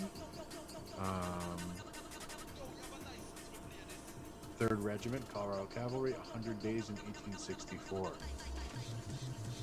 When I sat down at his grave, I immediately felt sadness. It was like the whole cemetery was projecting that sadness to me. I felt like it got windy and colder. I felt like the wind was making this like sad howling. It just seemed sad. And I responded in kind. I think one of the things that you'll take from the case studies, and we can get into it afterwards, either question and answer or whatever, is my bag when I hit the cemetery has to have a wide variety of things so that it's prepared for a lot of situations. And sad spirits is one. And for that, candles for certain. I like oranges, like little baby oranges, like those cuties. Because oranges to me are, in contra to oranges are happiness, but they're also warmth and they're sweet and they kind of are wet and they're to me they're lovely. They brighten up winter is what I think of. And so death is kind of like winter, right? So oranges I really like. Candles, of course. There's different herbs you might use for like really morose spirits. But for William R. Bloor, I believe I used chamomile, actually. To just calm, right? To calm. Some people would use patchouli. Some you would use for the living. And then some people would use like blue vervain. Is one specifically that people would use for, especially for child spirits that are really upset. But blue vervain. So, in any case, I sat down and he was just upset, and usually I'll bring alcohol and tobacco. One thing that I've experienced very much, at least around here, is that there's a lot of spirits that don't smoke. They don't want it. Or they don't particularly care for cigars. A lot of times I know I personally was influenced by a lot of traditions and learned from a lot of traditions where they use cigars, just because that's what they smoke. And I would bring the cigars to spirits here. William in particular was like, I don't smoke that. What's that? What is a cigar? He kind of likes pipe tobacco with him. So it's a thing to think about. Being respectful, being sensitive, as I said, thinking on your feet regarding the spirit. Vanessa, there's loads of blue vervain planted at the Children's Memorial at my local cemetery. That's probably not accidental. Yeah, blue vervain is what we use to calm the upset souls. The ones that don't get it, sort of the depressed ones, the morose ones, the ones that will attach and start to make the host depressed, the human depressed, the living, whatever you want to call it. So that's really interesting. So I felt that sadness from William, and immediately I started praying. Praying Our Father. When I go to the graveyard, I pray Our Father. Just the Lord's Prayer. That's just where I start, kind of as a standard. This is my thing. So, started praying the Lord's Prayer, and when I got to the part, forgive us our trespasses, as we forgive those who trespass against us, that part, forgive us our trespasses. Every time I said it, I felt this pang. When I said it, forgive us our trespasses. Like, I felt guilty, but I wasn't guilty about anything. I was grave sitting. I was literally sitting on his grave, praying for him. And so, as I said, this becomes like an emotional connection. So I know it's not my guilt I'm feeling, it's his guilt. Forgive us our trespasses, forgive us our trespasses. There's something he was guilty for. I didn't know what, but I could tell that there was something. So I prayed and prayed and prayed and prayed for him, till he was chill, you know. And once he was chill, a little bit more chill, just not angry at me, like not sad, and just like at first he was just like, it just felt like upset and angry. Like, get out of here, go away. What are you doing here? Get out. Not even what are you doing here? Get out of here. I don't care. I don't want you. Right? But I just prayed for him, prayed for him, prayed for him. I felt that pang every time. And that's when I made my deal. I knew what he wanted. I knew something that he wanted or needed that he could not get himself. Praying for his soul, praying for his salvation, commending him to heaven, all these other things. And I, in turn, wasn't sure what I wanted from him, but it's when I made what I call my first conjuration, my fundamental conjuration, which is, we're going to make one deal. And that deal is, I will do what I promised to do. That's different for every spirit. What I ask of them is, you will always come when I call and consider my job. You don't have to say, I'm not going to ask you to guarantee every job. But at the graveside, this is how I start the process like I was talking about. I will strike the agreement that if you accept this, and I will make the bargain, whatever it takes to convince them. There's negotiation. What I'm asking them to commit to is whenever I call them over their dirt, they'll come and hear me out. They don't have to take the job. They don't have to agree. They have to come and hear me out. And that's how I can always call them. If I didn't do that, I wouldn't be able to call them. If someone just shipped me the dirt and didn't do that, if that deal wasn't made, it wouldn't work. But I make that agreement first. And when I make that agreement, that's how I set it up with William. So, what was the agreement I made? For a full cycle of the moon, 28 days, every night I took his grave dirt to a church and prayed for his soul. Every night I had this bag of dirt in my car, and I went every night and prayed for his soul outside a different church. Sometimes the same church, but it kind of rotated it around. Because I didn't know his denomination. I promised him I would do it at a church that he found out. Because that's one of the things he said after the first one. He said, that wasn't no church. Someone said, help comes in the form of thoughts, feelings, voices. A combination of all those. And how the communications come is a combination of all those. It's really all those aligned. Mostly feelings. So there's a difference between thinking and knowing. It's not thinking. Thinking is something you think through, you reason out, you figure out. It's not thinking. It's knowing. It's like you've read it in a book years ago or seen it in a movie in the past or something. And you just know. All of a sudden, you didn't know it before, and now you know. It's like that. Sometimes it's here. Once the relationship's really close. For me. For different people, it's different. Some people see, I don't see. 7 says, was this agreement something that you learned from the book you suggested earlier in class? Or was this something that came to while you were there sitting on his grave? That's something that I didn't learn it from the book. It's just something, it's the agreement I make with every spirit. It's always my first agreement. It will go in my book. But that's from me. So, I prayed for his soul, but I skipped something. I already agreed I would pray for his soul at his grave in exchange for that. Before I left that cemetery, I Googled his name. William, it says here, I had never seen this before over here. He was 30 days old. He was 30 years old. He enlisted in the army for 100 days. Only 100 days, very short campaign. He was not drafted. Okay, he did it himself. At that point, and I didn't know this when I sat down in his grave, William R. Bloor had discovered a gold mine, the city of Gold Hill, town of Gold Hill, right outside Boulder, Colorado. William discovered that mine and was the president managing that mine. He was doing quite well for himself. when he joined the army for 100 days, he didn't do it for the money. Clearly, he didn't do it to make a career of it. It was 100 days. He joined the army for 100 days and did one thing. He participated in the Sand Creek Massacre. It's unclear whether he personally slaughtered any women or children, but it seems probable because he clearly joined out of some enthusiasm.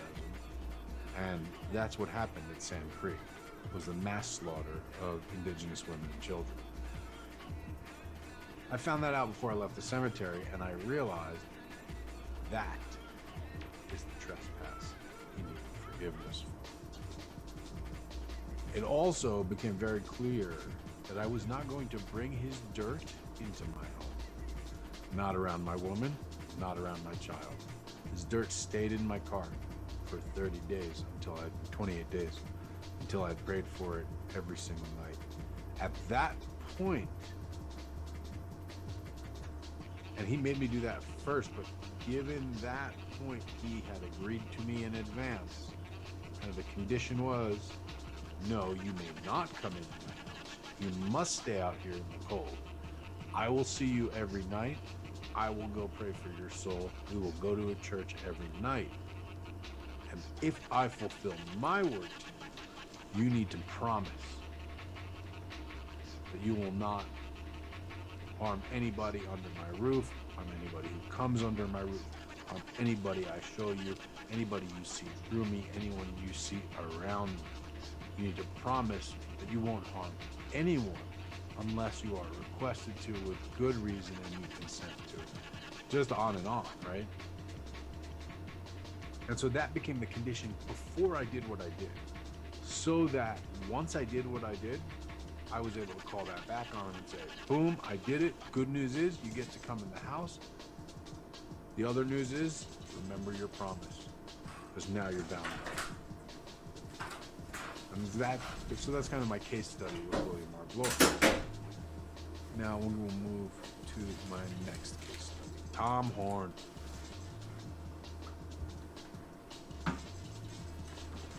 There's Tom's grave down there. All right. That's Tom up there. That is the noose he was hung by. Part of his punishment was to, or I don't know if he had to, but he did indeed weave the noose he was hung by. He was a government scout and interpreter. This is his autobiography. I discovered Tom a bit by accident. I knew there was an old cemetery in Boulder, but I said, who is in this old cemetery? And there was this guy, Tom Horn. He was listed as an assassin. I'm back. And I said, that's pretty cool. And I started looking into Tom. I'll pause the presentation here. Tom was all these things: government scout, interpreter, assassin, bounty hunter. Happy Halloween, everybody. It's officially Halloween here. It's been Halloween on the East Coast for hours now. Happy Halloween, everybody. I'm back. Let me pull the video off the screen. Yes. Well, we'll leave it up and we'll just... There we go. Hey. Hi.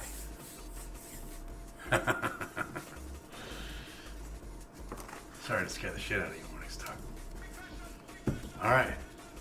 I'm feeling everything. I'm feeling everything. And like even unlocking the room, I used it's Hilton, so you can they have like a phone thing. You can unlock your room with your phone. As soon as I hit the button to unlock the room, it was like I felt the room, which is not what outside feels like. We're intense in here. We're having a good time. We're having a good time. Happy Halloween. So, we've been live for almost 4:20. That's 4 hours and 20 minutes, by the way.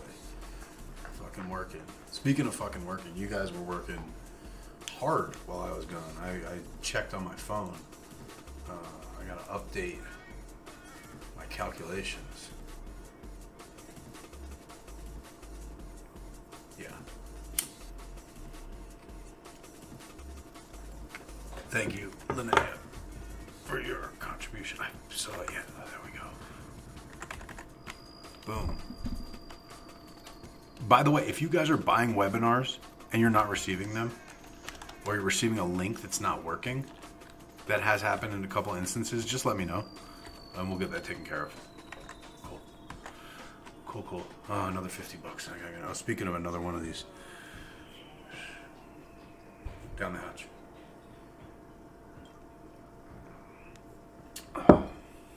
There's 2 more on the table. Another $50. I got to put another one out there. We're doing fine though. I've had a lot of these things tonight. Whew. Yes. All right, Halloween gang. What are we at? Number 23? 24? Don't tell me I'm the most put together in here. That's bad news. That's bad news.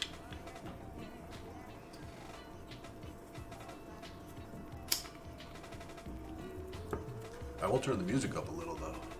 Amiga is next. Oh good, I hope she waited. She's West Coast though, so she should be cool. Is it creepy or flattering when I know what time zone you're in? I could see it going either way, to be honest.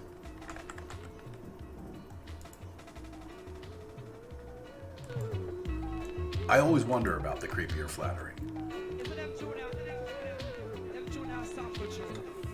Blanquito, you got the CD, excellent. Guys, is the audio on the music too loud? Let me know, or whatever. Amiga, we got a general reading. Excellent.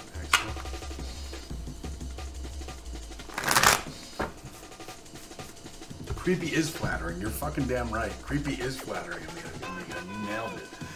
There's a thing I used to joke around. I've joked around a lot with, where I was like, yo, like I have everyone's shipping address. I could just show up at people's houses and be like, hey, you guys got room for one more for dinner? All right, so since the music is too loud, pull that down.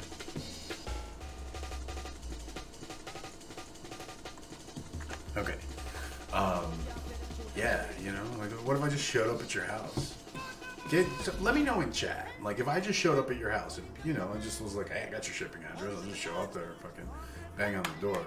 Would that be cool, or would that be like, yo, dude, you can't just show up here unannounced? What if, and then the second question is, what if I had your order?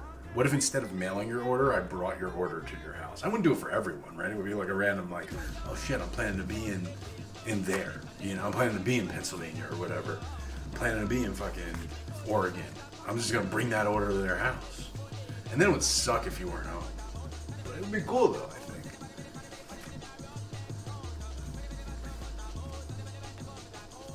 I think it would be cool. Alright. We have a general reading from you. Let's see what we got to say for you.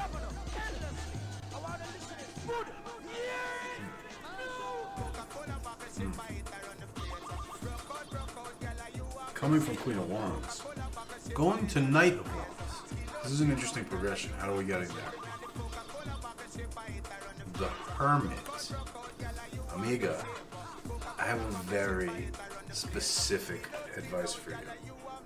Right, we're going from the Queen to the Knight, so we're going from a sensitivity to others, like we saw before with another reading. That one was moving towards the sensitivity of others. We're going from the sensitivity to others towards bold action. And how are we going to do this?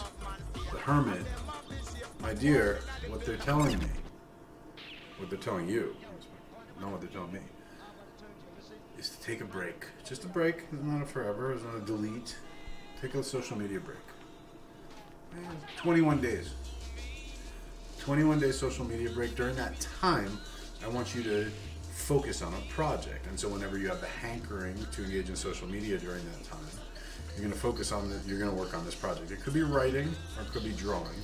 The creative project. You pick. I think you're a writer more. And I want you to, for 21 days, just to write on this thing. And the topic, the subject of the thing is the self you have not discovered yet. The self you have not discovered yet. And you're going to work on that for 21 days. Then go right back to whatever you're doing.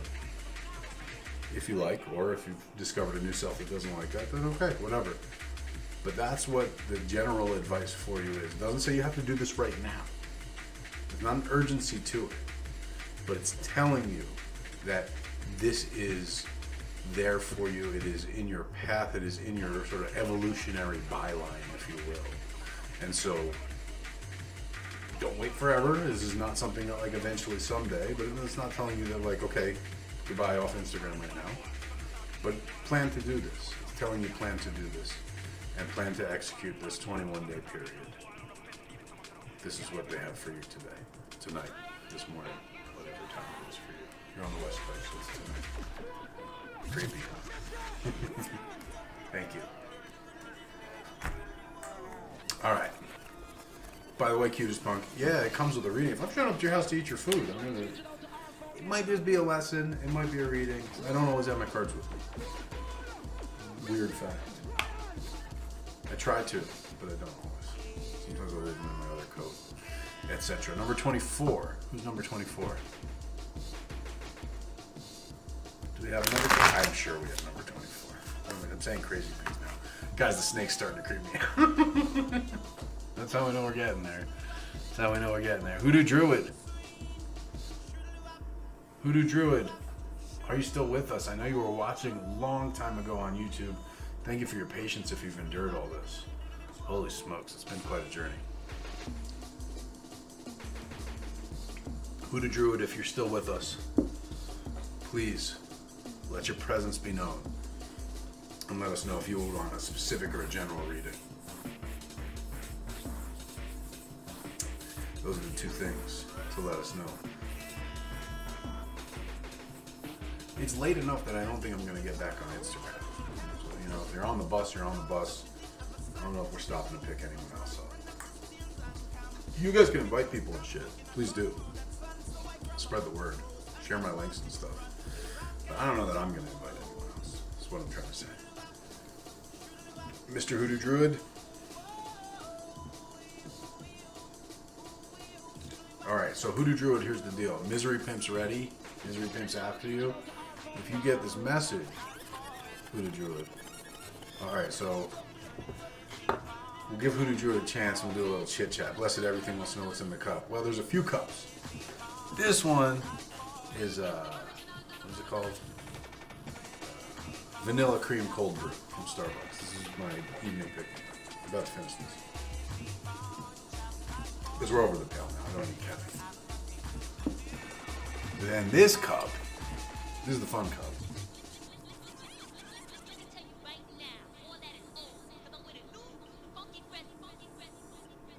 This cup is Damiana. I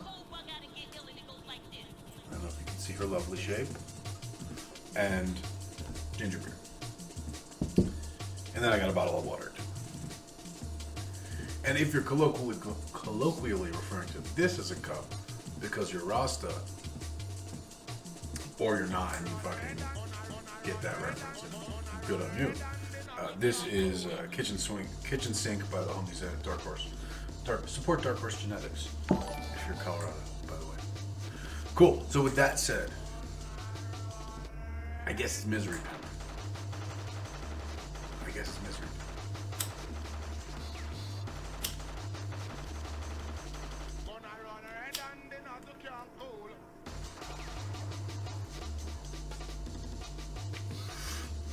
I didn't bring a poker, and I have a clogged bowl. What am I gonna do?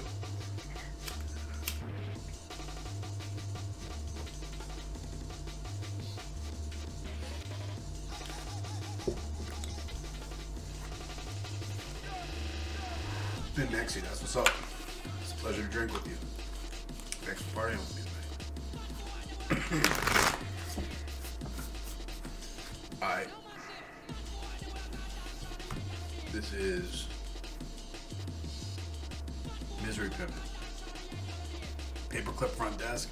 Yo, my relationship with the front desk in this hotel is already a little ridiculous. Very lovely lady checked me in. She said, "Oh, are you a podcaster?" Because she saw I brought all the gear in, the mics and all that stuff. I said, "Oh, I'm live streaming actually here. I need this room, blah, blah, blah." She said, "What's your live stream on?" They never asked that, but I was like, you know what? Fuck it, it's Halloween. I do tarot readings and stuff. She said, "Oh, really? I read tarot too." So that was great, right? Then there's a couple like bros down there right now who are running shit. Homie was like vaping out front, but I feel like he definitely gave me the look of like, "Oh, excuse me, sir." He said, "Excuse me, sir." Actually, as I walked past him to go stand by the fire and smoke my cig. So I guess I just don't want to go down and... Ha-ha! Hot Philly Pepper got Twitch. Welcome, girl. Thanks for coming to the party. I guess I just don't want to interrupt and go get a paper crow. Sometimes I think about using the crow's feet as pokers. I've never done it. But they've got these, like, amazing talons. Now you can see, right? Sometimes I think about that.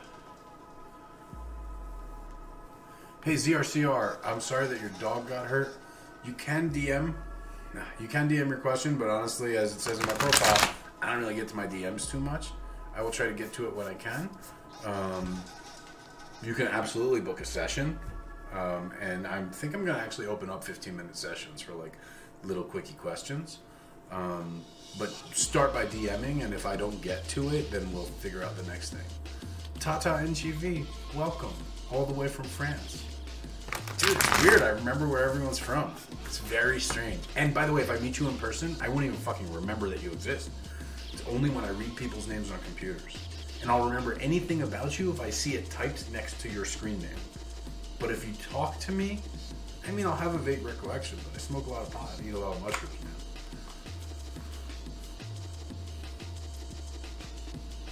So ZRCR, please definitely DM me and we'll pick it up from there. Misery Pimp, I haven't forgot about you, homie. Oh, and there's the Discord community. That's a great place to follow up, ZRCR. That's a great point, Ben Maxey. Yeah, ZRCR, if you're not in the Discord, join the Discord, because that's like, I don't really check my DMs, but I actually check the Discord at least once a day. I check the DMs like, I don't know, if I'm like in the bathroom at a restaurant or something. Like, I don't, it's a low priority.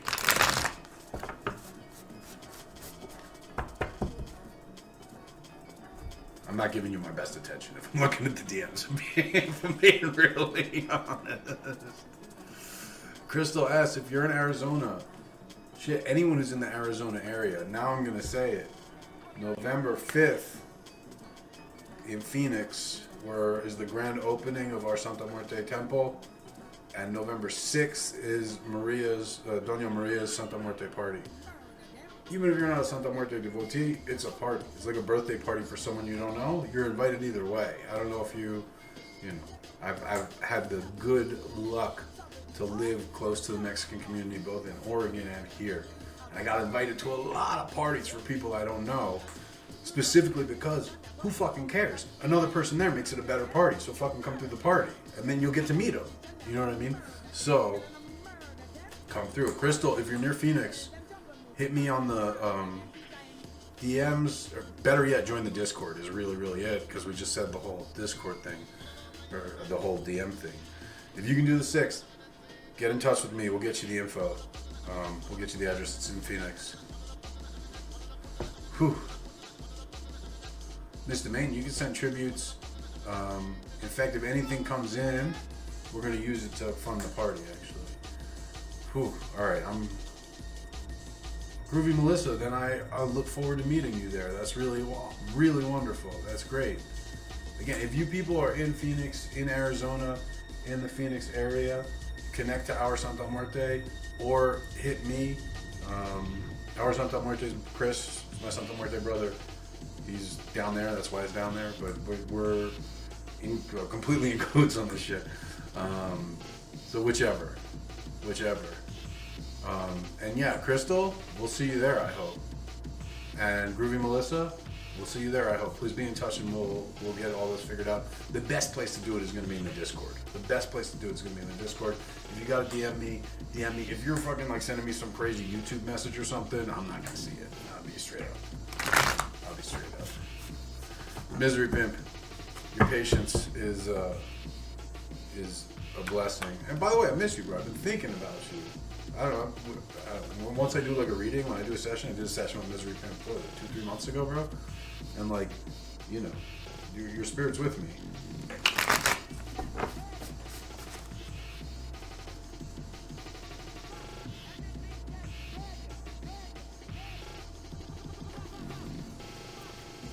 Let's see what we got. Coming from 2 of Swords. Interesting. Moving to 7 of Cups. By way of 6 of Swords. I want to see more of this because I don't have. That's not great news for you. This is good.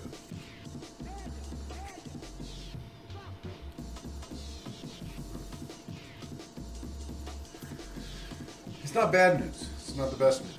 I'll tell you what it says. I know you can handle this.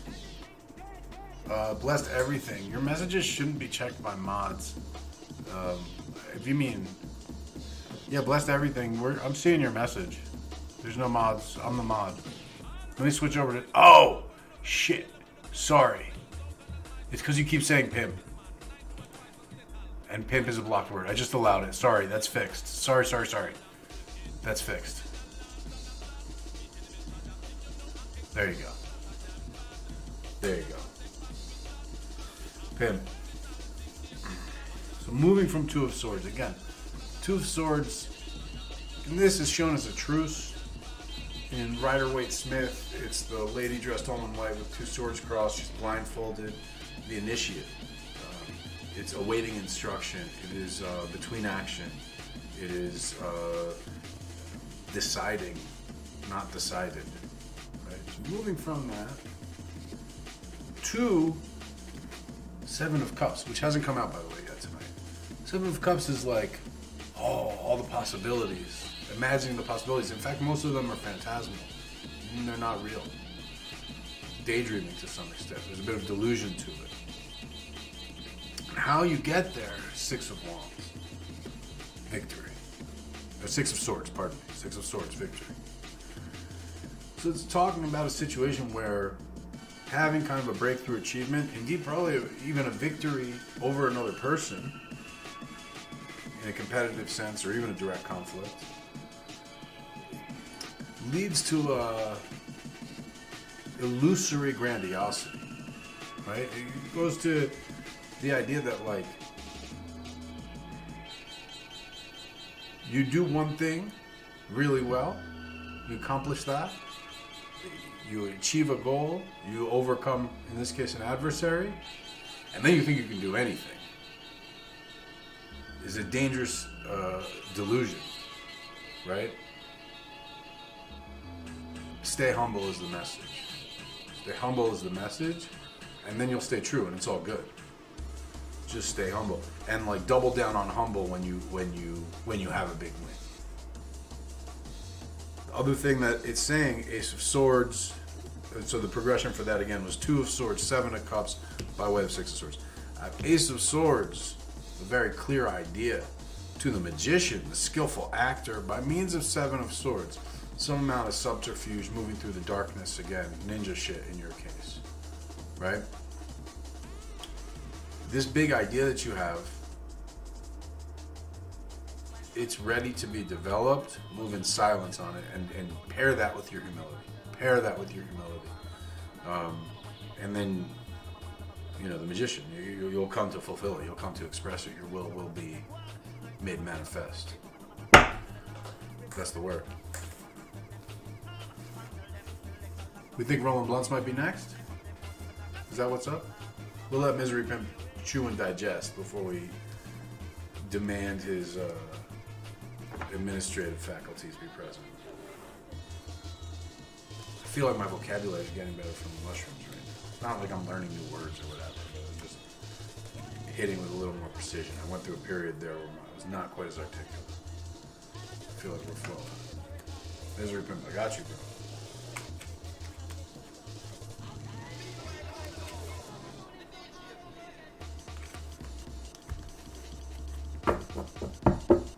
Yes.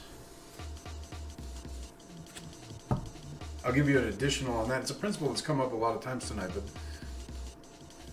it's included in the message there, sort of reading between the lines, extrapolating. There's a power, right? A pressure that comes from constraining, right? There's power in a secret. Is why, you know, I give you the magical code, right? This is called different things by different people. I'm just calling it the Magician's Creed. Some people call it. There's a lot of different things for it. But it's to know, to will, to know, to dare, to will, to be silent. That last part is what hammers the nail in, right? And you got no. It's interesting because it started from Ace of Swords, right? That's knowing, very clear. You got knowing, you got daring, you got willing. To be silent at the end. Why? Because you put the cap on the bottle and the pressure builds up. And then you use that as the seed energy or the basic starting point or the fundamental push, right? The push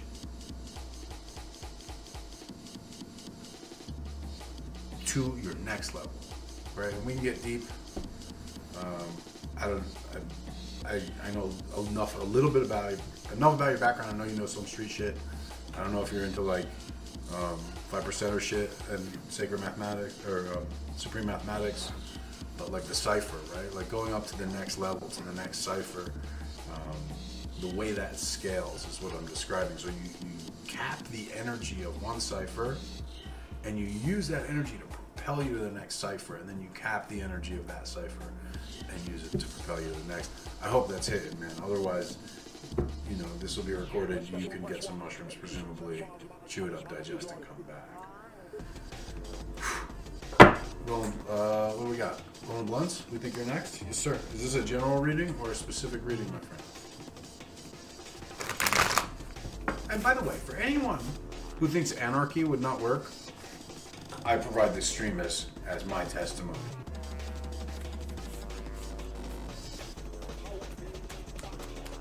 Anarchy works. Works pretty good. All around, I'd say.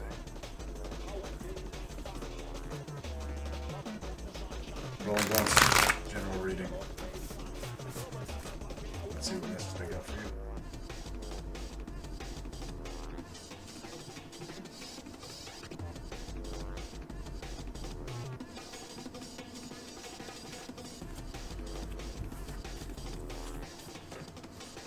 Coming from the devil, better than going to him. First time that one's shown up tonight.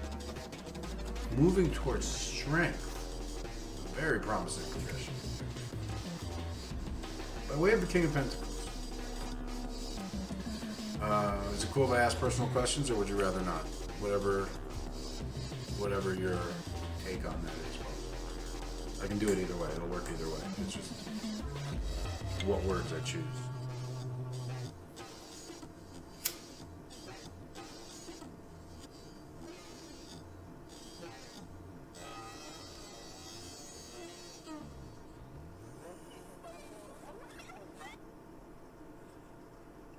The background music keeps it going. All right, cool. So I'll be straight up. So coming from the devil, I don't get the sense that you have been practicing, sincere Satanism. But you might be a dude who has bad habits, call them addictions. Demons, right? And moving to strength, being able to strength is the domination of the passions, right? So what this is saying is good. Okay. The appetites that control you, the deceptions that you do, the bad habits that you fool yourself on, that are the traps that you set for yourself, the things you justify that you know aren't right, etc., etc., etc. You have right now an opportunity to get on top of them without entering conflict. Right? The strength card. In this one, it's like the chesty lady laying on the lion, right? In the Rider-Waite-Smith, it's the virginally dressed lady gently holding the lion's mouth closed. Either way, he's not dominating with strength, even though the card is called strength. It's a different kind of strength it's talking about. It's not might. It's not might. It's power. Okay? It's like a lion's strength. That's what the lion's pictured, right? The lion walks in this very confident, certain way, right? And that, the taming of that requires even more of that same thing, right? That's how lions express their hierarchy. So, Skid Buff, thank you for the follow. Moving from the devil, moving from being led around by your own lies to yourself, no one else involved. And it's the kind of lies I'm talking about is the shit we all have and justify. I'll do it tomorrow, I'll quit tomorrow, it's not that bad, fuck it, I'm gonna die anyway. All those are deceptions, right? The devil is deceptive intelligence. Right? So when you're reasoning against yourself to deceive yourself, you're really burning mental calories to pull the wool over your own eyes. You're making an effort against your natural inclination towards what's right, is what it comes down to. And again, you have an ability clear here to get on top of that. And that's going to come by way of King of Pentacles. Managing the material actuality of things as a disciplined skill. Right? Mastering your material reality. Your cash flow, absolutely. Your material responsibilities, yes. But even your space, taking good care of your stuff, right? Taking good care of your shoes, taking good care of your home, taking good care of your vehicle, your sleeping area, all these things where you're exposed, taking good care of those things, okay? And mastering those things, it's gonna kind of from the outside in let you manifest both an order and a masterful control of, like a willful administration of, that's going to work towards your benefit consistently. That's the word. Excuse me, I'm hearing a word.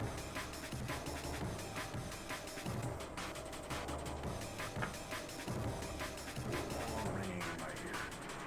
Long ringing in my ear.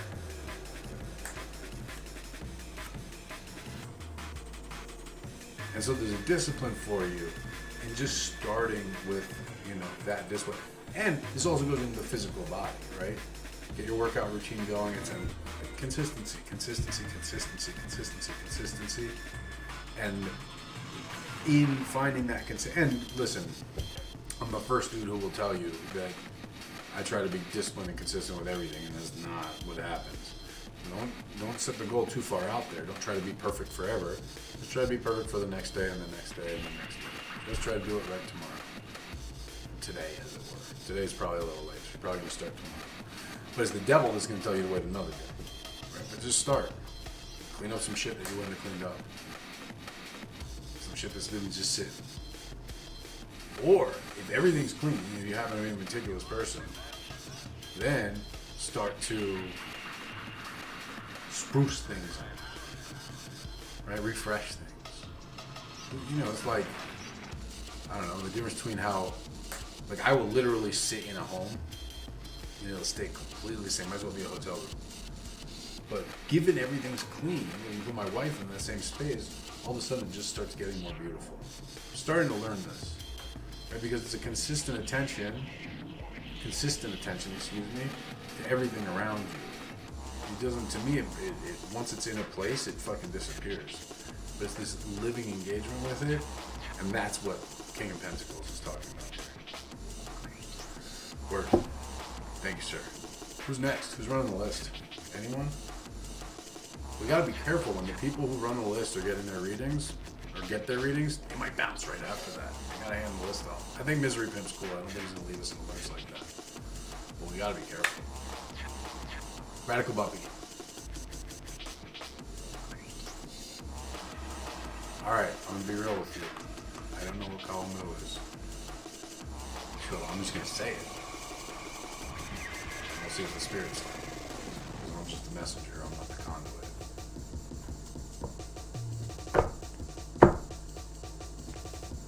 She wants to know how to improve her relationship and or interactions with Kalamu, if it is even possible. Cool, it's the name of a person.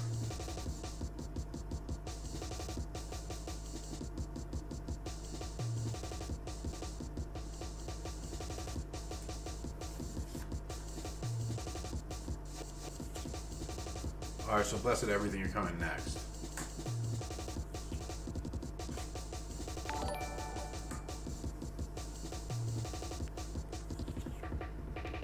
See how graceful I am because the mushrooms kicked in, you guys? Look how I'm moving. I've always envied readers who are like, man, I can never do it.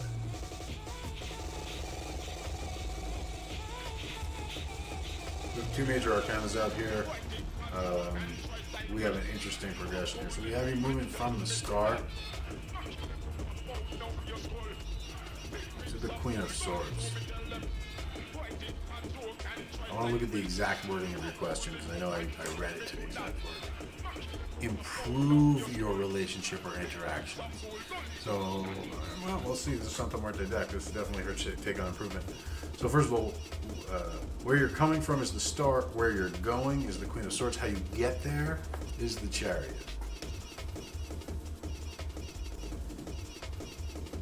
I know a little bit about your situation, so I'm presuming it's the interpersonal issue that I am privy to.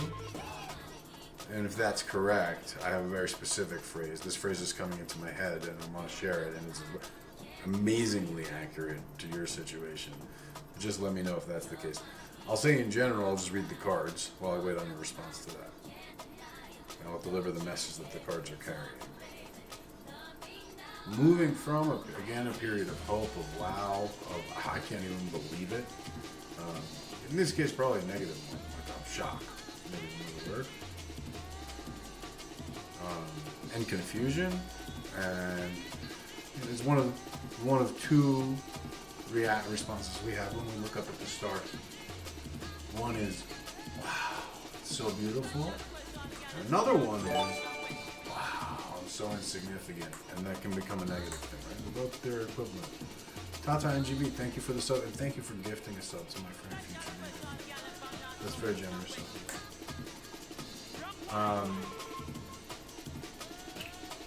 So, coming from that state of just wow, either good or bad, to the Queen of Swords. The Queen of Swords is the cold bitch of the deck, right? The Queen of Swords, in many depictions, some depictions, my favorite depictions, holds her husband's head and a sword in the other hand. Okay, the Queen of Swords is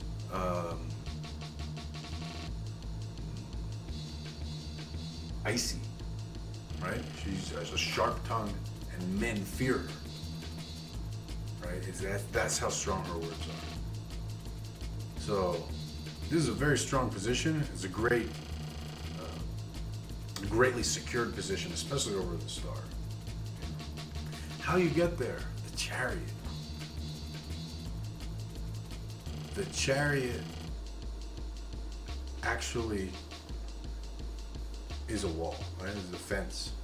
In Hebrew, the Hebrew letter that is equivalent to the Chariot is the letter Chet, which means fence. It's a fence or a wall. And the phrase that was coming into my head, and I'm glad it's the same situation, is there's a saying, tall fences make good neighbors. Creating stronger boundaries that are physical, not interpersonal. Going to reinforce the boundaries. Does that make sense? Not trying to be friendly, setting firm boundaries. Crystal S., thank you for tuning in. Have a great night. I hope I get to see you in Phoenix. Please hit me up. Hot Philly Pepper, the deck I'm referring to that has the severed head. I want to say the Toth deck, the Crowley deck has that. And I want to also say that is in the Hermetic. I don't know, there's another one that's got it. I'm almost positive that's in the Toth deck.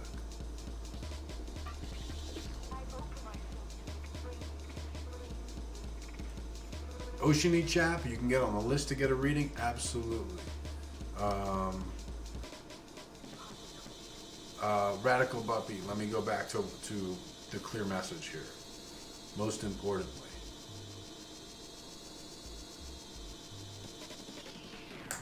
that was the Queen of Swords, Banquito. These are out of order. It was from the start, from the wow, right, to the Queen of Swords, which is again cold bitch.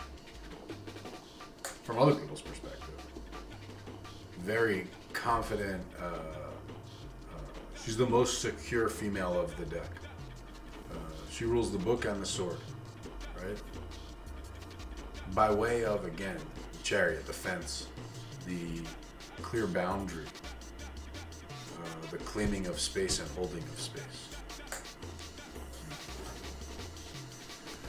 Homo, I'm feeling the mushrooms. Who's up next? I don't know if I know the number.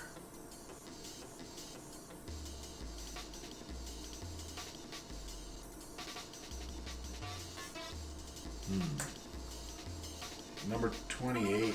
Oh, wait, I knew who it was. I'll get my mouse out. It was 27. It's blessed everything. Blessed everything. Blessed everything. Blessed everything. Thank you for your patience. Are you ready? Blessed everything. Okay.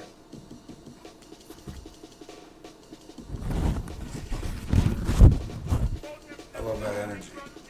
Radical Buppy, please reflect. And of course I'm here if you want to bounce anything off. Misery Pimp, if you want to back up on the list, Tata is like fresh in the mix. She's in France. She's a mom. She's super good at organizing everything. Has been a champion list holder in the past. So if you just need to take a break or whatever, bro, just know that you have solid backup.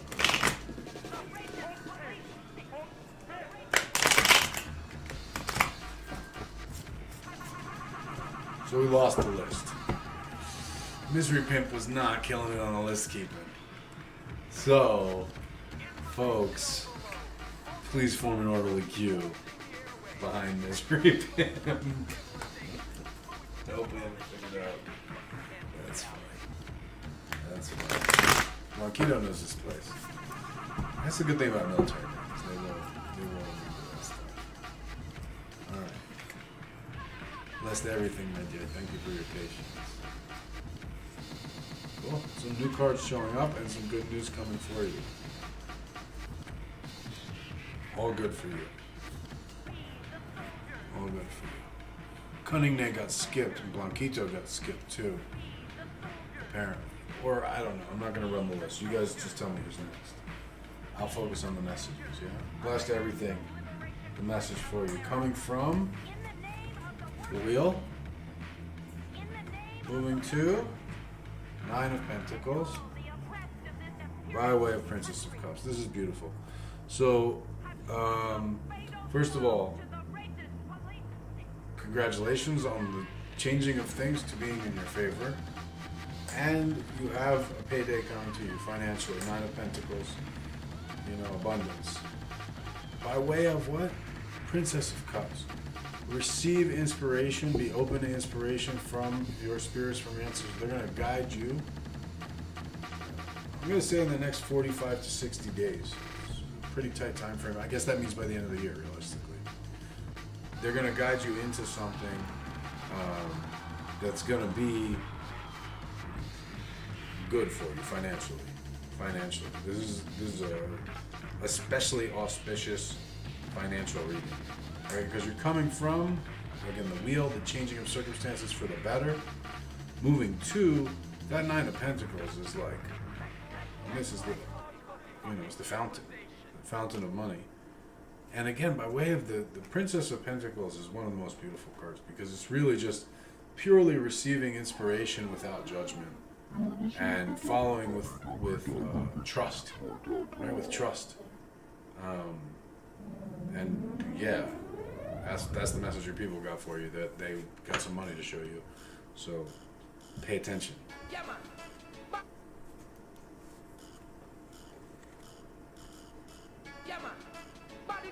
And I want to say, it's people. It's people is what I'm hearing. So it's people. So it's paying attention to people, meeting new people. Pay attention to the new people you mess with. Pay attention to the new people you meet. And there's opportunity for you out there. Cool. I see you guys are doing a lot of organizing of the list. It's very confusing to me. You just tell me who I'm reading cards for. Whoever's next, just let me know what it is. I can handle that. I feel like I can handle that well. When I start thinking about the list, things get very weird around here for me. You guys just tell me who's next. I'll do the thing. It's getting weird that I can't hear you guys. I'm at that point of mushrooms where Dave and Rito, they're just talking. But let Tata know your number. She's very good at organizing and arranging and coordinating and herding the cats. Herding, H-E-R-D-I-N-G, not H-E-R-D. She's good at that too. I don't know. Oof, definitely back in full-on mushrooms. Let's see what's going on elsewhere. Okay, I thought the mix just started over again, which is great. I didn't set it to loop, but now I did. Great. Alright, so I don't know where we're at in the list. I don't know who's up next. Yeah, definitely Misery Pimp. This is how it goes. Once we get towards the end of the night, people start falling off. And the list gets, people come through being like, I just want a quick thing.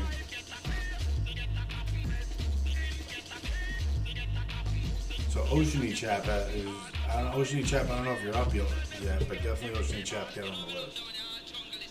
Whew. Alright. I mean, we've lost about 12 viewers. Some people have gotten their questions answered to those, but some people are dropping out of the line.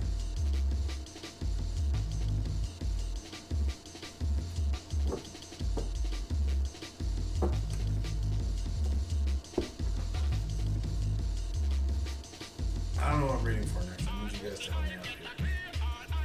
Blanquito, I think you got the lowest number, boss. But then again, I'm not going to be that guy. Blessed everything. Thank you. God bless. But listen, better than make a donation is if it, you know, if it's in the range you're looking for, pick up any of the offerings that I have on the site. Everything's 35% off right now, and it all comes as a donation, you know, to the organization. Ben Maxi, I think you might be next.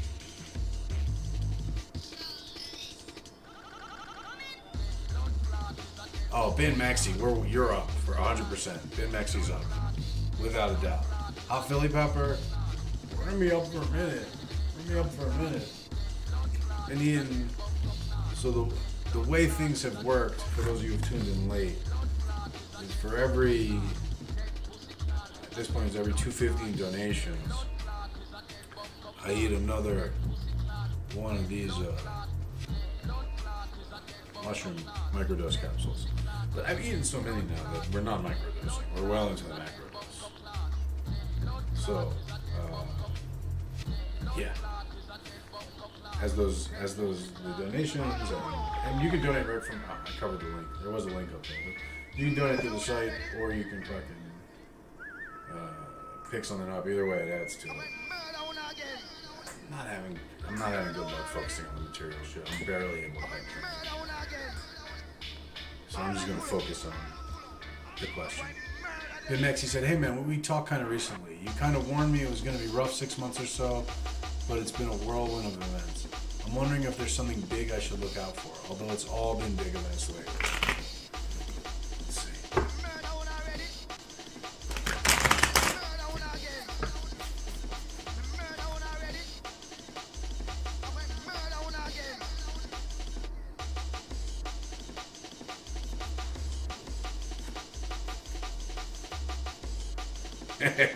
Sorry, I'm not laughing at you. I'm laughing at the card showing a card that we haven't seen all night that's describing what you're describing. Okay. So I do think there's good news for you.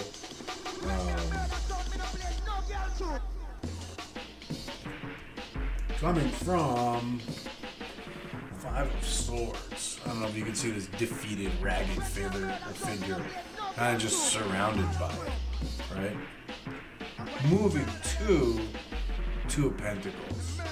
Balanced material prosperity, handling your shit, kind of having a hustle to keep up, but keeping up, right? By way of, and this is why I think it's good, Six of Pentacles. Six of Pentacles is charity, good luck, someone coming across and throwing a bone. I think what you got to keep an eye out for, it's interesting how you phrase that, you got to keep an eye out, and I got to, look at the figure in this card. I don't know if you can see it, but he's looking down. Man, when you're looking down, you can't see when someone's up here offering something to you, presenting something to you. Right? So, what I'm saying is, what you have to keep an eye out for in this situation is you have to keep your eye out for that good opportunity, that good kindness done to you, generosity.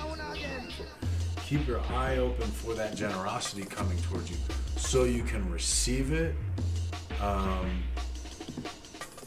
And that's going to bring you into that state of dynamic balance, right? And again, it's going to be hustle, it's going to be juggling things, but it's going to be juggling things in a balanced, sort of stable way. Cool. Cutest Punk, you can absolutely have the next. I think you did get skipped. Sorry, the list got lost and things got all crazy. We're doing the best we can. Further proof that anarchy works, by the way. Everyone's being super cool and I appreciate this. Not only because you're reinforcing my fairly biased political view. So, oh man, you guys have been going nuts in the Discord. That's what's up. Everyone, please come through the Discord. Drop pictures of your favorite costume that you've ever worn, or your costume from this year, or whatever. Or just say what's up. You don't have to do costume shit. The link should be right nearby if we're watching on Twitch.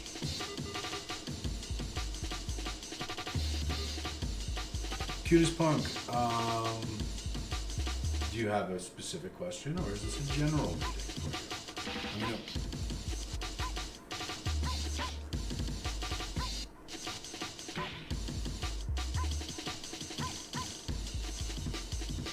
Rolling blunts, what do I think causes people to have bad trips on shrooms? Man, there's a lot of reasons that could happen.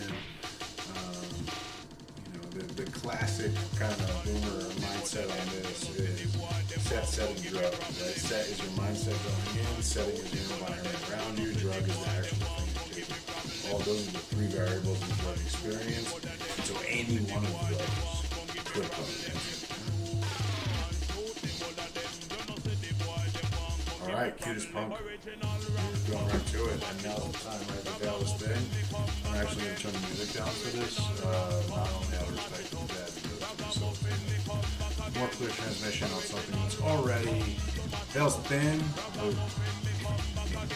Mushrooms sort of help sort of get the message across clearly. So we'll just make sure that now that they're focused and not also paying attention to music, it should come through rather clearly.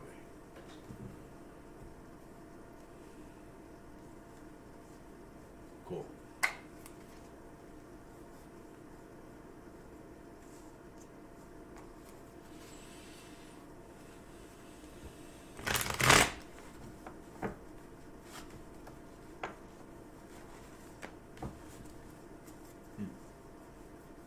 So the thing I just got that I laughed at was we turned music down for the respect for the dead, but the dead actually like to party, so we turned the music up. But I'm just doing it so I can hear clearly. I'm not out of respect for the dead, apparently.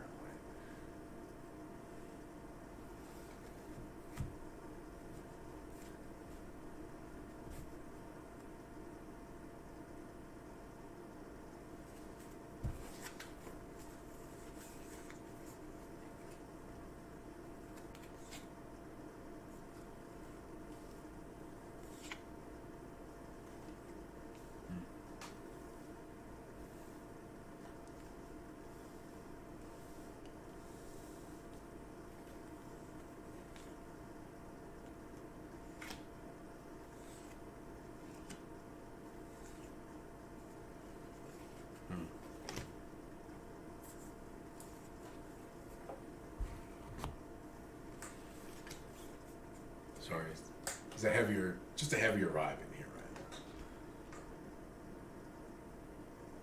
So first of all, coming from the Empress to the Queen of Wands, in general, these are very similar cards. Not necessarily in this depiction, but in the traditional depictions. Obviously, the Empress is seated in the throne. Queen of Wands is seated in the throne. The Queen of Wands, though, is happier.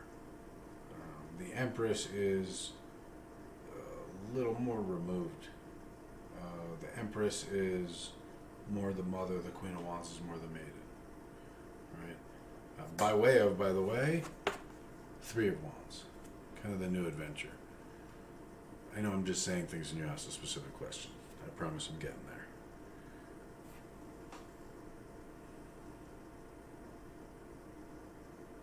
It's almost like a turn back time thing. Like there's a sense of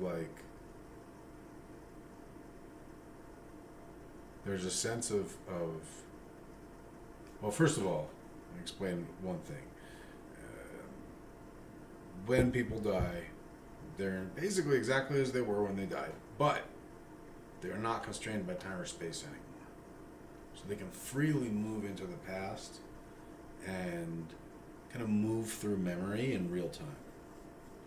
Just jump to certain memories. And I'm getting this sense, in response to your question, there's this, again, as I said, moving from mother to maiden, right?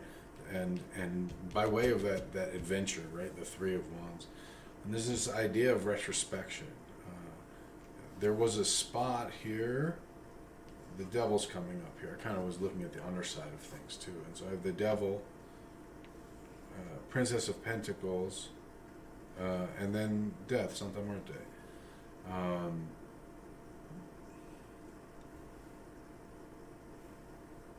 So this bottom row, I think, is more where he's at. First of all,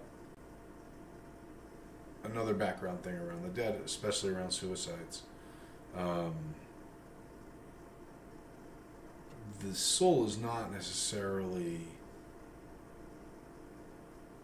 prepared for what's going to happen when suicide happens. Even though the person's intentionally doing it, the soul is kind of on a trajectory to mature by the point of the natural death and then to continue where it is. So it's kind of like premature, right? It's like a premature soul. And so that's why it makes sense where it's flying back into the past. The other thing I'm seeing here is Devil, Princess of Pentacles, Death. This is like just an echo of shit's fucked up, I've fucked things up, etc. It seems that money was involved in the motivation here. Some aspiration for money that was maybe a little wishful thinking that didn't come out. And the need to... Again, death in Tarot always means the start after death. It's the rebirth after death, actually.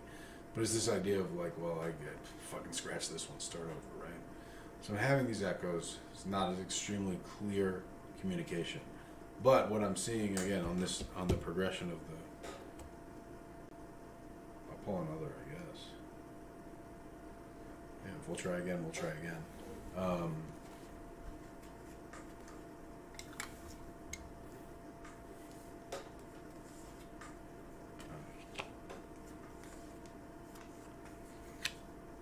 getting the Sun, the Knight of Pentacles, Princess of Wands.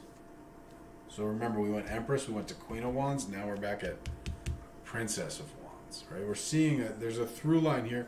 I want to say, first of all, this is all favorable. Everything I'm getting here is very favorable. There's this idea of looking at you favorably. I do not think he's going into death with a specific grudge against you. And I say going into death because he's not going anywhere past death right now. He's pretty hung up on it. If I'm going to make a general recommendation for his soul, this is not an answer to your question, but this is literally my job. Like, if I'm doing my job right now, you should be, if you don't have anything set for him, like a place covered in white with his photo, a glass of water, and a white candle, you should prepare that for him. And you should pray over him every day that he, it's like we pray for peace for the dead, especially in the case of a suicide, murder, something like this, accidental death, something like that. From their perspective, why we want peace. Because what the fuck does peace matter to them, right? They're dead. It's almost like they're seeing things through a shaky camera, okay? I'm not going to shake the camera right now because it'll make us all sick, but you can't get your bearings even. So we're praying for peace to allow them to get their bearings, to allow them. Fundamentally, it's you accomplished your goal. You're dead, by the way. Is something they need to know in the case of a suicide, in the case of an accident, violent death or whatever. It's not that you accomplish your goal, but you're dead, by the way. That's the first thing. But in the case of any of those where it's a premature death, it's just like a premature birth, right? It needs to be incubated. It needs to be held and cared for. That soul isn't ready to take the journey by itself. And that's 100% what I'm seeing here, right? It's still very fixated on what happened. And when the soul is fixated on what happened, interesting the timing that we're discussing this, right? That's when it becomes what we call, the anima sola, right? The lonely soul, the lost soul, right? And so it's stuck in a state of purgatory, right? So specific prayers, Hot Philly Pepper asked, any specific prayers I'd recommend?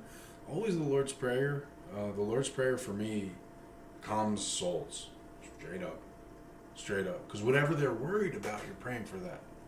The Lord's Prayer in Psalms 23, especially in like my traditions, Hoodoo and shit, like that's the basics. You don't necessarily even need other prayers if you can say those right.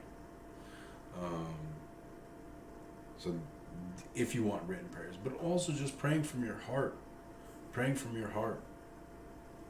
over them. Not that they're still here. That's absolutely not what to pray for. I wish you were still here is the worst thing you could say for a dead person, right?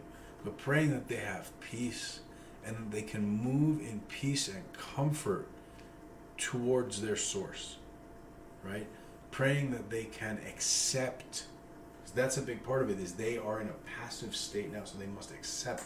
So praying that they are able to accept, and I don't even just mean like come to terms with, but I mean to receive, to accept into themselves, to come under the influence of the state of reunion with God that they're in.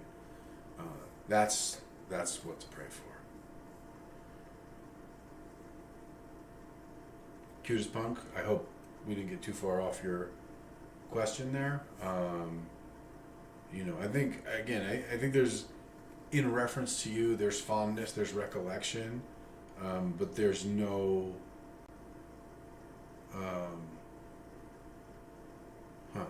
that's really cool. So, I'm just reading your chat. You actually heard chanting the next day he passed and realized could be angels, then got in tune with Archangel Michael and kept praying for his soul. And that's exactly it. Keep praying for his soul, especially with Archangel Michael, because there's a thing with suicides. You'll see that it's frowned upon in biblical religions, because there's the idea of you're fucking with the system. The system can handle it. You're never going to subvert the celestial order. But it's just like you're being a pain in the ass. Like, you filed that paper and now we got to do this. No one wanted to go do this. Of course we can handle it, but it's like you could have just gone with the flow, right? Like, we had this all figured out and now we got to, all right, it's fine, we can do it. That's very much the attitude that comes with it. And so the Archangel Michael is very much the one who the dead are making themselves known. The Archangel Michael is forever praying for forgiveness for the souls, even as he's carrying them to judgment. He's carrying them to judgment, and his prayers rush forth before the judgment, before him carrying them to judgment. So definitely the one to work with, to kind of soften it. You're very welcome for the reading. Thank you for entrusting me with obviously a significant message to carry, and for sharing that, allowing us to share this as a community. That's meaningful to me. And I think it's meaningful to other people, and I hope it's meaningful to you. So with that said, let the party to continue. There we go. I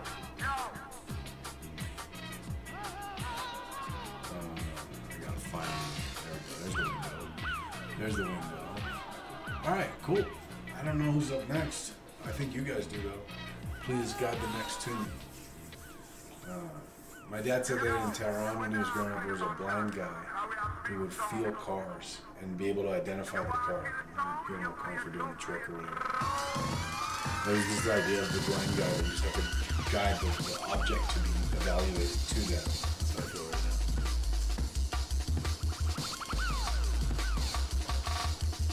Okay, so I don't really know how to pronounce your, we'll say Algin visitors. Al. I'll call you Al. So Al wanted to know if it's true that your health will deteriorate more if you don't follow your call. Well, I said it's generally true. Again, I'm going to consult the cards for you. That's generally true. Also, if you heard it in a reading, please don't get another reading about it. That's not good. Not in terms of the readers, not in terms of you, but in terms of like tangling the threads of fate. It just causes a mess, just like the paperwork thing I was just talking about, causes a mess on the back end. So just saying that. General courtesy, right? If you've received a reading on something, you don't get another reading on it. And I'll say this, people want to check on the progress on things with readings. Don't do that. Don't do that. Don't do that. That's not, heaven does not appreciate that. So that said, Al, you want to know if it's true that your health will deteriorate more if you don't follow your call. King of Cups. More wands. More swords.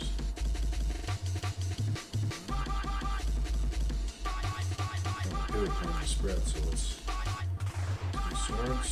Okay. There's swords. Okay.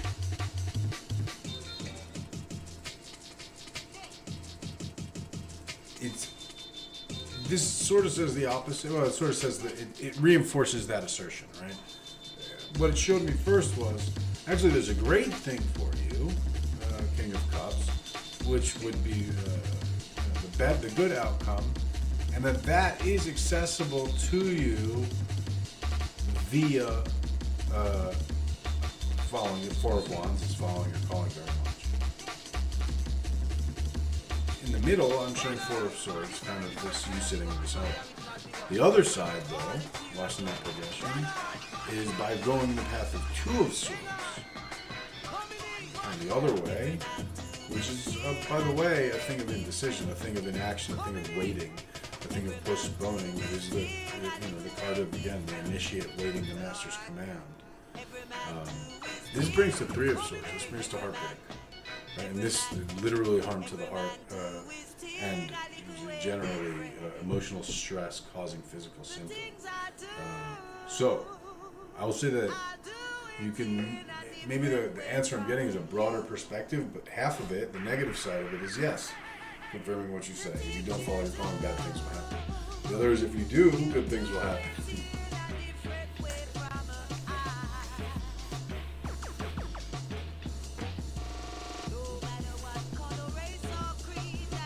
What do we got next?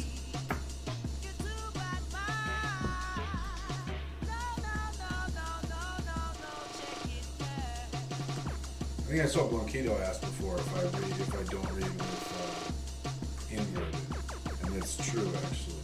I don't. I only read them right side up. Their position can indicate inverted and reading, saying that when the card's inverted it means the opposite meaning, usually assigns a more fixed meaning to each card. And for me, the meanings tend to be fluid in the context of the question, the spread, and even the moment. So I'm getting more of that variability just built in. It is definitely useful, but I don't. Misery Pimp thinks it was Misery Pimp. I know you're just guessing, bro. I know you lost the list. I love you that you're just trying to do this, but that's awesome that you're trying. Scene growing. Scene growing. If you are in the building, you're up. Brennan, where are we at with the doses?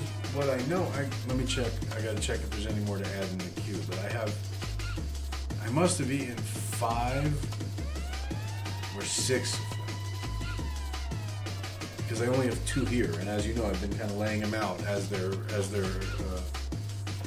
achieved. queue. Yeah, there's none sitting up here. Let me check the queue again. Rolling blunts, you're asking me controversial things. I'll answer them for you after this check-in. So I have not checked in since 12:31 on sales. So let's see. Oh, we got Eugene. Thank you, Eugene. Add that to the list here, and I think that's going to knock us over the edge here.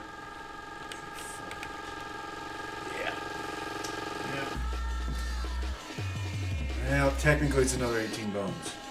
Technically, another 18 bones, and another one of these is going to get added to the heap. Thank you for keeping me honest. It's here. I'm going to keep it on this side. There's this side of stuff I don't have to take yet. There's this stuff I do have to take. There's only 2 in that. And we're 18 away from that third one. Over. Cool. Thank you. Thank you for checking.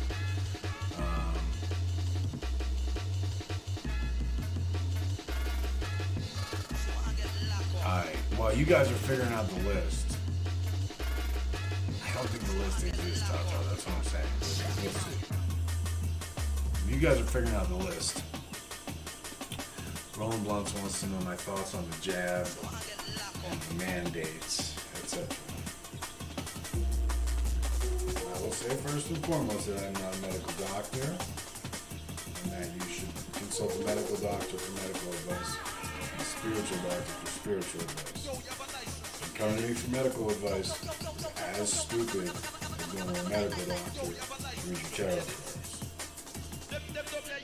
So with that said, in my opinion, that is not a fact, and I'm also telling you, first and foremost, you should absolutely consult a medical doctor for their opinion before you make a medical decision. I'm only going to give a spiritual opinion. Not a medical opinion on this matter. I'll also tell you I've received 1 shot. I haven't gotten my second. I haven't. Certainly not gotten my third. I have received 1 shot. I will probably go get the second so I can travel more freely.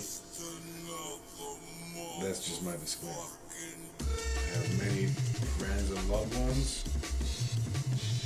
who have it, or both. Loved ones who have fucking 3 now. And I have friends and loved ones who have 0. I have a strong opinion. Do whatever the fuck you want. Don't hurt anybody, don't hurt yourself. Talk to a doctor about that stuff. My spiritual opinion, don't hurt anybody, don't hurt yourself. Okay, number 1. Second of all, my spiritual answer on it is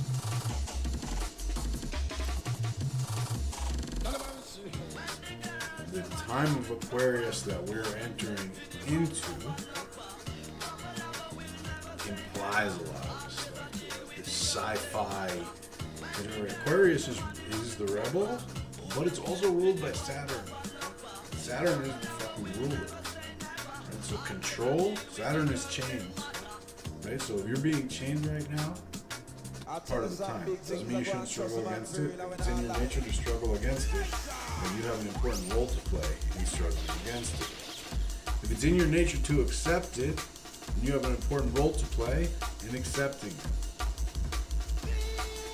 There's no one-size-fits-all in this universe, or there would only be one of us. There's a lot more of us. A lot of different sizes. In Mexi, there's definitely seconds. You just gotta jump on the back of the line. Get back on. It's just like if you're going to an amusement park. You get off the roller coaster, you want to get back on. Just go on the back of the line and wait again. That's fine. So, talking about the jab, talking about the mandates. Within me, so now I've made this very clear that there's no one size fits all. Now, me personally, opinion, I mean, I'm an anarchist, man. Fuck the law. I'm not saying this is true for everyone. I'm not saying that everyone should have my viewpoint. I'm giving you my viewpoint. I assume that there are other people that have a different viewpoint, and it's equally as valid as my viewpoint. They're equally right for them. I'm saying for me, I don't like laws. I think they're trying to post on a digital database. I'm seeing increasing signs of this, vaccine passport getting put on the blockchain. This then getting linked with your social ranking rating like they have in China. Everything from your credit score to your criminal record and all this kind of being unified in one place around these vaccine records in a digital, universal digital format, which is something that never existed. Even having it in a paper form never existed in one place. Your criminal record, your credit history, all this, your vaccination history, all this in one place, easy to reference. Does it speak of liberty to me? No. Do I think that it's progress for humanity? A certain paradigm and manner of speaking, I suppose so. Right? Like, we're entering the age of the technocracy, right? We're moving from the age of the military-industrial complex to the age of the technocracy.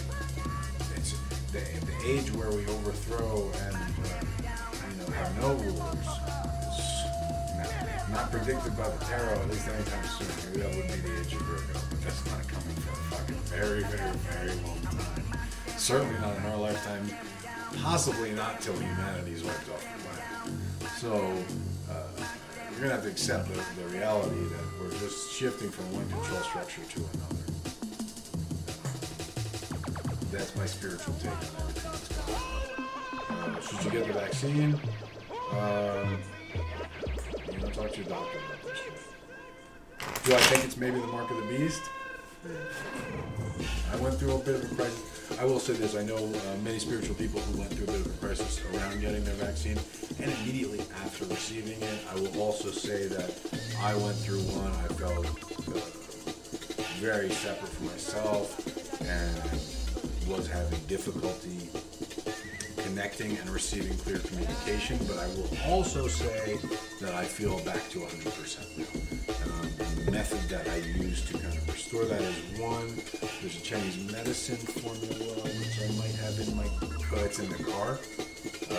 I don't know the name in Chinese, but it translates to restores righteous rulers, restores righteous authorities, I want to say. And Google it, I'm sure you'll find it. That Chinese medicine formula was very helpful.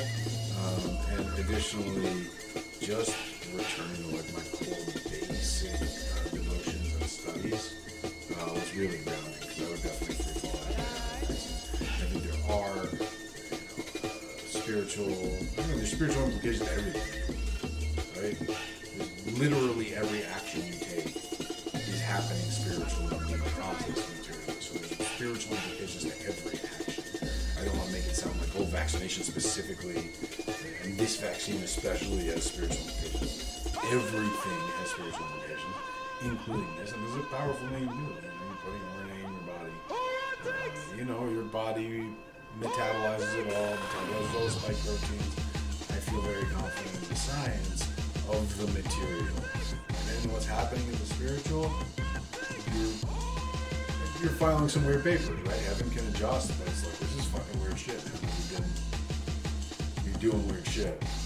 Again, the system will accommodate for it, but you're doing weird shit, and it causes some weird things, and there's some weird adjustments that need to be made. That's what I'll say spiritually on the whole thing, and I hope everyone makes the safest decision based on the best physical, medical information when it comes to making a medical decision.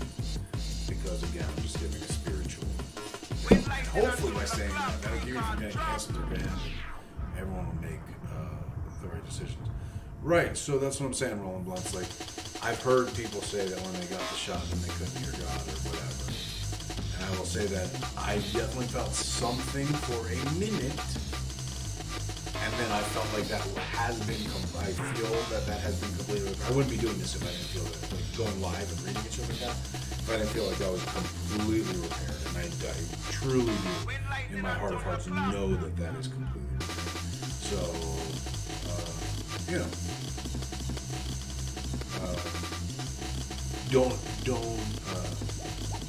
don't let a fear of a permanent detachment be the thing that keeps you from doing it. If that's the only thing, then you should do it. In my opinion, I'm not a doctor. Cool. With that said, I don't know what next is 32.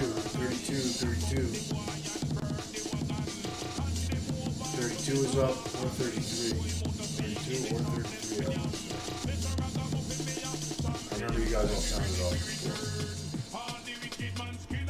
It's late now. It's 2 a.m. So I'm fucking a lot of variables that get loose.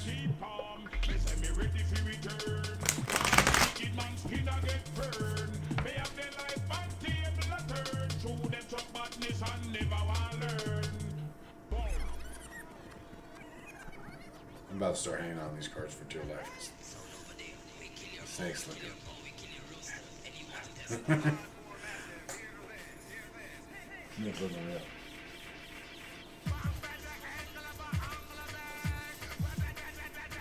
$38.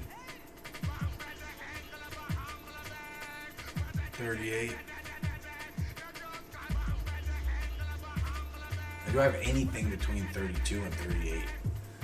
If you fell asleep, tuned out, lost your spot, that's cool. We'll do this again sometimes. But Marquito's here. And he's been just like jamming out in the Discord.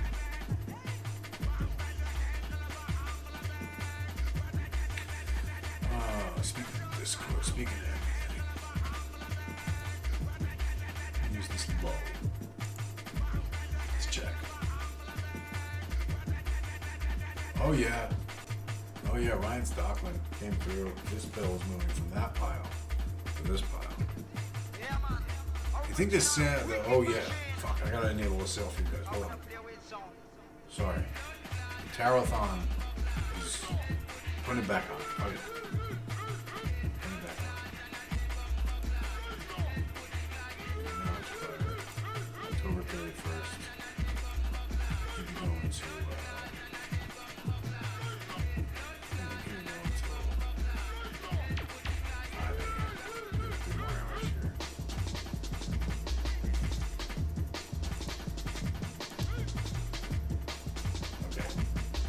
Tarothon discount is back live. Glad I checked in on that. Ryan Stockman came through. Thank you, sir. Glad I checked in on that. I moved the pill over. And I actually add you the tally so I can keep myself honest. Numbers are good for that. Everything in this room is moving right now. And I mean the stuff that's not supposed to be moving. 54.60.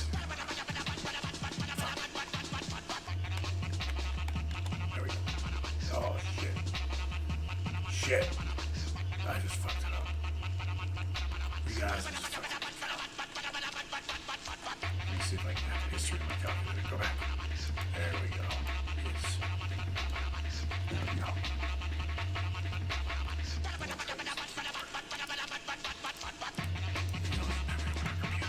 Okay. I see the number now. $130 and another target's heads on the pile. But I think we're doing pretty good right now. I don't know that anyone needs more mushrooms. Don't do it. No problem doing it.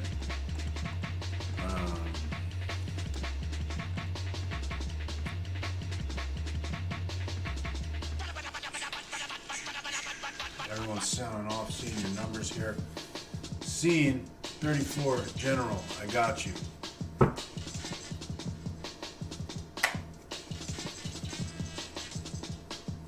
ZRCR, you are next, 35.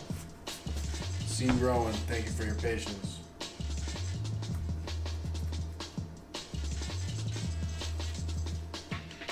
The snake's getting super scary to me, guys.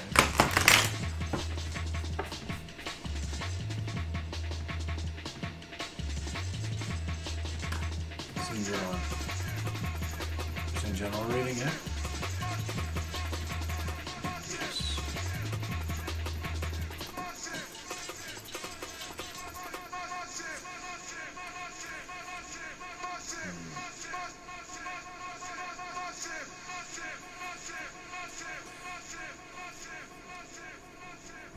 This comes as maybe a warning. Yeah. Moving from temperance.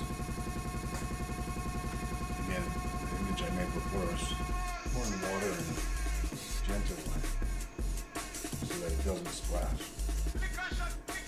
Moving to, and given that I drew that image I discarded earlier this evening. Moving to the 5 of Cups. The storm in the ocean. All the maximum amount of splash. By way of what? 6 of Swords. Victory. Victory in the conflict. This is cautioning you. I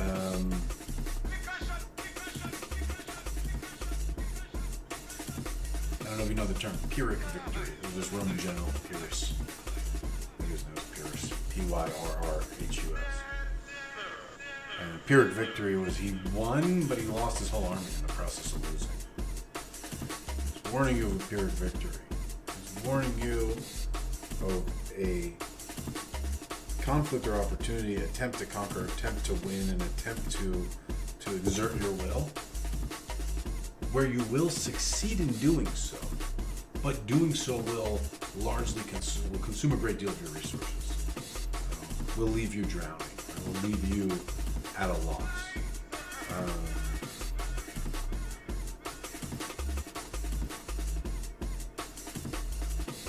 The emphasis is on don't take the bait, don't take the bait, don't take the bait. That's the words I'm using. Don't take the bait. Something that looks like an opportunity, easy conquest, a victory, something you can seize readily, ending up being a trap type thing. So the warning is, in general, keep your eyes open.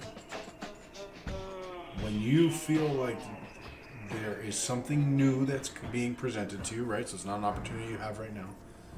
When you feel something new is being presented to you that doesn't seem too good to be true, right? It seems like a great opportunity. Recognize it as a trap and carefully walk away. And I think it's again specifically in an adversarial setting, right, where you can take advantage of, you can win, you can get in there and get it across. Oh, yeah, narcissism is exactly what it could be,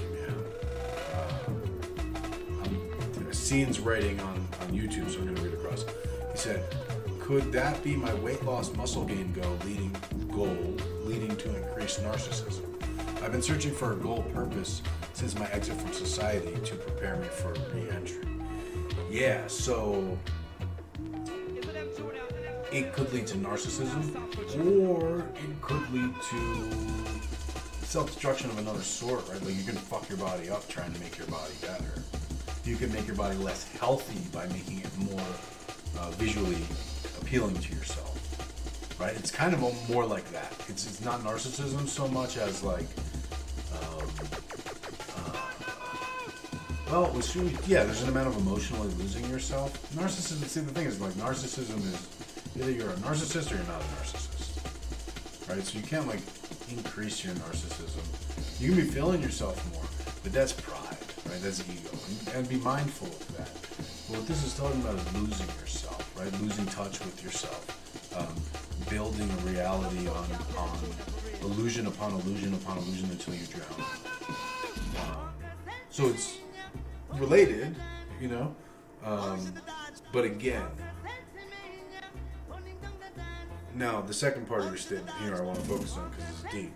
I've been searching for a goal or purpose since my exit from society to prepare me for re-entry. So one thing that I tell people in that position, my particular ministry, what I do, there's a lot of people in that position, whether it's coming out of prison, coming out of the military, coming out of personal seclusion, coming out of people in recovery, any of the different things that a person might be in a quote-unquote halfway house for, that's what we're talking about. Coming out of relationships, coming out of those transitions. And that's the question is, what is my goal or purpose here in society? What I want to throw back maybe is that society is actually a fucking mess. as someone who's been in here, and I will trust everyone in the chat who's been around in society for the past 3 to 5 years, will assure you that you haven't missed anything. It's been a fucking mess. So the goal for those re-entering, re-engaging, coming to engage for the first time in some cases, isn't to change yourself to fit into the fucking mess. That's for sure. Number one is to come and bring an outside perspective and to bring a set of experiences that you have internalized and taken for granted that are the survival mechanisms of an outsider in one way or another, whatever capacity that you've been in, and help nourish society with those things. For military guys, very often the things they take for granted are the ability to work as a team, the ability to be a leader, the ability to follow orders, any of those things. Society doesn't have those things right now. They're very basic, but society does not have them. And society will benefit from being nourished with them, right? When it's people coming out of incarceration, there's a certain amount of self-discipline, self-control, sensitivity to others and environment, a certain amount of humility that comes from the experience that society does not have. Our TikTok society, our fucking Instagram society does not have it, and it will be nourished by it. So this is the, in terms of goal or purpose for re-entry, I share those with you. V12 ATL, is Hoodoo Academy Day Pass is still available? No, that was only while Hoodoo Academy was live. It was kind of a 3-month or 2-month period where we were doing it. It's closed, it's done. I don't know if Dr. Cosmic intends to re-engage Hoodoo Academy. We are considering something for our alumni, but we had some negative experiences that have led us to shut it down. Scene, yours is semi-imposed hermithood since COVID and you lost your career as a chef. But this guidance makes tons of sense. Yeah, I mean, that's the message, bro. Like, it's don't try to come back and fit in because it just fucking fell apart. The future's here. This is kind of what's happening in the time. The future's here. Those of us who are boomers, echoes of the past, the best we can do at this point, we cannot bring it back to our day. And whether you're like, 40 years old like me, actually, I'm kind of a boomer and an echo of the past, or it's just that your time, that time that you were in the flow, is in the past, right? The best we can do is a stretch. It's kind of a downer. Let me rephrase that. The function we play and the function the past plays in the future is in feeding the future so it doesn't have to catch up on the past and it can actually progress. Otherwise, it's an endless loop. I hope that makes sense. V12 ATL, yeah, it was a huge bummer, man. We had students kind of committing to non-disclosure in order to preserve the secrets that we were presenting, because we requested certain permission in order to do that, and then it came that certain people were very actively violating the spirit of that agreement. And that put us in a position, me and Cosmic, where, okay, now we made some guarantees and those are not being held up. And so, unfortunately, it's a situation where one bad apple really did spoil it. Because, the difference between us saying, yeah, absolutely, this is under control, to one person now going and breaking the agreement that we put our reputation on the line for and put on our word, it's unfortunate, but it's to prevent any further issues. Or at least for now, it's locked down. It's unfortunate. Again, it's unfortunate. it was a hard pill to swallow, and it's something that Doc and I still talk about. No one will be happy with it. A bummer is the word. It was a bummer. You sure said it. It was a bummer. Cool. I'll do one or two more before I take my final break. We've been going for almost 6 hours. Holy smokes. 5 hours and 50 minutes. Time sure goes flying. Alright, so ZRCR wants to know if they are to marry Jason. And if so, why not? I'll tell you if I see marriage in the cards. In terms of when, if I see marriage, then we'll go on what?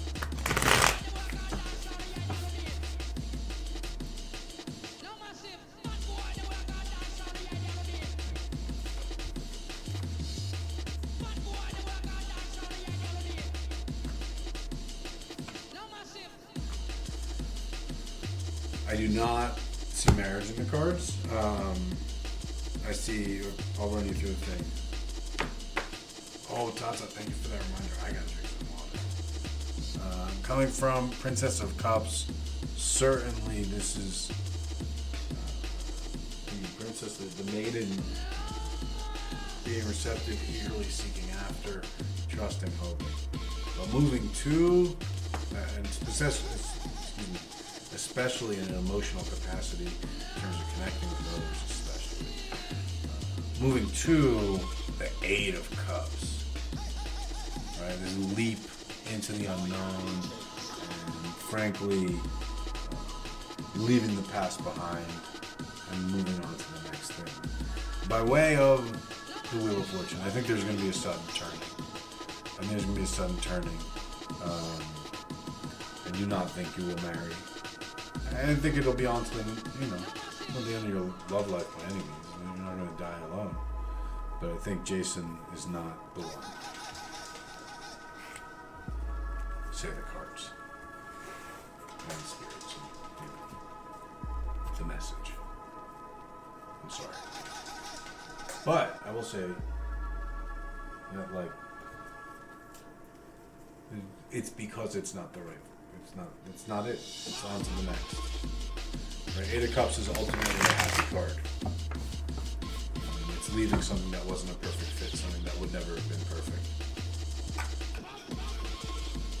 And hey, I'm just a tarot reader. Wait until life happens, right? But I have this sense that things will change, circumstances will change, people will move on, people will grow, mature, move into their next. Who's next? I'm gonna drink some water.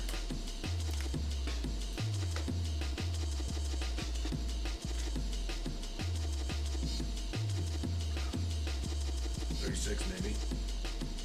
Rakito, you're 38, so I know you're watching the line in front of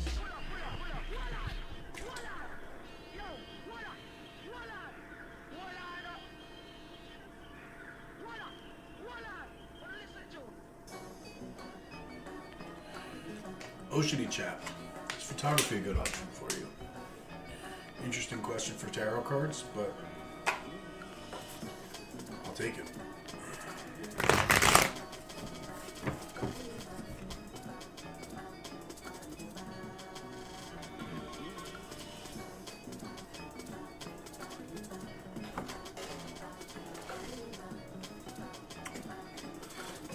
Emperor to Queen of Wands by way of Temperance. Yeah, photography is not a bad option for you.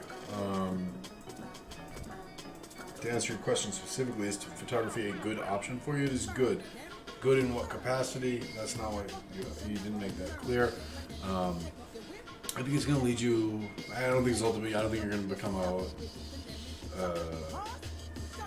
career photographer necessarily.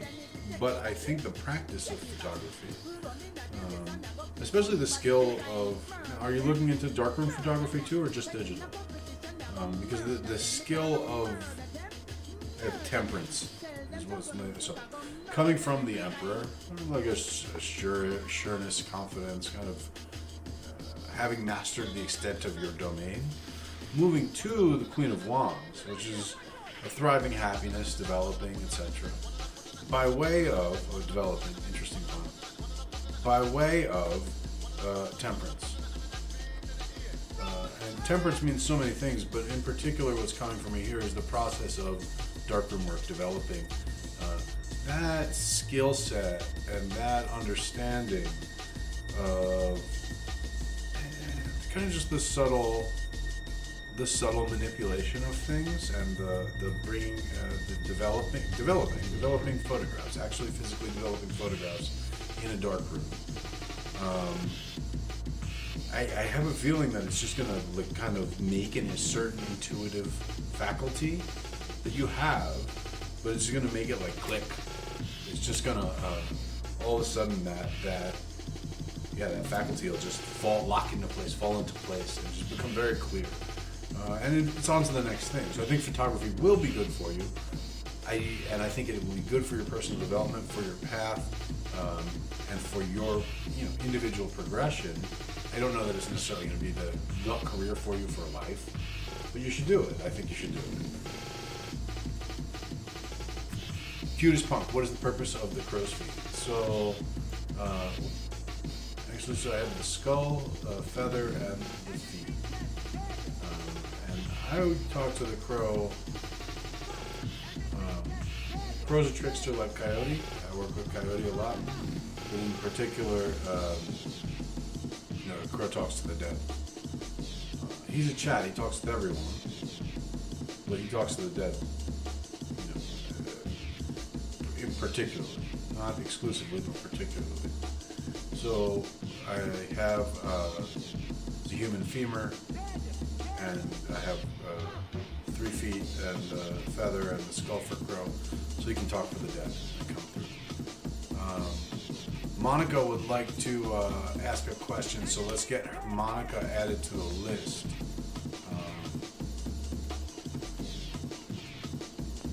So yes, Monica will get you added to the list. Tata is our list admin, so please pop Monica on the end. We do have a line, that's the only reason, otherwise Monica I'd be happy to do right now.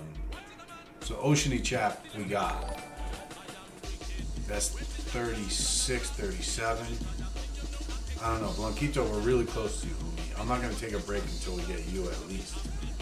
Monica, you're on the list, you're number 49. Jeez. Alright, well, it's not that far, it's 13-11. So again, we're at what, 37, 38? Blanquito's 38, what about 37? Who's 37?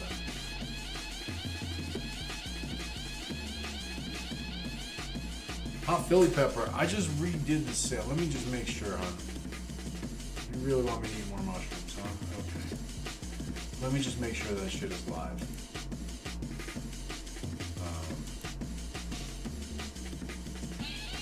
Tarothon is active. 35% off purchase on any product. No minimum. Oh, no. I fucked up again. Hold on, that's a discount code. So automatic discount. Okay, I'll fix it. Michelle, sorry. I'm too fucking fucked up. Need a few more hours here. 5 till 6 of that. Okay, sorry about that. You're active again. 35% discount is live in the store. Thank you for your patience. Refresh. Refresh. You got it.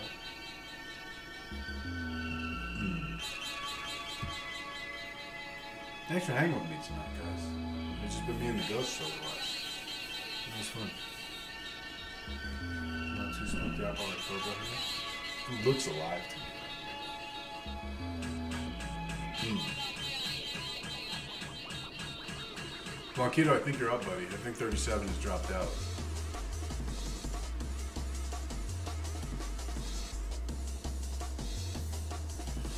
So let's do Blanquito. Who's 39?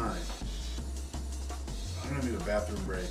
And I have one smoke left. I'll burn that down. It's 2 o'clock in the morning. It's about time to. Blanquito specific. Give it to me, Armano. What's up? V12 ATL. This is a mix called Wired for Sound. A sound murderer.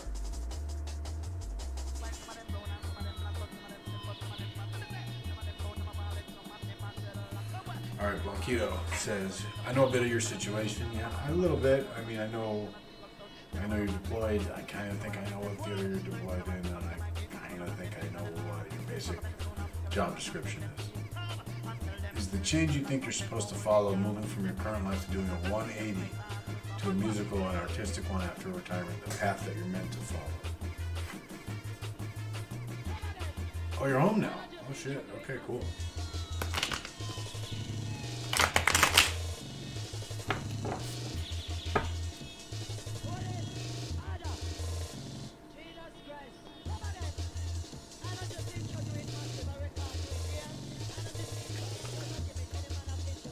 Coming from 9 of Swords, for sure. Moving to 8 of Cups. Definitely a new direction. By way of 5 of Wands. 5 of Wands has not come up for us yet tonight. We'll speak a little bit on the card, because I always think that watching it's a great way to learn tarot in general, watching people read.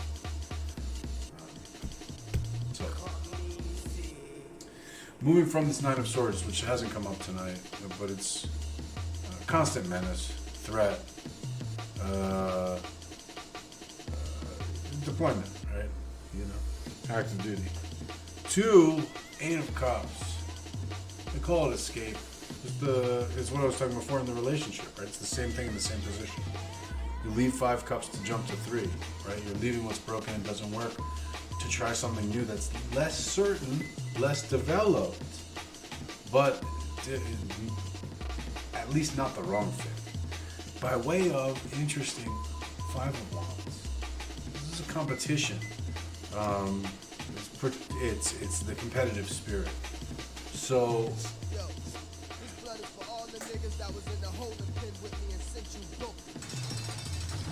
how do you, and this is not a rhetorical question, this is a question for you to seek inspiration from. How do you carry the spirit of a warrior into art? I don't mean just the discipline or the organization or the other things that I was just talking about in terms of some of the skills that can be brought into society. But how do you bring the spirit into art? The spirit that I won't be beaten, the spirit that I'm going to over-prepare and win before I start.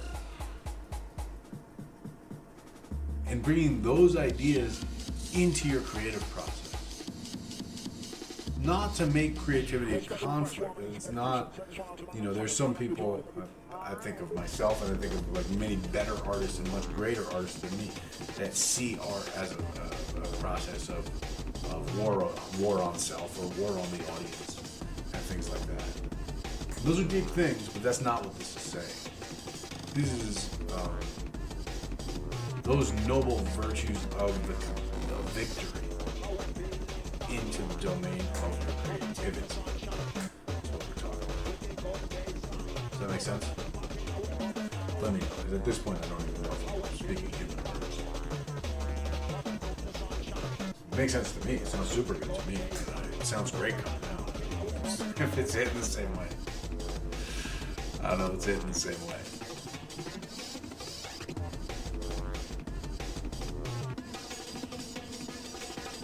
So let me know, Blanquito. And if that is the case, then we have General Forms and Groovy Melissa lined up. Supu, thank you for the follow.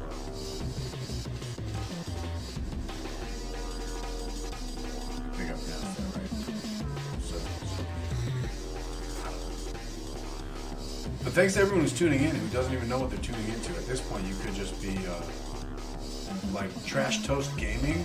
Thanks for that follow. I didn't even see you throw that follow. I don't know that you got invited to this. You might have just been like, shit, this stream's been going for 6 hours of some kind. And there's an audience. I'm gonna check it out. So thank you for checking it out. I'm here celebrating the season, communing with the spirits by means of some of my favorite allies.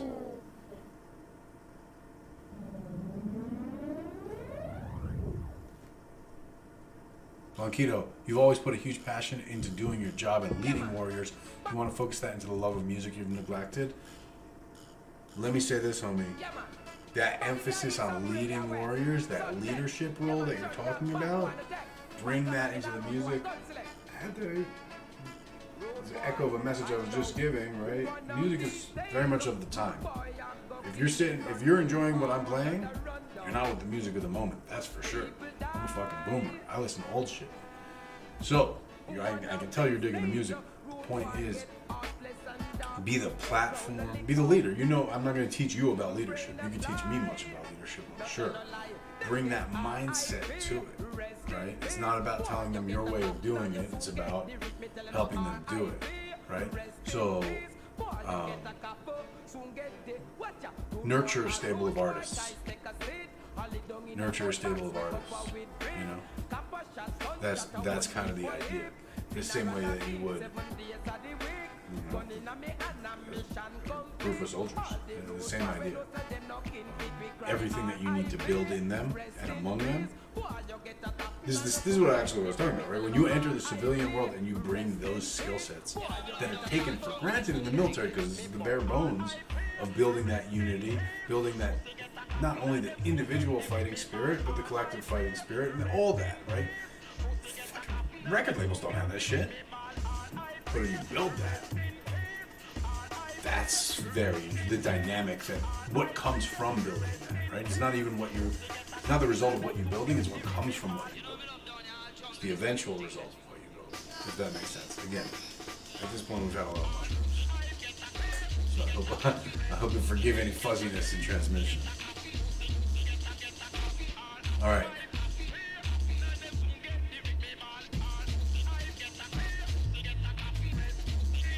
So that's Blanquito. Ruby Melissa, I see that you are in the queue, and thank you for chilling, and I hope I get to meet you in Phoenix.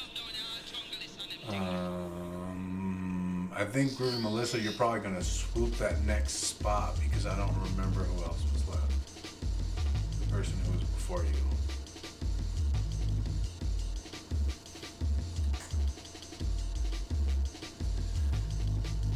No, Hot Philly Pepper, I'm a boomer. My homie called me a boomer yesterday because I fucking couldn't figure out how to get on I forgot to click on the voice channel in our group Discord. Not our group Discord, but like just me and my homie group Discord.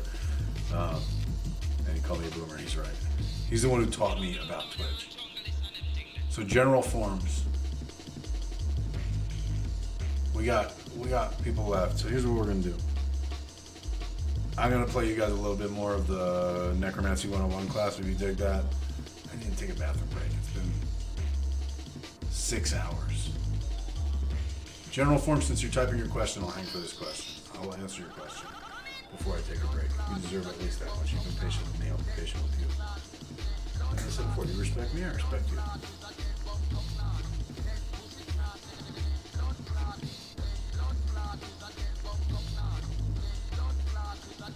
But yeah, we'll do general forms, then I'll take a break.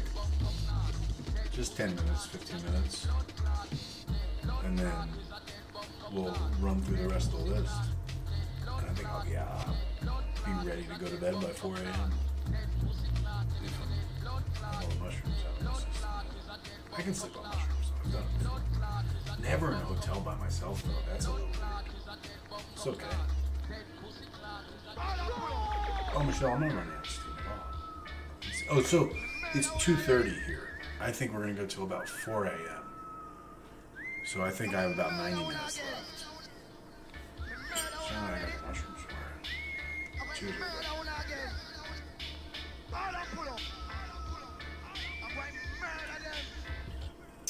General forms wants general input on their career.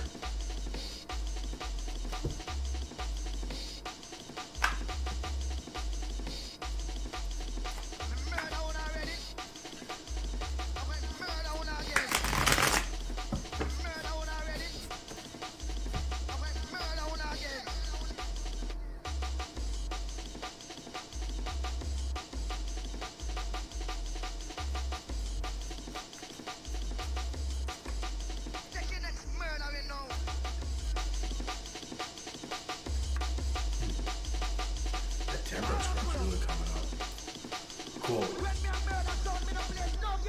So here's the word. Moving from King of Pentacles. Again, stability in your domain, accomplishment in your domain, things under control. Moving to Two of Wands, new possibility, new envisioning, new planning. Two of Wands here shows the man holding the two sticks creating a big fire. The Rider-Waite-Smith depiction shows a fellow holding a globe, holding a staff and plotting on the globe. By means of temperance, again, all cards, at this point I've done enough readings that we should have seen all these cards a bunch tonight. It's weird if we get any that haven't come up. But temperance, the gentle pouring, right? The pouring without disruption. The manner in which you transition is almost more important than what you transition to. The grace of your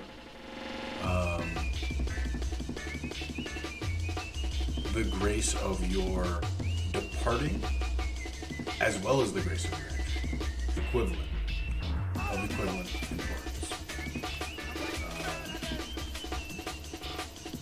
Your departing your career can come, and in the best case scenario will come, as a departing from an old set of limitations on yourself. An old set of understandings of who you are, like a snake shedding its skin. This isn't a shed, it sounds like that snake, but whatever. Like a snake shedding its skin. And I'm not saying this isn't a general, like, oh, reinvent yourself, whatever. But the ways and modes and patterns and habits that were appropriate to your old career were appropriate to that. And those are things that extended outside of the workspace. As it always is, right? Like, work almost sets the boundaries of things for us. And we work within those constraints, and we live in the cracks that we have in between work. The reality of things. At least anything we're talking about a career. Right? If you said job, that would be different. But in terms of a career, that sort of determines the constraints, because it's a longer term thing. Right? The day-to-day fits in the gaps of the longer term career plan. And so, in reconfiguring the career, don't forget that the extent to which you reconfigure everything will determine how your change will go. It's not a matter of what career you picked. It's a matter of what life you're picking, what you're picking. Right? Every one of us is multifaceted. Every one of us has many selves. The self you were at your old career is what you're moving away from as much as from the career. The self that you're becoming is something you can determine. Like, you have that autonomy. You're in a, we call it liminal space. You're moving between things. Just like God is in a halfway house coming out of prison, just like God's coming out of the military, just like all that stuff. This is a very dynamic stage. It's almost like stem cells, right? Like, it can be anything. It's not about, and again, the message received here, the message being transmitted here, isn't necessarily about the career, isn't about the commercial prospects or anything of that nature. It's about the individual prospect, which comes into life satisfaction, personal expression, all these things of who you are. But in departing your career, now you have, whether intentionally or unintentionally, I'll pull down the music for you, cutest punk. I got you.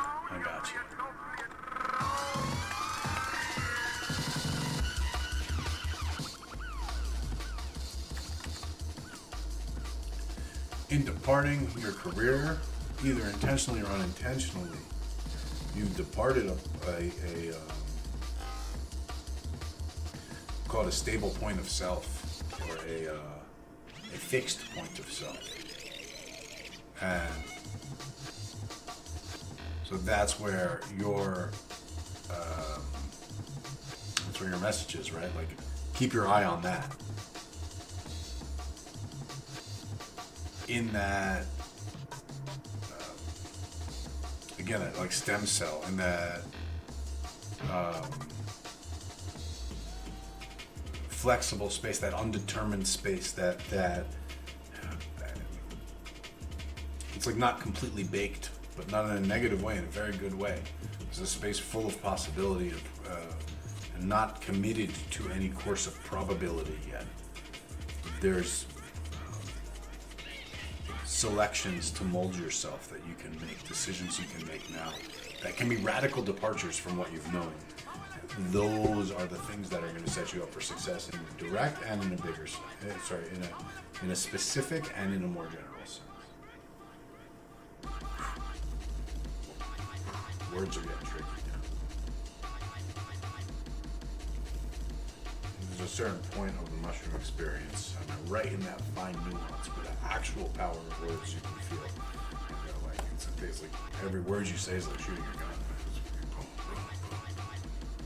Kind of think about it after a while. Anyone who shoots, you know what I'm talking about, right? Like,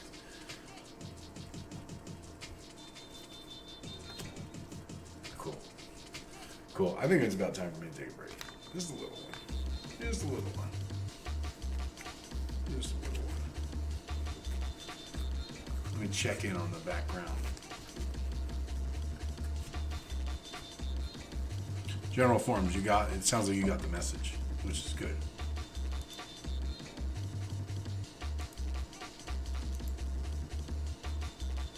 Michelle, I see you in here.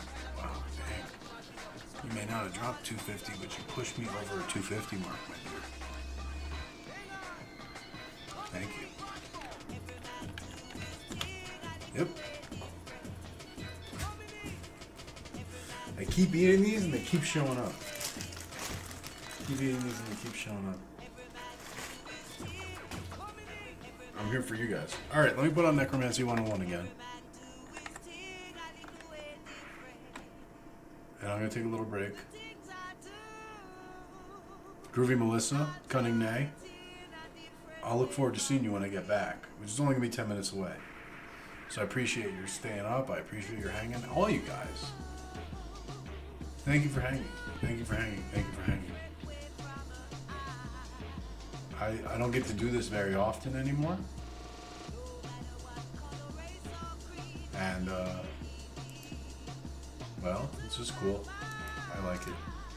I appreciate you guys, is what I'm saying. I guess I gotta do this again.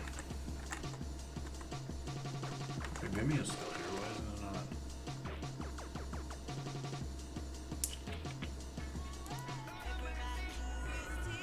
on? Window capture. Add source. Yeah, that's it. There we go. You guys can see Necromancy 101, right? Cool gang. Here we go. Yeah. Charged with murder, possibly wrongly convicted. I needed a murderer's grave dirt, and I found Tom Horn. I can't so tell if you got any of my products that have murderer's screen. grave So I'm gonna leave it like this. that is the result. Music's on. Class is on. I'm gonna leave the music quiet like this. I'm gonna So I do Tom cut my Horn's in mic the specific cemetery. so you guys don't have to hear me go to the bathroom. And It's a relatively small suite. water, my whole bag of tricks, and this and that. And I walked in, and I realized I didn't know where the heck this grave was. So I did the usual. I wandered around, just kind of feeling the vibe. I hadn't spent a lot of time in that graveyard yet. I wandered around feeling the vibe, and I felt pulled to a certain section, which ended up being where all the soldiers' graves were. And so while I walked around that section, I said, I'm looking for Tom Horn. Can someone help me find Tom Horn? And I got the sense that, like, I don't know, almost like a cartoon, like where everyone's like closing the shutters and ducking in, like they're sitting out on the porch and they're like avoiding it, right? And I got the sense that people were like avoiding and watching, right? And so then clearly I knew that Tom was gonna hide. And I'm walking around the cemetery going, you son of a bitch. I know he's hiding. Whatever he's paying you to keep him hidden, I'll double it. Somebody just help me find Tom Horn. Please, this is important business. I'm an upstanding man. Blah, blah, blah. Praying for souls, etc. while I'm walking around. And at one grave, I say it. I feel like they say okay. Literally, I look up. So I'm at the grave. I'm going to try to demonstrate. Da-da-da-da-da. Show me the grave of Tom Horn. Just show me where Tom Horn is. Boom. So I look up. I'm looking right at the grave. And I scan back and I do a double take because I read the grave. It's that grave right there on the bottom right. It says Tom Horn. And I was like, did that just say Tom Horn? Seriously? Did I just look right at his grave? Indeed, I walked right over there. Now, there's a tool I didn't mention, but is, to me, essential in necromancy work, which is an iron knife. A knife made of iron, steel, whatever, that has never drawn blood. I won't go into details of why, but for certain reasons, it's able to cut spirits if it hasn't drawn blood. Whatever. So I walked up to his grave. This is about 45 minutes of me looking for his grave. I walk up to his grave, draw my knife, stab it into his grave. And see, now you listen to me, you motherfucker. I'm gonna make you a proposition. I don't know why I did it. Well, because he was like trying to duck and dodge. And I knew he was some kind of tough guy. Never done it before since it's the only time I've ever done that. With my knife in his grave, I made a highly leveraged agreement with him because he didn't want anything to do with it. But I struck my first conjuration with him. I offered him, I was like, listen, I pay real money, not this bullshit. Paying them in their own currency is kind of, to me, a thing, a coin from their time. So I have some older, 1800s coins, some scouts and stuff like that. So paying him in his currency, I said, I know they pay you bullshit. I pay real money. Hear me out. I'm not asking anything for you. This is the agreement I have with you. Yeah?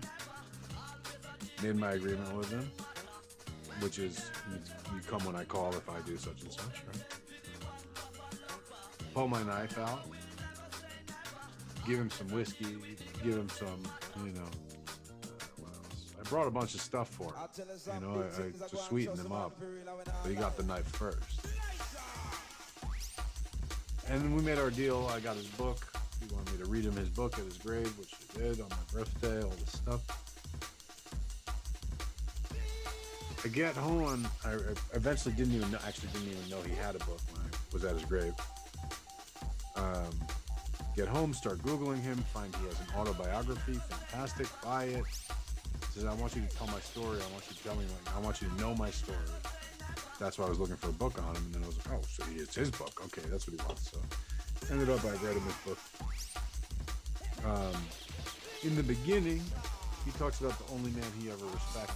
He was a bounty hunter lawman who basically handled things by running up on the time Tom came to respect this guy, he busted into a shack of a native who was making tiswim. We have this myth in America that Native Americans didn't know about alcohol until the Europeans came, and it's not true. They make corn wine and tiswim. So he busted in the shack of this guy making tiswim and stabbed his knife into him. And basically was like, now listen, motherfucker. And Tom said that was the only man he ever respected. Why I felt called to do that to his grave, I do not know. But I know the deal that I struck with him was based on how I approached it. And so both of these, I give these two case studies specifically because here you have two kind of harder spirits to work with. Neither of them, these are both headhunting jobs, neither of them volunteered to work with me, anything of that sort. But by assessing their natures and responding appropriately, we were able to proceed. And neither, if I had stabbed Billy Bloor or I had prayed for Tom Horn, I wouldn't have gotten the deal I got, right? It was because I responded in the right way to that spirit in the situation and ultimately offered them what they really wanted that no one ever offered them because I was able to assess them. Does that make sense? Making sure that makes sense.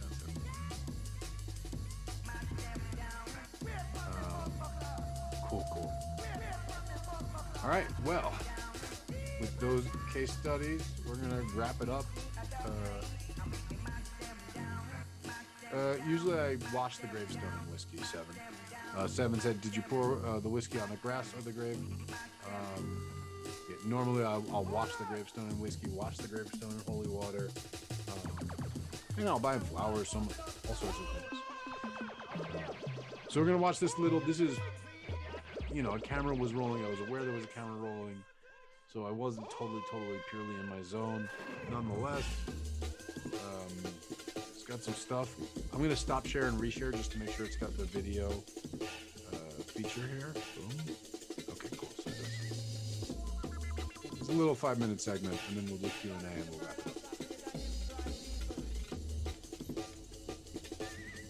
Can you guys hear? Because I can't.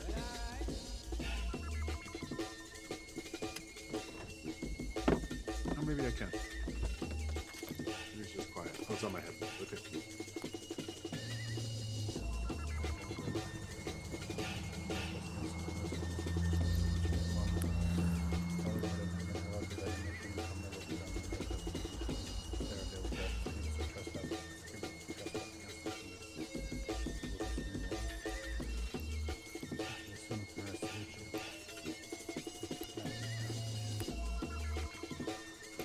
Cemetery doesn't have the proper gates, so we kind of use the trees as the gates of the cemetery. But we pay at the gates of the cemetery, or we leave offerings if that's what's appropriate. But we've entered into another kingdom when we go into the cemetery. When we come into the kingdom of the dead, we pay our respects at very least, and giving a tribute. When you think of in ancient times visiting a king, when we say it's a kingdom, visiting a king, we give a tribute. Oh, we just say the prayer to wake up the spirits in general. So to the question before about Florida water, Kananga water, the Our Father kind of works on that same principle. It's a little bit of light and it attracts attention, but it's holy attention particularly. It's not particularly earthly attention, but the same way anyone who's done misa, say a lot of Our Fathers, right? So now something like this, if you see over there, that big cross, right? See it from there, but this area's got like the big soldier, the big cross over there, the big obelisk. So that soldier's the muster point, and this is a small cemetery in town here. There's a muster point, there's the big cross. That's like a point of intersection between the worlds, that big cross. And we think of it very much like a land, like it's just like being a tourist. Like you can be a really annoying tourist, or you can be a respectful tourist. Asking too much and imposing your way of seeing and thinking and being is actually quite annoying to the locals. There's all sorts of reasons one would come. If one had something that one needed to dispose of, rituals and things will work. But the cemetery is one place, if one was working to use the spirit to work with. Is that a real owl? No. Is that a real owl? Bro, is that a real owl? Sorry, trying to full screen it, but maybe I shouldn't have messed it up. Oh, boo. Right, the emotional pitch.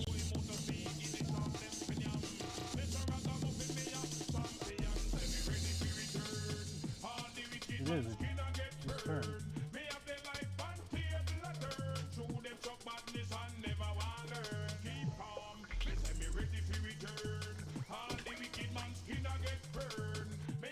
Can you guys tell how gigantic that owl was? See if I have an offering for it.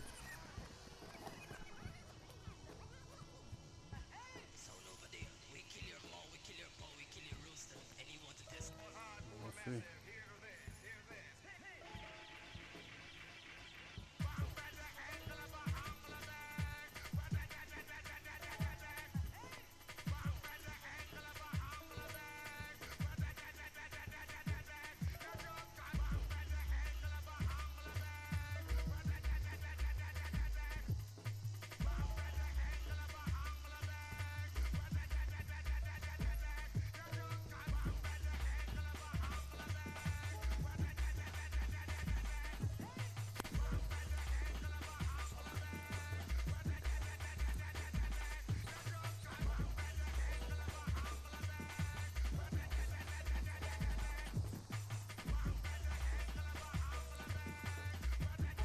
see where it ended up. Took off when I was pretty close. I've never seen an owl here before. That's actually a pretty amazing omen. That's obviously a huge owl. And as I mentioned, I was working with the owl spirit last night, so it's a strong omen to me. Just washing myself off. You know, this is dusk, so spirits are going to be popping up. We don't want anyone following us home looking for a free ride. Seeing an owl at a cemetery at dusk is quite the omen. Quite the omen. I don't know the grave that I was at. I just followed an owl there, you know. So I spent enough time there that if the spirit were so inclined, especially this time of day, it would likely start to attach, potentially follow us, just to clean off any residual. You don't necessarily know that you've got a spiritual attachment until the effects make themselves. It's almost like you don't know yourself, you don't know you've gotten sick until you start showing symptoms of sickness. So it's just kind of best practices. And now, like, when we leave here, I'm not going to go right home, you know? Oh, there's kids hanging out in the cemetery. It's good to know that kids still hang out in the cemetery. It gives me some cover. I guess you always want to check, like, am I still in control? Am I in control? Because if you're not in control, someone else is, and you can start to draw conclusions from there. Well, cool. I think that's our last slide. Oops. No, not slide. The next slide. That's it. That's our last slide. Sweet. I didn't put up a Q&A for part 2 slide. But this is the Q&A for part 2. So if there are any Qs, I'm happy to A them. If you've already fallen asleep watching this, then bravo, you hung in pretty far. 7, always wearing a hat in the cemetery. Always wearing a hat, man. I don't leave my home without my head covered. I wear a particular hat to the cemetery, or a hat fixed particular ways. Danny, so will there be a Necromancy 201 or a Graveyard Cemetery series? Yeah, 201 is Graveyard. That's at least when I offered this in person. 101 was Theory Practice, 201 was Fieldwork Graveyard, and that is how I intend to present it again. I guess I need to think about how I want to do it. Let's see, Wendy. Best practices before and after cemetery visit. I will give them now briefly. That's definitely a huge part of the graveyard class, because it's not, it's not quick. It depends on your purpose, right? Because again, that whole thing with diet, all that. Generally speaking, cover your head. Have holy water with you. Pay at the gate. Be respectful. Conduct yourself respectfully. Keep your eyes and ears open. Don't respond to being called to, ever. The spirit calls you. Again, some people are going to the graveyard to see what spirits interact with them, and they respond to that. That's not my way of doing it. So I'm not saying that's not a valid way, a right way, a good way. That may be a totally fine way for you. I'm just speaking for myself. These are my rules that I keep for myself. So a spirit that's calling for attention, I don't respond to. A spirit that needs, a soul that needs salvation, I'll pray for, of course. Always have holy water to wash yourself before you leave. Don't go straight home. Stop at least 3 places when you go home. Try to cross running water at least 3 times if you can when you go home. If you have like an intense encounter, be sure to take a spiritual bath when you get home. If there's any chance that a spirit followed you, you'll want to wash your car, the outside of your car, your front door, and your front porch with something to get rid of spirits. Particular formulas we will go into in graveyard class, but anything that gets rid of spirits, you just Google it. What else we got here? So the owl had significance for me, Wendy. The owl in general does. The timing of that was literally the night before. That was the first time I ever worked deeply with owl. literally, sorry, not the first, the second time. It was in the other house the first time, and then we moved here, and I started working deeply with Owl again, and that was the next day. Do you visit the cemetery when you aren't doing work? Yes. I do visit the cemetery when I'm not doing work.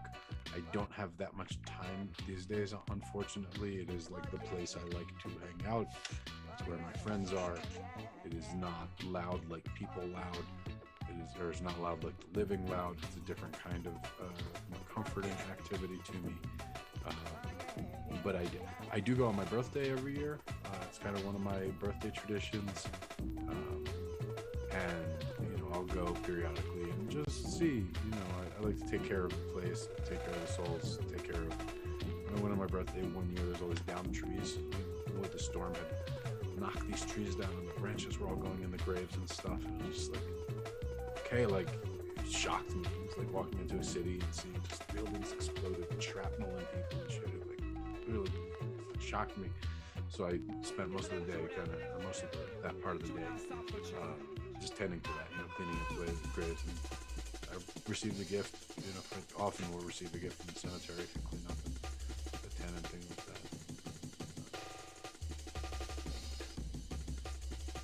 Yeah, exactly. Vanessa, the gate spirit's like when you go and just pick up garbage. Exactly, just tending to the place, it's like, certainly, when you, how do I want to say, not make up for the bad behavior of other living. They kind of get, you know what I'm saying? Like, oh, I'm sorry that there's a pack of cigarettes or empty bottle or whatever that another living left here. Don't judge me by that, right? I'm on your side, right? And that's a very good gesture, Vanessa, like you said, to kind of do that. You're sending that message. Watering some of your favorite trees. Yeah, water in the graveyard's great.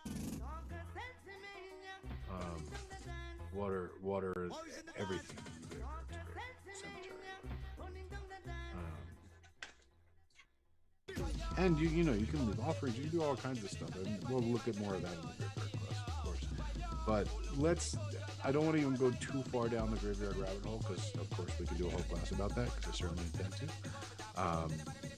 But necromancy specifically, because in terms of practice, in terms of working with the dead, what that looks like, why you would do that, how you would do that, any of that stuff. Any questions about that, I'm happy to field. Danny Chen, yes, Necromancy 201 you will be able to use the Necromantic coupon for that. Exactly, yes, sir. When I list it, yes. Vanessa, is grave dirt necessary to work the spirit?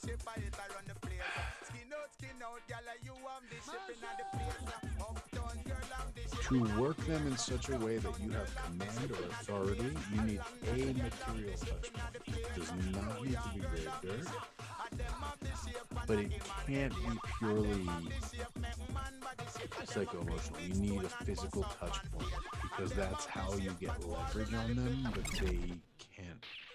So, like, psycho-emotionally, you can't overpower a spirit, because they stand primarily in that realm. Through a physical touch point, you can. And I'm not saying that you go in every situation, stabbing dirt and overpowering. I'm very much not for that. But if you don't have that leverage at all, it's very hard to get them to take you that seriously. When you have their grave dirt, they have to pay attention. They don't technically. It's not like, you have power over them, but so you got a knife, maybe not a knife to their throat, but something. You have something precious to them. So it's in their interest to pay attention.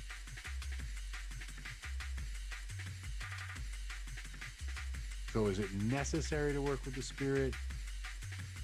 I'll say this: if the spirit of your grandmother offers to help you, you don't need a grave dirt. If it's a total stranger and you want to make sure that they help you when they have no reason to, it would be good to have their grave dirt. Does that make sense?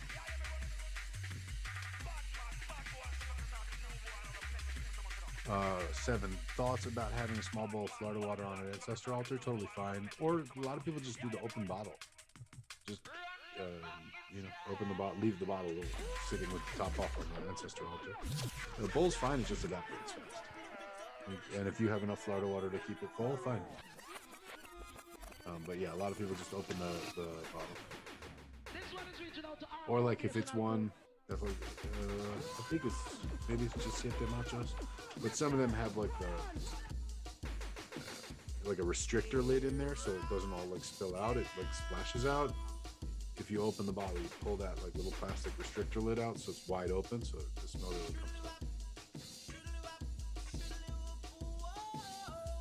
But that's fine. Yeah, absolutely. I couldn't see any reason not to. Especially if, when it comes to the ancestor altar, do what your people tell you. You know what I mean? Like, your people are not going to want this. My people, my mom's people, like this plum brandy. All right, gang, I'm back. Like big arak. Arak is not even a liquor that most people know about, right? Pause this.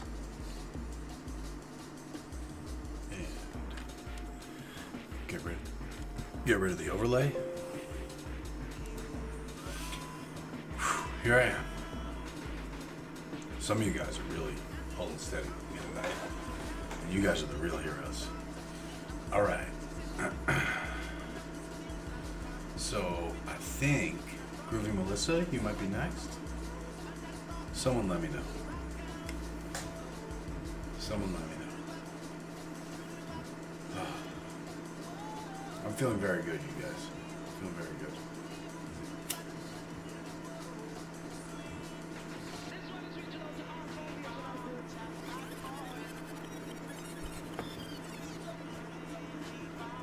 Groovy Melissa, then Cunning May. Excellent. Excellent. Groovy Melissa. A general reading for you. Cool.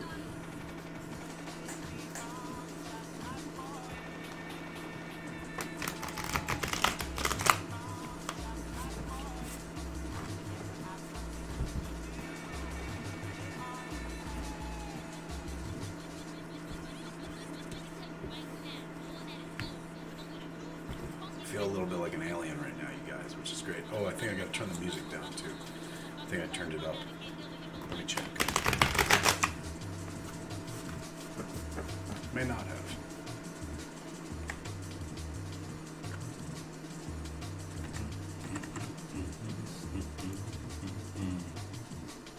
Oh no, okay, volume good. Good discipline. All right, we're gonna listen. General reading.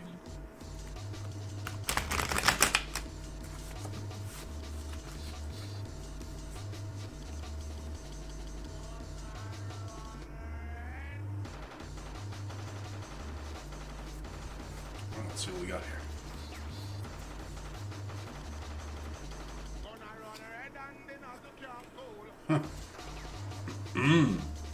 That's a good 3 cards right there.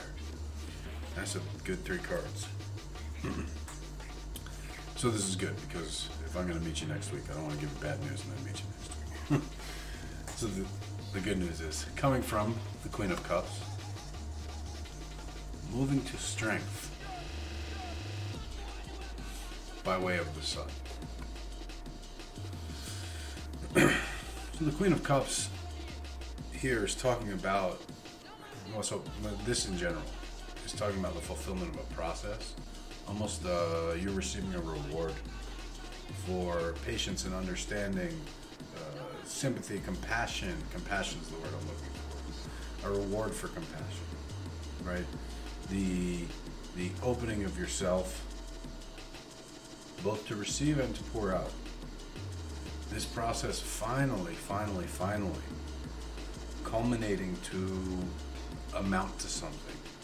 And what it amounts to is this strength, this personal capacity.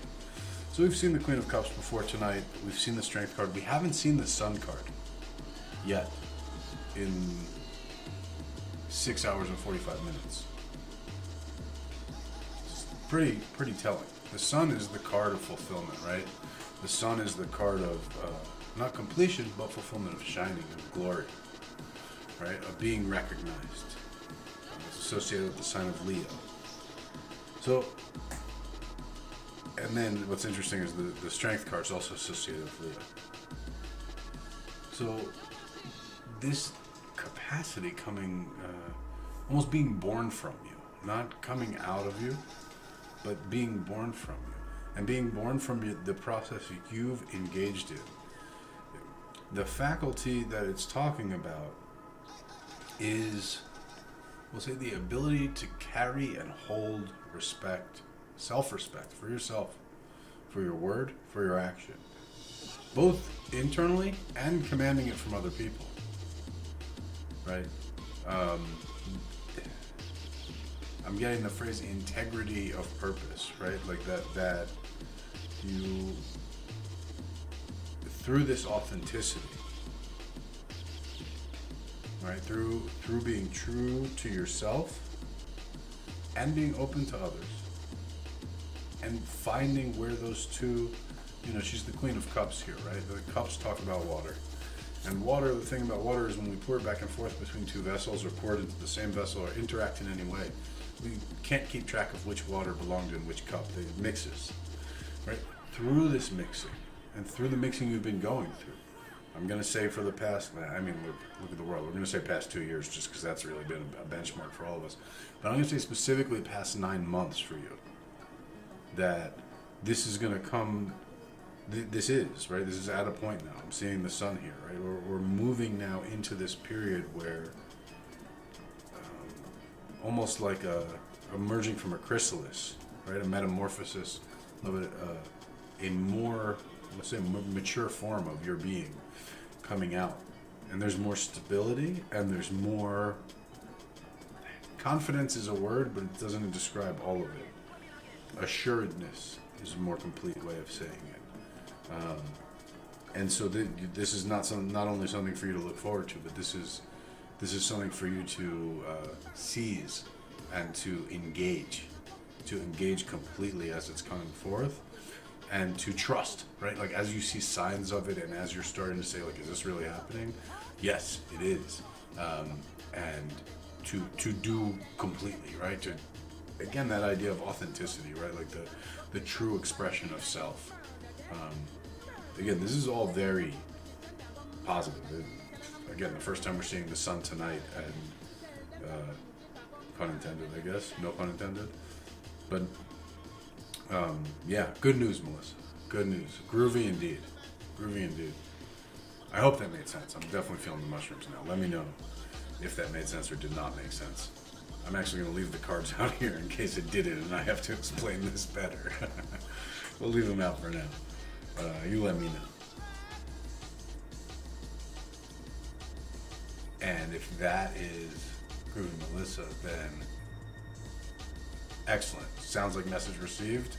And hopefully I'll see you next week and I can fill in any blanks as necessary. So, 44, 45. Hot Philly Pepper, I see you next. All right, cool. It's a pleasure. I think we're getting towards the end of the queue here. Who do we got left? All right, there's 21 people in the Discord. 21 people on the Twitch. We got one person in the YouTube. So, who has Cunning Nay? Excellent. Cunning Nay, are you still with us? Yes. Good. Still with us, going strong. Excellent. Well, Cunning Nay, my good friend, what do we have for you? Are we doing specific or general?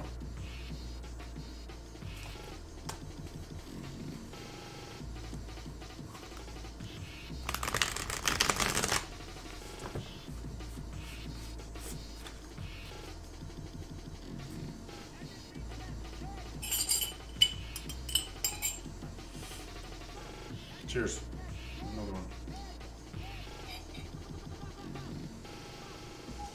I'm gonna have to mix another cocktail eventually.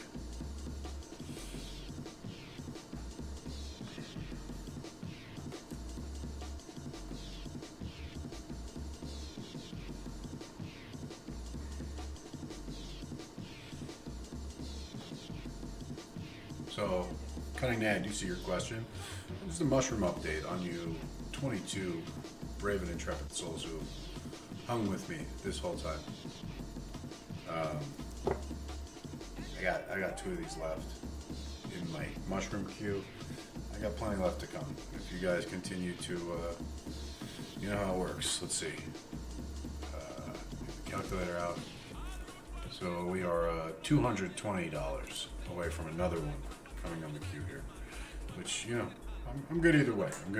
I certainly would love for those contributions to come in, for you guys to find purchases that will be useful to you and will benefit you, and I'll be very grateful to fulfill that, and of course for the funds that come with it. Very grateful for all that. I'm also grateful if I don't have to eat more mushrooms tonight. Either way, this is a good news, is I get to have a happy outcome either way. Okay, Cunning Nay, I'm preparing for your big question. Preparing for a big answer to your big question. Please bear with me.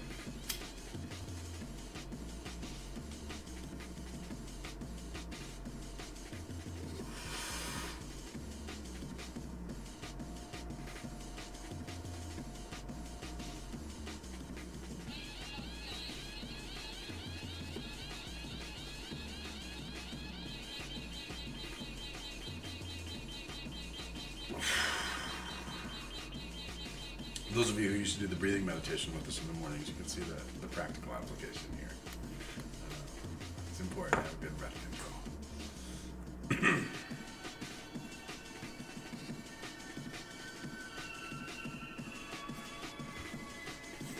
So a ton has changed. New job, new home. What to expect when you get to come. From Knight of Cups, who we haven't seen yet today, one of my significators. To the devil, by way of 7 of Swords. Here's a warning.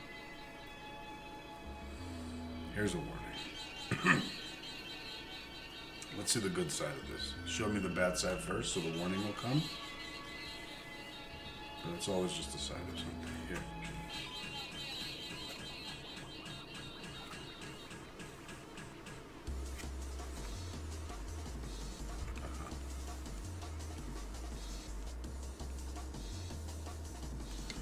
Okay.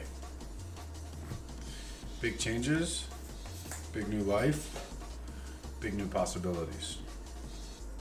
Potentially big new danger with all that. Going from Knight of Cups, faithful indeed, idealistically so. From that to the devil. There's the difference between Knight of Cups and the devil.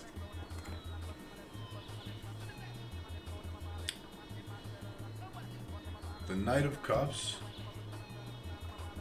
is completely wrapped up in the service of others. To the point, at times, where it's self-detrimental. The devil is completely wrapped up in the service of self. To the point, at times, where it's detrimental, more often than not. The way that this is a domain in which this is possible, this danger exists, is in the 7 of Swords. My favorite sneaky guy. So the message here, Cunning Nay, is be mindful of how cunning, right? Because the thing about being clever is, look at any trickster story. I don't have to like make some grand point, right? Look at what always watch any Wile E. Coyote cartoon. That's the danger, that's the risk, right? It's the overindulgence in the self poses a risk of myopia, of not seeing the situation, of not seeing the danger that one places oneself directly in because of an excess of self-fixation and perhaps excessive certainty in one's cleverness. This is the dangerous side of things. I had to get that out of the way because it came out first. Not fixate on that. Right? It's not a foregone conclusion. We're going to avoid that. We're going to step around that pitfall. And what I have here is an interesting path, right? Like, how do we de-escalate from that? Well, we got to move away from the Princess of Pentacles, chasing the shiny thing, through Temperance. Again, Temperance. This image has come up a lot tonight, but I bears repeating clearly because it wants to keep making itself known. The difference between pouring water placidly and pouring water turbulently is very much in balance and in a sensitivity to the dynamic. It leads ultimately here to justice. So you're going to get what you deserve, good or ill. And this is the thing about being particularly clever, is that eventually a bunch of little clever decisions, it's like stretching a rubber band, a little. Eventually, if that finger gets removed, it's going to snap back far, and it's going to hurt. So, your guard against that, your solution to that, your rectification of the tension introduced is all in removing tension. How do you do that? How do you move this back? This is part of the trickster's path. This is advanced tricksterology, right? The trickster consistently manipulates for themselves situations that are beyond belief. When you start presenting situations beyond belief for the benefit of others, when you do absurd things for the benefit of others, that's how you move things back. So, just think of it that way, right? Doing things that are rationally absurd for the benefit of others will absolutely step back whatever tension is introduced by doing things that kind of strain reality. If you're familiar with old role-playing games, right? There's the White Wolf system has this game Mage, and there's this idea of paradox, that when you do magic, it creates paradox. And the more magic you do, the more paradox it creates in the universe, and that amount of strain in the universe causes weird and randomness to happen. And because it's random, a certain amount of it is going to be undesirable. Right? It can be random good or random bad, but it could certainly be random bad. And randomness in general is chaos, and chaos usually doesn't work out great in a system that functions on order. Although it's fun, and it's where all the magic is and all that other stuff. I'm not getting into the ethics of chaos. Point being, what is the rationally absurd? The rationally absurd is something that a normal person would say, why would you do that? And there's something you can just laugh at. Giving a large amount of money to a beggar is a great example. It's right. You wouldn't go give a beggar $100, but you can do it, and it's a bizarre twist of normal, right? But somehow restores things, right? So the advice here is remove that tension. You've had a lot of change, right? And you've stretched, and to what I'm seeing, carefully and cleverly stretched probability, and so now let's like ease that stretch out of it, ease that tension in reality by moving back, and just release that tension, and that should be the next focus. Because with all that change, the desire to, this is where stability counterbalances change, right? But in something that's dynamically moving, in a dynamically moving system, if you introduce sudden stability into a dynamically moving system, that actually is conflict, right? That's a car speeding into a brick wall, right? It's sudden stability, dynamically moving system. So what we want is deceleration, and how we achieve deceleration is, again, releasing that tension, and how you can do that, again, is by engaging in that rationally absurd to benefit others. Does that make sense? Again, I know that I'm not making perfect lucid. I'm not in my most lucid right now. I can feel that I'm not in my most lucid. So hopefully my words still make sense.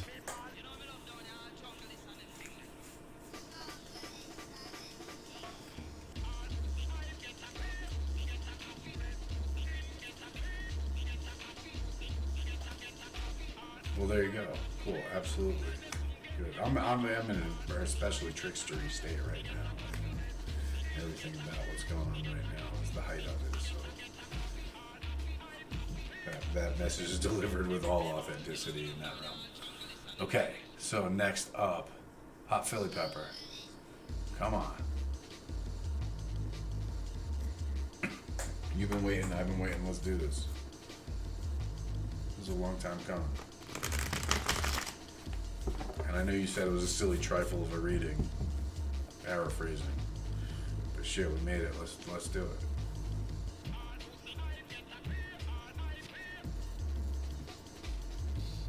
General reading. I think I got a question. Okay.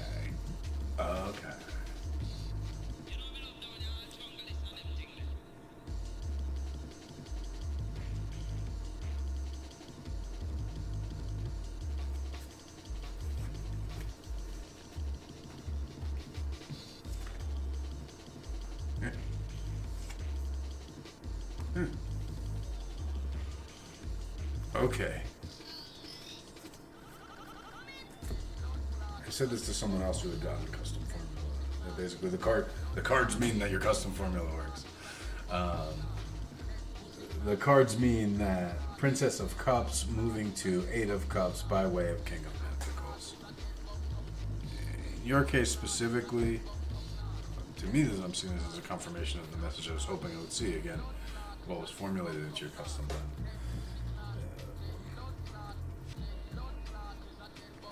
There is a simultaneous process of letting go and simultaneously firming up. I have a visual image that I can express it with.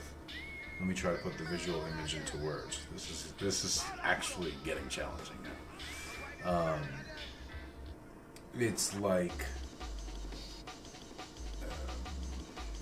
okay. Well, this image will work for me. Hopefully, it'll work for you. If you have a gas, it's very warm or hot, agitated. It's going to expand rapidly, right? Imagine some colored gas, right? And the tendrils of it up here are going to reach some interesting possible heights. And if you cool it, it's going to contract. And a couple things are going to happen. First of all, it's going to have to lose all of this, everything it's fucking around with up here. But it's going to become more concentrated. Its own essence is going to become more clear. And it's going to leave like droplets, right? It's going to condense even to droplets of itself.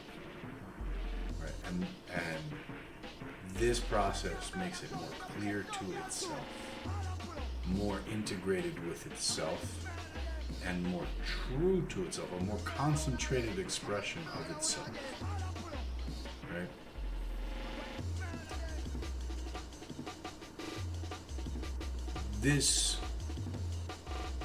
So going from Princess of Cups, right, which is this very open, trusting, as I said before, just reaching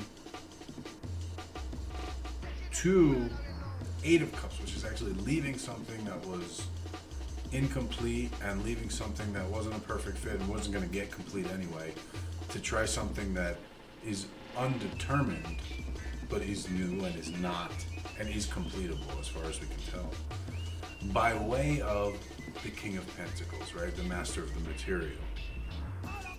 And this is speaking of this process, right? Of disengaging from memories, emotional attachments, etc. with others, okay? There's a certain amount of leaving the past in the past and leaping, blind faith leap into the future. Again, in this focusing, this refining, this condensing is the word I've been looking for. Condensing unto yourself. Not withdrawing, but condensing onto yourself, right? To be more clear of yourself to yourself by separating the instead of comparing yourself now to yourself in the past, especially in reference to other people, especially instead of comparing yourself with other people versus yourself without other people, or comparing yourself with certain in certain times or in certain situations versus not in those situations. Remove those external reference points. Now focus only on comparing yourself with a more pure and true version of yourself versus a more sort of spread out version of yourself. Again, it's this idea of like going from spread out to being concentrated, being condensed, being, something that's spread out is thin versus something that's pulled together as vital integrity. It's like, I just keep having an image of like something that's diluted, almost coming back into concentration, if that makes sense. That's the energy of it. This makes a ton of sense to you. Excellent. Good. Maybe your microdose and my microdose are linking up and making it work. Well, excellent. Tata, you are up. Thank you for your patience. Thank you for list keeping. What will be your pleasure, madam? Should I fix another cocktail? I don't know. I'm feeling really good.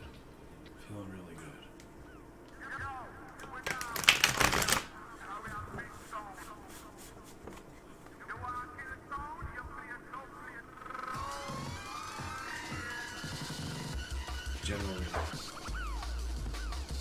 Did you guys hear that? Happy Halloween.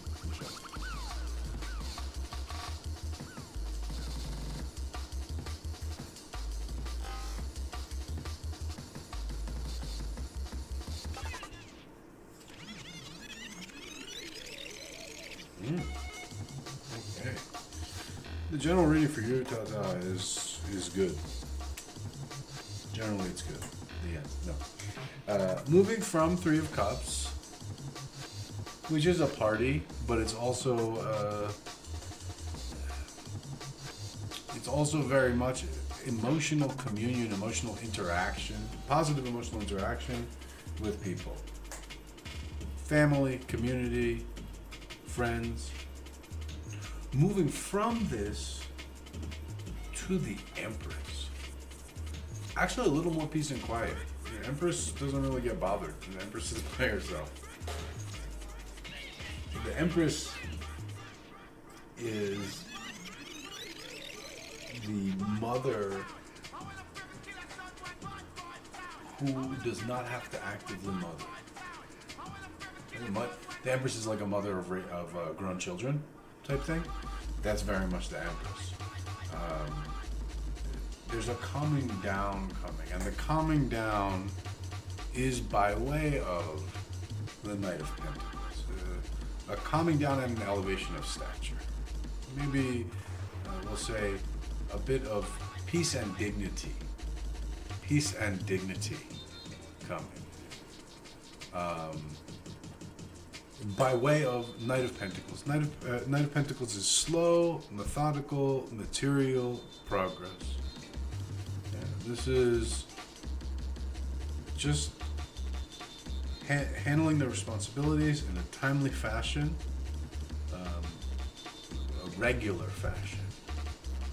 That there is coming for you from this a peace, a repose, just a peace and dignity. A peace and dignity that have been absent in something of the chaos of interaction, of sensitivity to others. And again, some say Knight of Pentacles is steady money, but it's the the material handled in a very orderly. It's a horse walking at this pace, right? So it's just steady, staying steady, right? That this is kind of speaking of the passage of time too, right? Because this Three of Pentacles is the joys of youth, and again, this is sort of like the mother of grown children type thing. So it's keeping that passage of time that's already happening, and part of this is too is just the awareness that this process is happening, and that it is a process of moving you again towards peace and dignity. Those are the words, right? Peace and dignity, and celebrating at each new degree of peace and dignity that you accomplish in life. That make that build of those your throne that you'll sit in, right? Like those are what make you a queen and empress. They are the underpinnings of a radiant glory. It's a lot of words, but they came to me, and I wasn't making them up because I can't do that anymore. So that's what I have for you. Thank you, Tatar, our list keeper. Hot Philly pepper, cock and tail. Listen, lady, I'm drinking. This stuff is a potent aphrodisiac. Let me tell you, I'm in this hotel room by myself. Regrettably.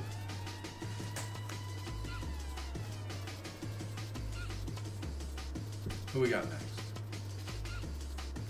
Ben Maxey. Been waiting. Been patient. Question? General? If you already got a general, you can't get a second general. That's for sure. You gotta ask a question. You gotta have a second reading. But you gotta have a question.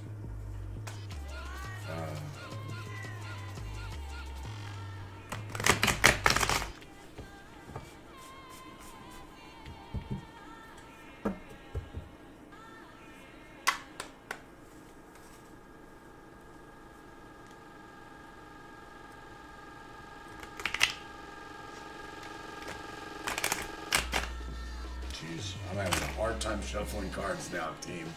I'm glad we're getting towards the end of the list. I would do this all night, but I nearly have, actually. It's 3:33. Hey, it's 3:33. 3:33. Bim Maxey. I think there are some real big misunderstandings between my ex and I. Timing hit us hard. I've had opinions on both ends, but I really think when I'm ready to put in whatever work for... So you really think you're ready to put in whatever work for reconnection. Okay. And the question is?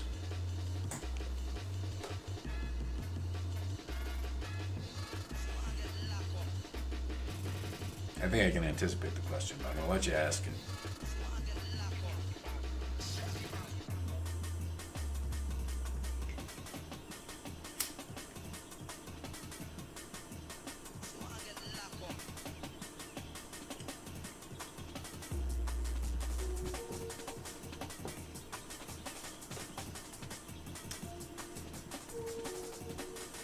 Did I miss the question, you guys? That's also possible if there's a question there. To me, it looks like a statement, but there might be a question there. Help me find the question if I missed it. And Ben Maxey, if there's no question yet, please close the query.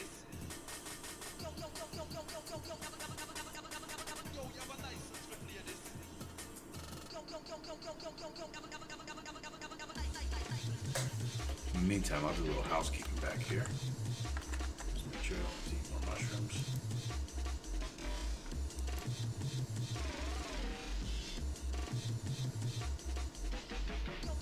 No, we are steady on that front. How likely will it be that I can get them to work with you to get back together? That's cool. It's cool to rewrite that as many times. I know how that goes when you're editing something. This card wants to stand out, so we're going to put it on the side. The Two of Cups. Okay. Leave that there.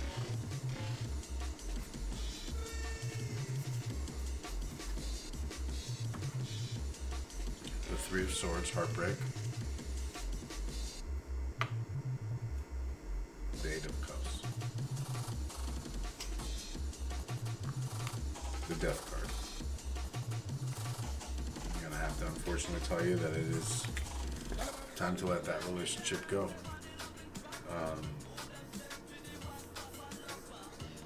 It is not that it was a waste. It was not that it wasn't right. It's that its purpose was to feed something else. That is what it is. I'll walk through the cards and explain my rationale and all that, etc. But that is what it is. This card wanted to jump out. Two of Cups. Right? A beautiful communion with another spirit. That's generally something new. It's not a rec card of reconciliation.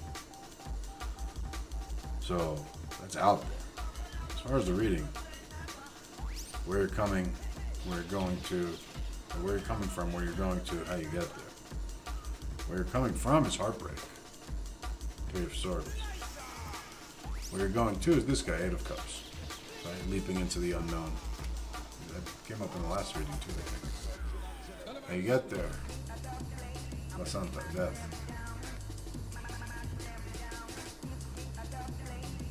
There's a letting go. There's probably a period of being alone. There's a moving from that into a new, not only having processed and internalized the lessons of the relationship, the lessons of the breakup, but the totality of that in a different perspective of you, the perspective that your partner had of you, right? Being able to see yourself through those eyes and processing accordingly. And in this process, 4-month, 6-month process, it will nurture you to come back out. Now, in the 9-month, 10-month, 11-month range, this is where a whole new situation will appear on the radar, maybe even more than one, in terms of romance. But what the cards are showing me is that this is what happened was meant for you to enter into this period and to work in this period like a seed in the dark, like a seed in the dirt, and then reemerge. That's what I got for you, Ben Maxie. I wish I had better news. I don't think that's bad news, but I can tell it's not what you were hoping for. So, I always hate to disappoint. Ooh. It's my first yawn. Monica Vallejo. You've been waiting patiently. I believe you're the one left on YouTube. Please let me know you're still with me, miss. I'm happy to perform your reading now. Thank you for your patience. You probably didn't even know I was here. Eating mushrooms and all that shit when I tuned in, so. It was this weird.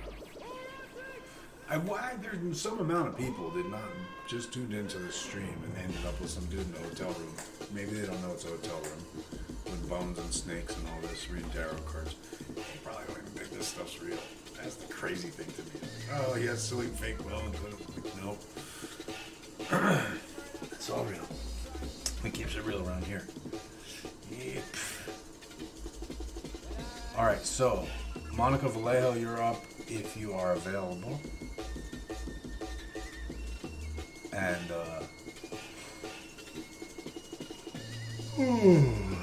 we're getting there. B12 ATL, you're up next. So either one of y'all check in and claim the spot and go next. Ben Maxie, you need your first mushroom trip soon? Come out to Denver. It's legal, so we can legitimately facilitate it in every regard. Tend to that. B12 ATL. Oh, yes. Cedric. You're the one left on YouTube. Your question is it time for you to start moving some mojo around? Listen, bro, if you gotta ask, the answer's probably yes.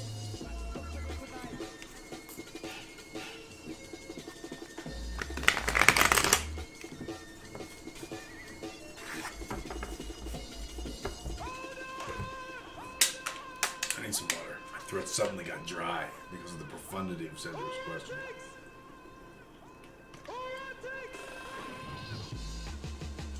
I don't drink enough water. I haven't even drank a full bottle of water this whole time. It's not enough.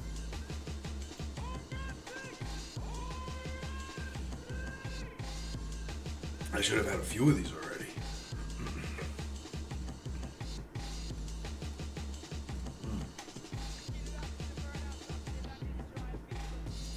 Zenab Gohar, you fell asleep, but you woke up. You're actually, it's really funny, you showed up. I'm on the last person on the list, so you can be next. Perfect timing. Perfect timing. I'm literally doing the last person on the list right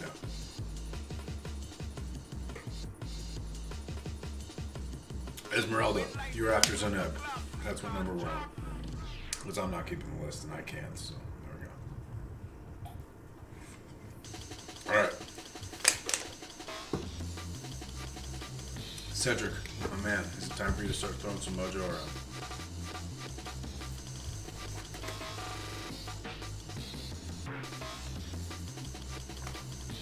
The first appearance of the Lovers. Yeah, it's time for you to start throwing some mojo around, bud. Especially if you're considering doing love work. I'm moving from a Six of Swords victory to the Lovers. By way of the Seven of Cups. The Seven of Cups is very much exploring a lot of things, right? The Seven of Cups is maybe some false starts, some confusion, maybe some mistakes made, but given the overall positive flow of this reading, I'm not worried about that Seven of Cups. Seven of Cups is a little bit of delusion, illusion, all this. But moving from Six of Swords to the Lovers is fucking fantastic, you know. So the answer is definitely yes. Get that mojo working, bud.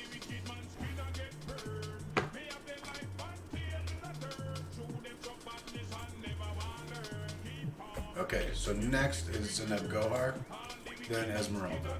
And Monica Vallejo, if you're still in the building, you can claim any of these spots because we skipped you. Paging Monica Vallejo. Paging Monica Vallejo. If you need more water. Okay, Zeneb Gohar.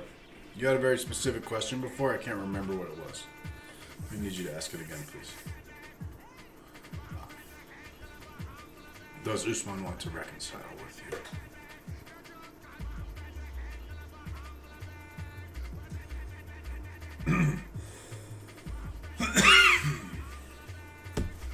Let's see what the cards have to say. I do not believe so. I'll tell you that. Yep. I'll tell you two things. I'm going to give you more than you bargained for here, but not too much more because you asked a specific question. You didn't ask for my advice. I do not think he wants to reconcile with you. The reason I have for that is we are going from the Three of Wands, the planning, the hoping, the waiting for the moment to enact on the future, to the Three of Swords, heartbreak. How do we get there? Eight of Swords. The woman who has imprisoned herself. The idea that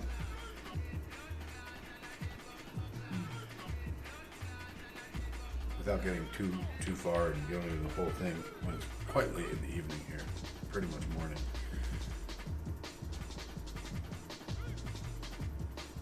The clear message here, I want to show the contrast between the Three of Wands, the woman who's free on an adventure. I don't know if you can see the picture. On an adventure exploring, right? Exploring the jungle here. And the contrast between that and the prison is the difference between wands and swords. Also the difference between the adventure and the heartbreak. Both of these are three. This is three wands, this is three swords. The difference between an adventure and heartbreak. Swords are thoughts, ideas. Wands are doing, actions. is telling me that you're sitting a lot with your thinking, and this is building into a complex in your mind. Go take actions, even go on hikes, just be physically active. Spend less time sitting with your mind. If you can't be physically active, then go out, do things, keep your hands busy. Do a craft, whatever it is, fold paper, knit, sew, whatever. Do things, and they're going to bring yourself more clear to you. Okay? If you sit with your thoughts, you're going to continue to imprison yourself. Thank you for your patience. I mean, I know you just woke up, so you got a good night's sleep, and then you got up and got that message, but thank you for your patience in receiving it. Esmeralda, thank you for your patience. You're up next. Your question, my dear, please. I gotta go get a beverage. Is that cool, guys?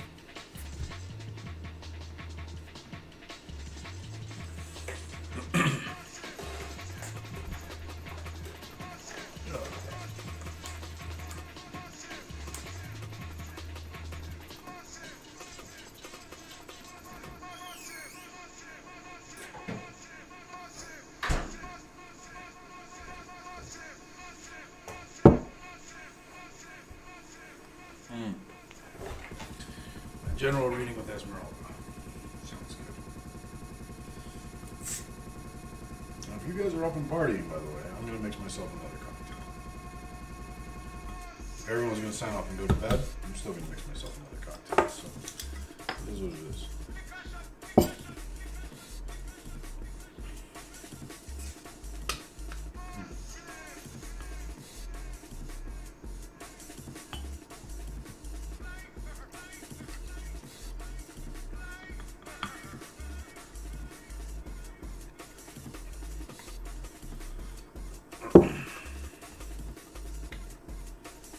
Who doesn't love a bottle with a booty, right? Happy Halloween, everyone. Oh shit, I gotta take my kids trick-or-treating. I still got a whole day before that. That'll be a fucking weird experience tripping, though. That's for sure. Every part of that is not something I want a part of. I'm gonna make sure to come back down to earth before then.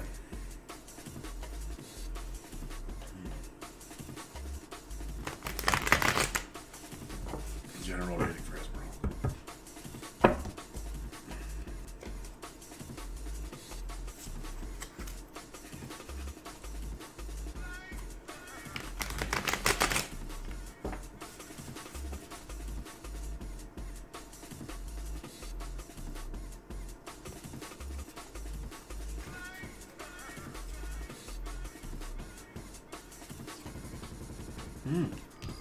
First appearance tonight. Glad we got to do this reading, because frankly I hadn't realized that we hadn't seen the moon come out yet tonight. So here we go. Moving from the Queen of Wands.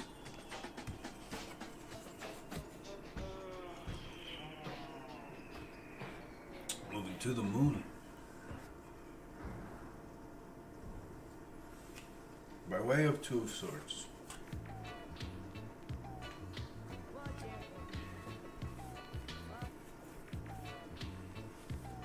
Saying you've been doing a lot. Moving now from a period, instead of doing a lot, to reflecting. Reflecting is confusing. So when we reflect, it's good and bad. Reflecting is also unclear. We're looking at the future, we're looking at the present, we're looking at the past all at the same time, trying to make sense of it. When we reflect on things, also things come out from the depths, the hidden things come out. Good and bad.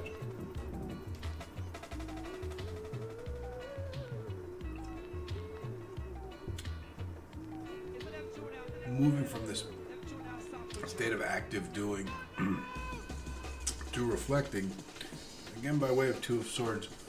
Two of Swords here shows the truce. It's the idea of it's the notion of an idea and then an idea that balances it. They don't cancel each other out per se, but they effectively nullify one another. In practical speaking, coming after the Queen of Wands, it's talking about reaching the point of like, okay, I've done what I have to do, kind of like level complete, not game over, but level complete. A little burnt out, and therefore moving now into the reflective period. The message is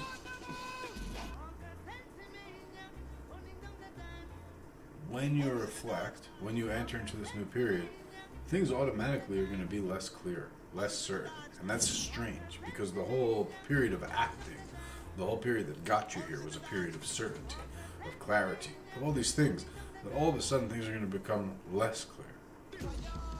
Things that were unambiguously good, maybe now not so perfectly good.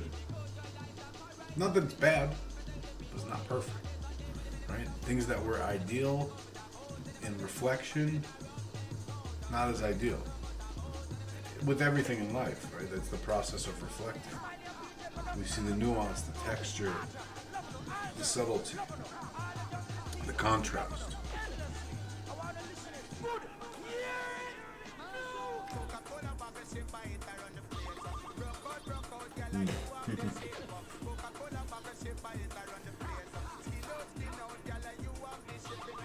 It's talking about a period from that, right?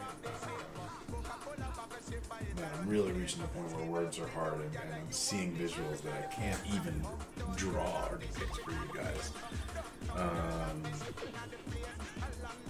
When you throw a ball in the air, when it reaches as high as it's going to go, when it's about to start coming down again, right? A rock, a ball, whatever, you throw it up and it goes high and it reaches a point and then it's going to start coming back down. That point where it turns from going up to being about to go down, very, very powerful point. We don't really have a name for it in English. There's a name for the idea in Chinese, but it's at the point of something turning to being pushed at its extreme in one way means it's about to come back really hard the other way. And embracing that in your period of reflection is what we're talking about. In taking your upcoming period of reflection. First of all, taking burnout as a sign that it's time to reflect, and then taking that period of reflection. And when I say period, I mean it's a moon card, so I'll tell you a month. It's not. We're not talking about a huge amount of time. We're not saying like take 5 years off and go figure yourself out. No. A few weeks of reflection, much like a moon cycle, right? Where it's gonna reach a point of, like the new moon that's coming. It looks like the moon disappears for a day and then she comes back and gets huge, right? So get to that point, ride out to where everything you've been engaged in has almost disappeared from your mind and your interest, your heart, all this, and then allow it naturally. It will happen naturally. You won't have to force it to happen. It's allowing it to happen. But allowing it naturally to carry back around, and you're going to come through very reinvigorated. Again, it's coming through to where everything's very, disillusioned, and you're not seeing the ideal anymore. And then, by its natural course, it will just develop the momentum back up. It will redevelop passion and redevelop inspiration. Whew. That was, by the way, that whole redeveloping thing.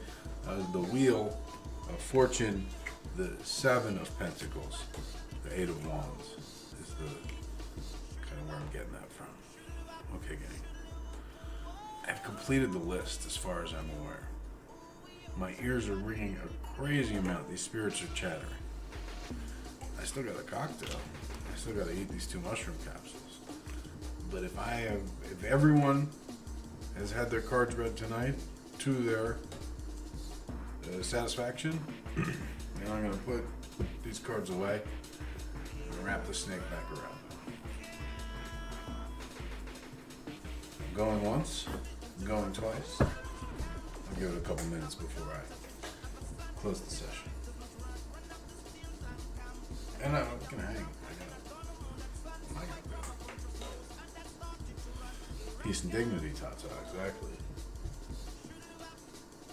I do actually have to say prayers, but other than that, you know, I'm all dressed up and know where to go.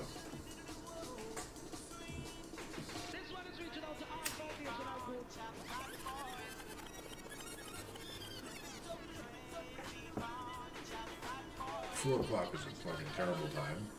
It's not like I'm not gonna load all this shit up in the car and go home, even though it's 5 minutes away.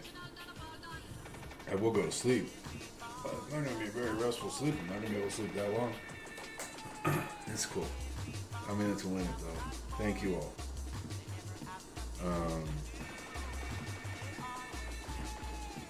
Everyone satisfied? Yeah. Happy Halloween. Happy Halloween. Happy Halloween. Yes. Cool. Well, cool. Let's celebrate Halloween then. Let me put my cards away.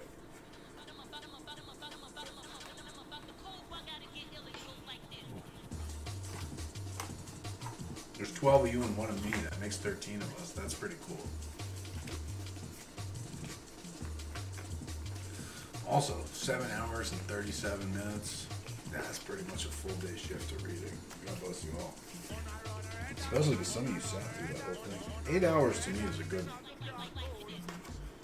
chunk. Like, that's an intrepid thing to do. I respect anybody who's going to read straight 8 hours live and keep it fresh. It's good work. I don't know why I'm praising myself right now. Not usually anything I do. It's much from the start.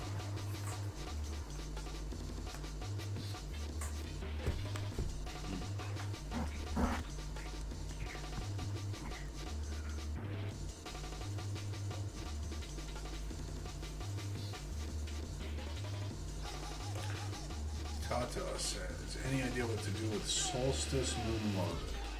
Winter or summer solstice? Tamika wants to know, what can we do if we're currently going through mental affliction or triggered during this time? If you want to give me more details, Tamika, I'm happy to give you like a really specific suggestion. But in general, I'm going to say straight up, this is a human, this is not spiritual advice, this is human being advice. It's okay to be triggered right now. Right? There's a lot of triggery shit going on. The things that we knew and trusted, let's go back to the very material point that I brought up earlier. In the last 6 months, this seems like a totally unrelated thing, but in the last 6 months, the US dollar has seen more inflation than the past century. What does that mean? Without going into the economics of it, which isn't my point, that things have changed more in the last 6 months than they have in the last 100 years. The basic stability of things has changed more. So it's okay in that context to feel afflicted and to feel triggered. That's the first thing you gotta know, is that it's okay. It's very human. So with that said, there's some things you can do. Let me get my reference sheet, my handy dandy reference sheet out, because if you guys are expecting me to remember shit right now, that's not how it goes. I'm sorry to disappoint, but that is not how it goes.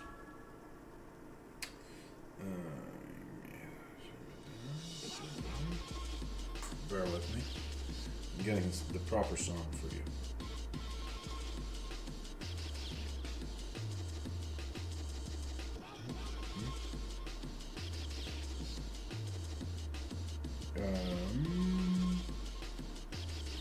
I'm seeing stuff, you guys. Just a heads up, I'm seeing stuff. For relief from stress, tension, distress. Psalm 25. Psalm 25, Tamika. Recite Psalm 25 on rising and before going to sleep. That is the best direct conjure prescription I can give you for mental affliction, feeling triggered, things of that nature. general human advice: breathe. Understand that changes the way of things. Embrace it. None of that's easy. It kind of all sounds like a cop-out. This is ginger beer, by the way. I'm not fucking drunk. Though I seem like it.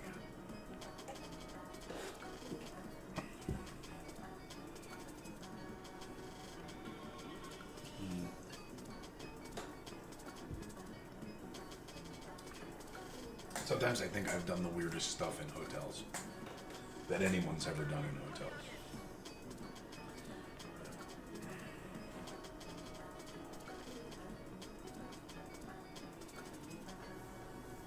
It's not just reading tarot. Other people have read tarot. People have streamed. I don't know that people have streamed reading tarot in a hotel before. But with all the accoutrement and the everything, I don't know that anyone has ever brought all this stuff to a hotel room to do this before. That makes me feel special. We're sharing a special thing here, guys. Cheers.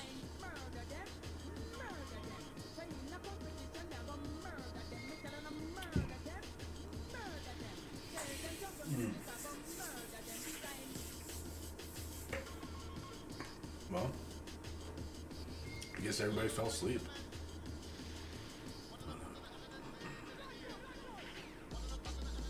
Tamika, you were triggered by a family member's diagnosis.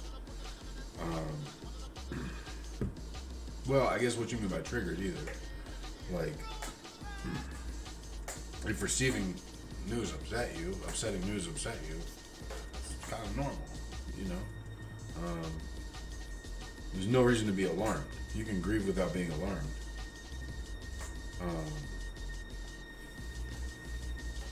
Radical Buppy.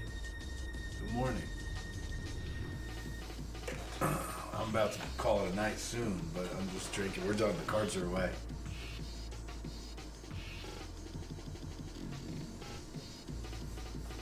Scene. That's dope.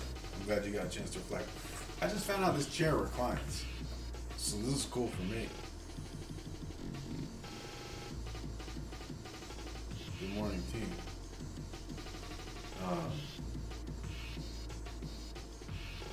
So yeah, Tamika, go. That Psalms 25 for you. And you know, part of it is coming to terms with living in a moment of change. For sure. Yo, Cedric, you should go chill at your great grandparents' graves. You should definitely go do that. Especially if you're based on your question, you should definitely go do that. You can bring me with, but you should definitely go do that.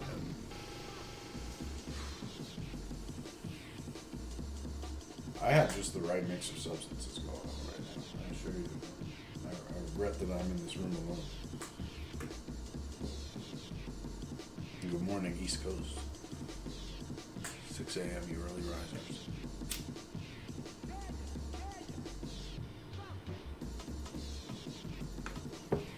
Well, we're coming up on that 8-hour mark, gang. 7 hours and 44 minutes. I think I'm gonna wrap it up. I'll hang out with you all if you're hanging out. But if I'm just talking,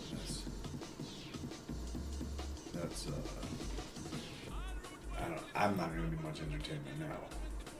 Because I mean, the end of the work day and the end of the dad day. I was with the kids all day.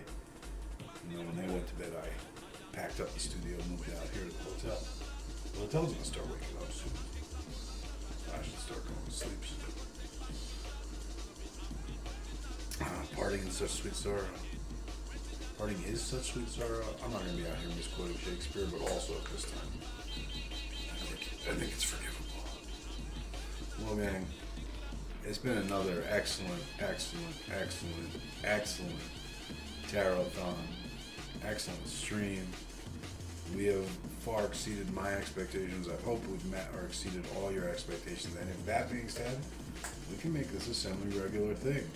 Whether it's quarterly or once every 6 months. I think the last time we did it was about 6 months ago. So it's kind of rounding up. Maybe it was a little less than that. But every 4 to 6 months, we can definitely do this. More regularly if it makes sense, but I think it's good to let it build up and make it something special. Everyone, don't forget, honor your dead. Light a candle, cook for your ancestors today, play their music, sing their songs. This is the time to, I put it like this. If you ever want to wonder how far they'll go for you, or how fast they'll answer you, or how completely they have you, well, this is your chance to set that standard. You are allowed to set that standard, and you are allowed to do that, especially now, right? The dedication you show, the love you show, the commitment you show, the attention you show, now is what they will carry forth for you. So, thank you all, as always. Oh, costume contest. You know what? I have not had a chance to even consider them in the Discord, and since it's still Halloween, for another 20 hours, I'll get back to you on that before the end of Halloween. How about that? So with that said, everyone, I thank you all. I bless you all. Before I release you all, though, I have to fulfill my commitment to the spirits who have assembled here tonight and joined us, who have contributed their words, contributed their information, contributed their efforts. All the spirits who have just assembled tonight by the light gathered. I bless your souls. I commend you to heaven. I pray on your behalf that you are reunited and returned to your source, drawn by your Creator, illuminated and made at peace. May you receive the coaxing comfort calling you home. May you return home steadily and speedily, without clinging, without attachment, without distraction.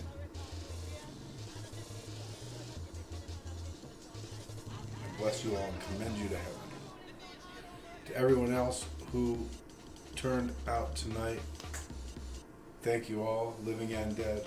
I bless you all, commend you all to heaven. I wish you a happy Halloween. I encourage you in this period, in this procession of the dead before us, to honor your dead, to draw your inspiration from them,